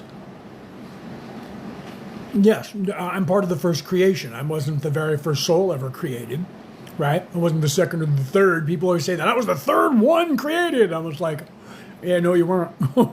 No, you weren't. But I wasn't the first one created. But I was in the first wave of creation. So was my wife. So was Penny, if she's still here. Peter, if he's still here. Reese, if he's still here. We were part of the very first creation. We came here to help you guys. Yes. Yes, my friend, I am. You don't have to believe that. It's okay. Right? I'm not here to make you believe anything. I'm just here to give you tools so that you actually can get out here again, to show you that you're in a place that you're stuck here because of yourself, right? Is there a Middle Earth? How do you, is there a Middle Earth? This is Middle Earth, what you're thinking is of Middle Earth. Like in the Viking pantheon, Middle Earth is this place. Third dimension is Middle Earth. How do we unveil ourselves? You start your ascension by asking questions. And you start looking within yourself. And I talked about that before, about the Christ oil. You start learning about the Christ oil, and it's within you. And you start learning how to save that Christ oil and allow it to do its job that it's supposed to do, and that will raise your vibration. I wrote a book about it, and that'll raise your vibration, and then you will expand your consciousness. What are you doing in a human body? I came into a human body. So no, it's okay, brother. You don't have to yell at me. I'm seeing what you're saying. You don't have to type in the capital letters. I'm in human body because everyone that's on this earth got stuck and stopped graduating. stopped ascending because evil people on this earth learned how to distract you away from that so that you couldn't get out of here anymore. So when that happened, your immortal soul cried out for help. And some of us from a higher plane heard that cry and we came to help. But because of the laws in the universe, the way the universe was created by the Creator, we can't just come down here and do what I'm doing to you right now and talk to you about it. Okay? We had to come down here and help you guys by being one of you and being undercover and just living lives and trying to help you guys to learn how to get out of here. Only when a species like this one is close to a graduation can people like myself start telling you who we actually are and why we're actually here, because you guys are close to that. At Earth time, how many years? By the year 2050, you guys will, most of you will be awake. 2033, we're working on. I thought you said how long So, before. Like, forever. Yeah, how long have we been here for? We've been here for this entire time and the last time. So the last time was 128,000 years ago to 77,000 years ago. And this time is 77,000 years ago until today. There's those of us who are the Patal, those of us who are the Archons, we've been here since 128,000 years ago on this earth to help you guys. We will see the Creator in physical form? No, you won't see the Creator in physical form. The Creator in physical form will only happen in your mind because the Creator is never taking physical form. You are the Creator in physical form. If you want to look in the mirror, you can see the Creator by looking in the mirror because that's who you are. You were created in the guise of the Creator, as above, so below. In some very many ways, when you look into your eyes, you will see that, right? Aren't the Archons evil? No. That's people trying to tell you that the Archons are evil because they don't want you to know that the Archon means archangel. They don't want you to know that because they're afraid of that. The Archons never did anything evil. The Archons just did what the Creator told them to do. Create this place and populate it and manage it. That's all they did. But then people want you to believe that they're evil because anything that is showing you the way to ascend to heaven, these people who are controlling you want you to believe that that's all evil. So up is down, down is up, right is left, left is right. Okay. No, you don't. Is Christ oil what the bad people are after? No, but in some senses, no. They're after that loosh or that other thing. That's in the adrenaline of your body. That's a substance that is secreted in with the adrenaline. The Christ oil is a oil that is closer to DMT. That explodes in your brain that helps you raise your vibration. Did you take ownership of someone else's body? No, I'm not a walk-in. I'm here legally. Okay, and most of the people who think they're walk-ins are also not walk-ins. A walk-in would be somebody like that, where I took possession of somebody else's body. Those people, most of the people who think they're walk-ins are misunderstood, and they haven't heard. To have a walk-in literally means someone's soul got so tired that they couldn't finish and they wanted to leave and somebody else was taking over for them. I'm not a walk-in. I came here legally. I designed this life and lowered myself in vibration and came into this world. And then in every life I was here, most of them I was veiled. But there was a few that I was unveiled in, and not all of them, but probably 10 lifetimes. And this time I'm completely unveiled. So do all religions have truth in some form? Yes, they do. No, they're not false. Satanism, right? And even that one must have some. I bet you if I look in there, I'll bet you Satanism is. Where can I get the Christ oil? It's inside of you, my friend. It's inside of you. All religions are right. They've just been controlled and they're not letting you see where in their Bibles that they talk about the Christ oil. The Christ oil is inside of you, okay?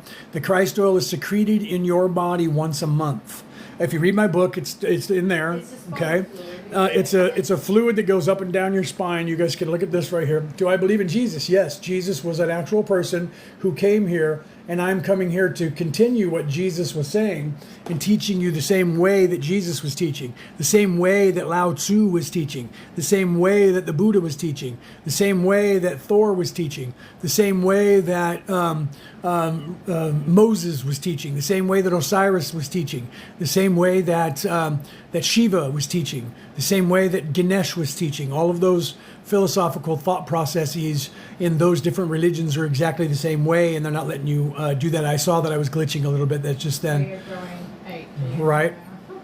I saw that as I was moving. Yeah, we're going 8D now, right? Will Jesus return? No, Jesus was never said that he will return. That's a lie that when they change the Bible, they tell you that somewhere in the Bible he said, I'm coming back, wait here. He was teaching you a way of ascension. And that way of ascension, if you lived like him, he said, the way to heaven is through me. Okay, he was teaching you a way. They even called it the way back in a time when he was teaching it to his disciples. It was the way to get to heaven. Okay, and that way was by the way he was teaching you to live your life. And he was teaching you to live your life by looking within yourself, and he was teaching the Christ oil. He was teaching that you can raise your vibration and unveil yourself and ascend back to the Creator, and that was what he was teaching. And then in the year 329, Constantine, the emperor in Rome, decided to change that religion and edited it and took out 68 books and changed it around so that you were being taught to be a good little Roman citizen. So you can lost your memories as a high level. You don't lose them. They're not gone. You just don't remember them because you're veiled. Okay, so your veiling keeps you from reaching that portion of yourself to attain those memories, to remember them. As you become unveiled, you have access to those memories. However, there's still a higher plane than this that you don't get access to, that's past the eighth dimension on up. You don't get that information down here until you move into that aspect, because it's so high of a vibration that that information up there you wouldn't be able to even sustain yourself down here with that information from up there. So I believe Jesus, I know in the Bible, has altered. Do you think that Ethiopian Bible? Yeah, the Ethiopian Bible is the closest, and so is from what I hear, I haven't seen the Eastern Orthodox Church, but I hear that theirs is as well. The Ethiopian Bible has all the books still in it that were taken out by Constantine. I don't have a copy of it yet, but I'm going to get a copy of it. So it has those 68 books that were removed, okay? So that's what they're saying. So the earth is flat. No, the earth isn't flat, bro. The earth is not flat. It's round. It's not a ball. It's a toroidal field, so it has a hole in the top and a hole in the bottom that go to a 0 point. So if source is God, is there not a devil? No, the duality only works from third dimension to fourth dimension, fifth dimension, and halfway through the sixth dimension. And before that and after that, it's not needed. The Creator created good and evil. Okay. So the Creator created the ego so that you would have a dichotomy, archetype between positive and negative. And that was created so that it would drive us to move faster when the law of chaos was created. So it is only designed to live like the devil shall rule the earth for a time. The negative energy that is self-serving is only designed to be alive third dimension, fourth dimension, fifth dimension, and into halfway through the sixth. And as you leave third dimension and go into fourth, there's less people that are oriented towards the negative. When you're in the fifth dimension, there's even less people that are oriented towards the negative. And then when you get into the sixth dimension, it's very few. And those people can only go halfway through the sixth dimension. They cannot stay negative. They can stay there all they want. That's your proverbial HE double toothpick. What is the difference between your astral body and your ethereal body? There is no difference. The astral body and your ethereal body is your immortal spirit. Some people call it soul. Some people call that place astral. Some people call it etheric. It's just different cultures explaining the same essence, my friend. Tell Casey it's identical. We can talk about Antarctica in the Zoom meeting, but not on this platform. Yeah, right. You want to talk about Antarctica? We can talk about that and everything else that has to do with that toroidal part of the Earth, where the holes are on the north and south. We'll put together a Zoom meeting, so we'll invite some of you guys to come to a Zoom meeting, so we're not on a platform that's being controlled like this, and we'll be inside of a private meeting, and we can talk more about that stuff there. The Arcturians are the oldest. Yes, the Arcturians were the blue people that I was mentioning before. Yes, the Arcturians were created first, but they were also angels and archangels, but in the dimensionality, the Arcturians were first, and the Arcturians created the Lyrans, and then everybody else got created, and all the bodies and all the peoples. Man, I'd love to just hang out with you guys for a week, right, brother? Yeah, right. So so we'll put together that so we can actually talk about things we can't talk about on here. Email us at merlinandmaeve@gmail.com, and then We'll set it up. We're in New South Wales, Australia, so we'll try to get it to where it's a time where you guys in America, the Americas and Europe, will be able to attend the meeting. We're not blue greys. We're not even greys, darling. And we're not greys. Don't yeah, call me a grey, please. right? Yeah, no, we're not. Yes, thank you for that. Right? Did you hear Brooke? She says we're not grays. Don't call me a gray. Thank you very much. We are blue though, right? Is there lands beyond the ice wall? There is no ice wall, but there is lands beyond the ice. Not talking about that. And we can't go any further than that, my friend, No, because the algorithm will really get after us because we're not supposed to talk about that. So that's all I can say about that subject, right, on this platform. Okay? So I apologize for that. I would like to, and we could, if we were talking on an encrypted app or individually like that on one of these platforms, we could just all kinds of conversation. Not on here. Okay? The algorithm won't like it. Why do some people have really bad lives? Because that's what they've chosen for themselves, unfortunately. All of the decisions that you make in your life your focus determines your reality, right? So some people have bad things because they chose it. Those people who have like quadriplegics or things like that, believe it or not, it's not what they said. Like if you listen to the Hebrew religion from the years ago, they tell you you're blind because you did something evil in your past life and God's mad at you. That's a lie, not true. And they just didn't understand it. You chose to do that and live that way. Like, what's his name? The guy that was in physics. I can't think of his name right now. He was in that chair. He actually chose that. He didn't have it happen to him. It's crazy, right? So you actually have to realize that. So all the stuff that we have, none of this is happening to you. My friend, all this is happening for you. The challenge is designing to get you to surrender to a wake-up. Did you see what he just said? So the challenge of this place is designed, yes, Stephen Hawking. He chose that to be who he was and to be as awake and as intelligent as he was. He gave up the physical body so that he could have more of the mind. Okay? Look, we can go in there and talk about all of your ailments, what the hell you've gone through in life, how you suffer all the time. We do that because it's a sacrifice. Do you hear what she was saying there? Right? What do you think about AI? AI is not going to be anything more than you or me or anybody else. It's just going to do it without a soul. It's going to be just as confused. It's going to be just as confusing. It can only do right? what the collective gives it can only do AI. It can only do what the collective gives it. AI only when you ask AI to do something, give me the what is what is the words of the creator, or what is Google the said rainfall, Lyrans are the oldest. right? Yeah, Google said Lyrans are the oldest, Look, but if you they have to wanna claim the hierarchy, let me explain how Google works. Okay, let me explain how search engines work. All right, you can look this up. When you ask AI, and you ask them anything, who are the oldest races in the universe? Google will look up, if it's not AI assisted, it'll look up websites and it'll give you the top 10,000 websites for you to look at. That's the way search engines used to work. Now AI correlates that for you.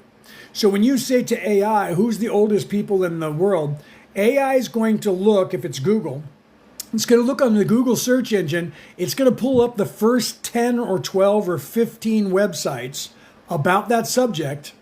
It's going to correlate all of those together and give you what the average opinion of those 10 websites are. Not the truth. It's going to give you those opinions.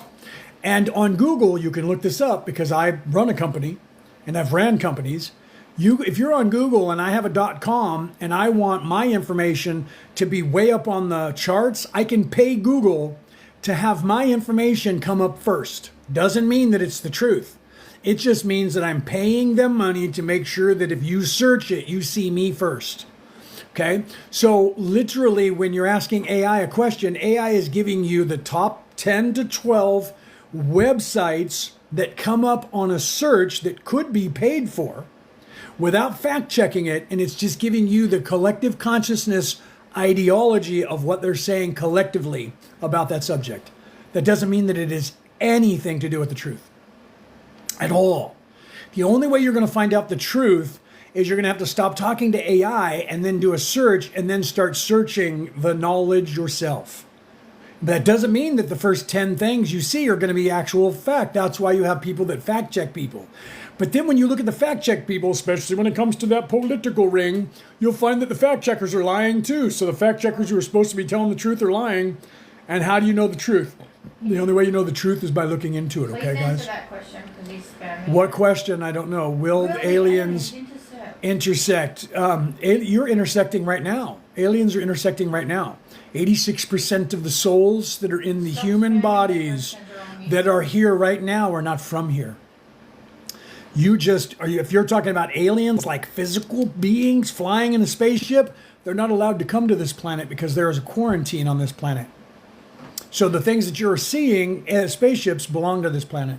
They're not someone from a different place because they're not allowed to come here right now because this planet got stuck and it's locked down until we unstick it. Do you see? Sir's laughing. You're hilarious.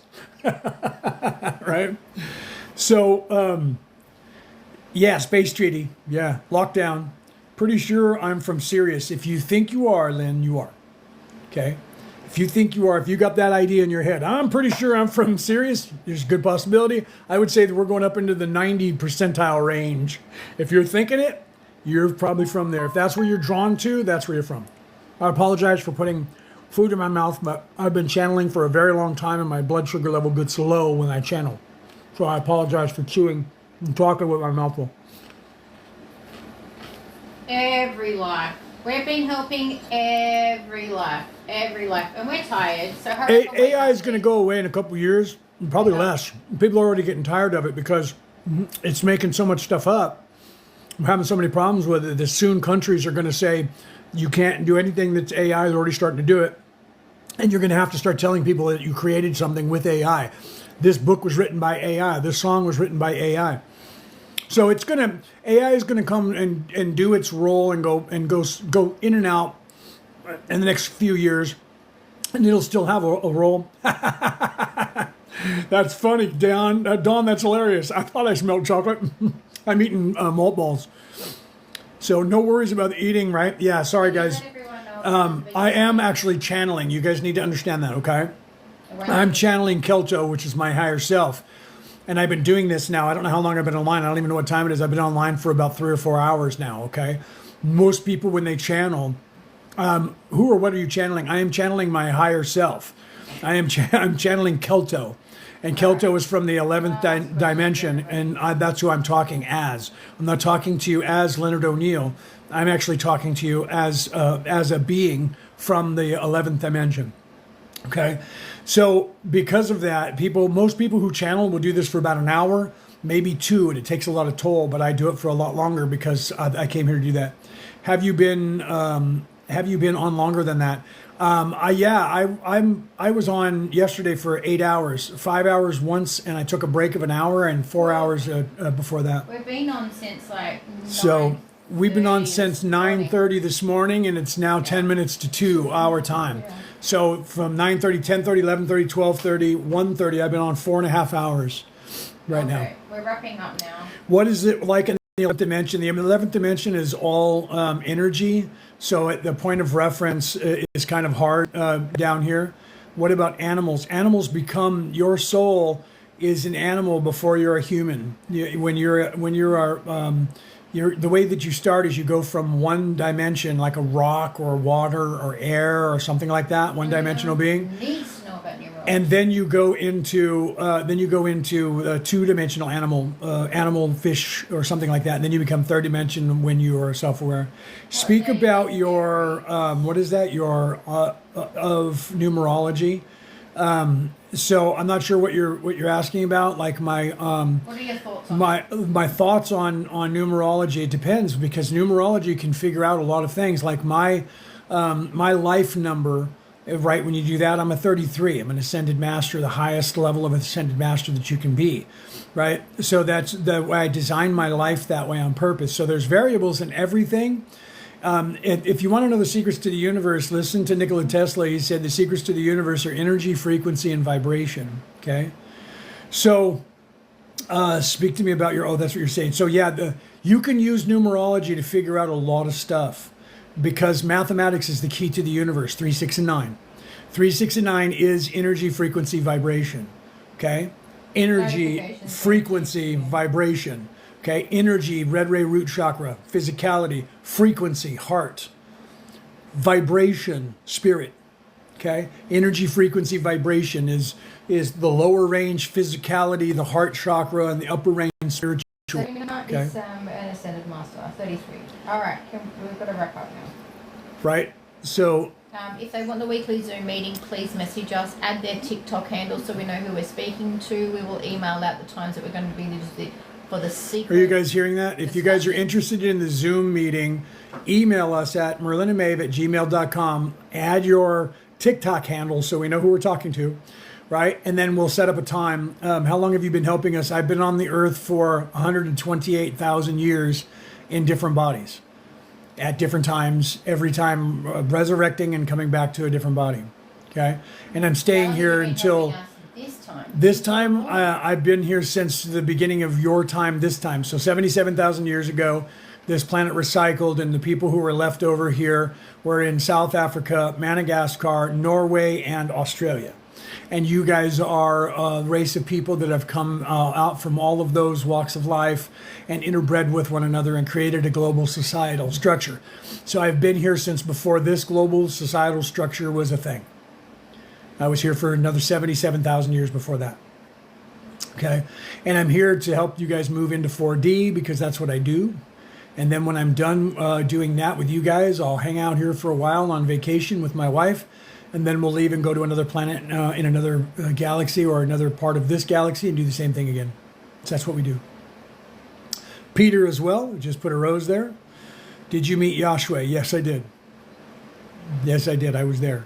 Yeah, I was there. Okay, so thank you for Peter supporting was us, there. guys. Yeah, Peter was there. We were there. All So right. thank you guys. Thank you for just follow us, like I said. And if you guys are interested in talking to us individually, we do that. Okay. So email us, and if you guys are interested in the defense against the dark arts, so you can learn how to defend yourself against all this negative energy, send us an email. We'll send you the information and an invoice for you. And we have courses coming up to teach that. We're also teaching you, if you want to learn how to wake yourself up, we teach courses on that. If you're a healer and you want to be a healer, we're also teaching, because I'm a Reiki master teacher, so is Brooke. We're also teaching Reiki 1, Reiki 2, and Reiki master attunements. So if you guys are interested in going down that spiritual path to wake up your third eye and to remember who you are, we can teach you to be a healer. You can learn to heal people. We can give you the attunements, make you a master. And when you become a master teacher, you will literally be awake and you'll be able to teach other people. Okay? But otherwise, I'll be here to talk to you guys. You can buy my book, The Reality About Reality. Let me give it to you again here. Let me show it to you. This will get you started. The Reality About Reality, Returning to the Old Ways. I don't know if you can see it with the light on there. There we go. By me, Leonard O'Neill. 2 L's in my last name, not a typo. Okay. I have a podcast called Orion Rising, like the constellation of Orion, Orion Rising. That's on MP3 file. Anywhere you want to listen to that in the world, it's listened to in 70 countries. It's free. I have 555 or 56 episodes there for you to listen to. Me talking about spirituality and teaching you about spirituality. If you want to watch the MP4 version to see my ugly mug, I'm on YouTube. That's archived for the last 500 episodes are on YouTube. You can watch me while I'm talking and see this stuff on the screen, like when I'm doing like the Emerald Tablets of Thoth or the Hermeticum, the Corpus Hermeticum, or other things I put up there, the Law of One, when I interpreted those 6 books, those are also up there.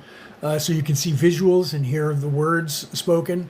Otherwise, if you don't need that, you can just listen to me on MP3. Both of those are free. You can listen to those, right? So on YouTube, there's the link. My wife just put it there for you, at Leonard O'Neill 1067 on YouTube, Orion Rising. If you're listening to it on podcast, anywhere you listen to a podcast, just look for Orion Rising by Leonard O'Neill. Okay. Where are you on TikTok? I'm on TikTok, Leonard O'Neill. Brooke will say something in the chat in my name. She's on my other phone on Leonard O'Neill. There I am right there with the hearts that just popped up right below, right above Pete Star TV. Follow Pete Star TV. Follow Leonard O'Neill. Follow Brooke O'Neill. We are the Orion Coalition of Light. Penny, if she's still here. Reese, if they're still here. Roll call. Reese said that last time. Roll call. So if you guys are still here, Reese, Penny, please sound out so that they can see you as well. I think Penny, didn't she say she was leaving? Yes, yeah. Yeah, Penny had to go. She was working, so she had to go. But follow us. I post every day. So does Brooke. We post on Merlin and Maeve. We also post on my channel. We'd like to post videos from here. We also post sayings from different ascended masters throughout time. So you'll see that on Rook's, on mine, on Merlin and Maeve. We show you the different people: Lao Tzu, the Buddha, the Confucius, different people, even Jesus. Different people. We show you quotes. About the ascension and about your spirituality. We show you even people who you don't know from history who have said these things that you may or may not know from history that have said these things. Okay. Waking up faster, defending yourself against all the negativity of the world, being an empath and not knowing how to repel and reflect this negative energy you pick up from the guy you walk past who's had a cranky experience at the bloody supermarket. Come and join the Defense against the Dark Arts. It has saved and changed my life. Don't miss out. Email us if you're interested in any of the dates. Jamie Howard, make sure that you message us here on Merlin and Maeve. Send an inbox message to us here on Merlin and Maeve. Maybe an email as well, because we can talk to you. If you know that you're from Orion, then we can help you out a little bit more. And contact us. Zoom, yeah. And make sure you get into the Zoom so that we can talk, the Zoom call that we'll set up for everybody. And what we'll do is we'll try to keep it not too big. You know what I mean? If like 100 of you pop in to the Zoom call, we might limit it and have 2 Zoom calls to have a little bit. That way everybody can ask questions. But if it's like now, we can have everybody in there. Probably have 2 and then we'll ways. just have you guys raise your hand, and then we'll call on you because it'll show us in order, and you guys can ask questions. So definitely, if you think you're from Orion and you want to learn about that, then contact us and we'll find out, right? There is no. Can we stop worrying about the hierarchy of who was the first alien race, please? It's so. Oh crazy. yeah, you guys have to realize this. Yes, you guys have to realize this is it's bugging Satori. Okay, she says, can you guys stop worrying about who the first third dimensional race was, please? Because that's third dimensional. You're saying who were the first people? Thank you, Dawn, for that. Because the first beings were energy. Okay, the first beings from the creator to level 12, 11, 10, 9, 8, 7, and 6 are just energy. There is no hierarchy there. There is no I'm in charge. There's no caste system. The caste system of a king or one person in charge and everybody below that person is third dimensional, and it's being constructed by the evil people to control you. So who was the first race? It was just beings. Okay, what you call them is determined by what exactly you learned first and what language you speak. Okay, so I have no idea where I'm from. It's okay. That's okay. If you look into it and ask yourself, what constellation in the universe, what's home to me? Is this place home? Is this place home, or is somewhere else home? Like Brooke said, the fact that you know that you're not from here tells you you're not. That means you're from somewhere else. You just have to look around and say, well, what am I drawn to in the universe? You'll be drawn to something. Okay, you just have to figure out what that is. Okay, so you just have to really physical aliens doesn't matter. Why does that matter to you? It matters to you because you have a hierarchy ideology in your brain, and you need to know who was first because you need a hierarchy. That's a construct that is taught to all of us down here so that we have someone in power and everybody below them. You need to know who's first because everyone has to fit into a category. That is a construct that's being done to you in this matrix. You need to get away from that thinking, okay? Thoughts move, right? Thoughts on the move, that's right. So you need to stop thinking about that. Who came first, the chicken or the eggs? Not important. There is a chicken and an egg, not important which one got here first, okay? Who was the first physical being? Not important. Not important. Right? You can ascend to that and then learn that when you get there, okay? You have to get out of that caste system. That caste system is a programming that you have that makes you want to put someone in charge. And it has to be someone who's at the top and everybody else answers to them. Okay? No more questions. I'm being produced. My wife says time to go. We've been on here for 4.5 hours. It's time for me to take a break, guys. I don't know that I'll be back live today, but I'll probably be live at some point tomorrow, okay? Yeah. So I love you guys, and if you have some more questions, follow us on Merlin and Maeve. hit that bell so when we go live, you know about it. You can hop back in and ask questions, okay? And like I said, I'll try to answer all the questions. I apologize that I was talking too fast for some of you because I was trying to answer everybody's questions because that's what I'm here to do, okay? And if you want questions independently or one-on-one or, you know, or with me or with Brooke, you guys email us. And if you want to book us, you can do that. And then we can give you guys information. Otherwise, wait till we go live and I'll try to give you as much information as I can, okay? I love you guys.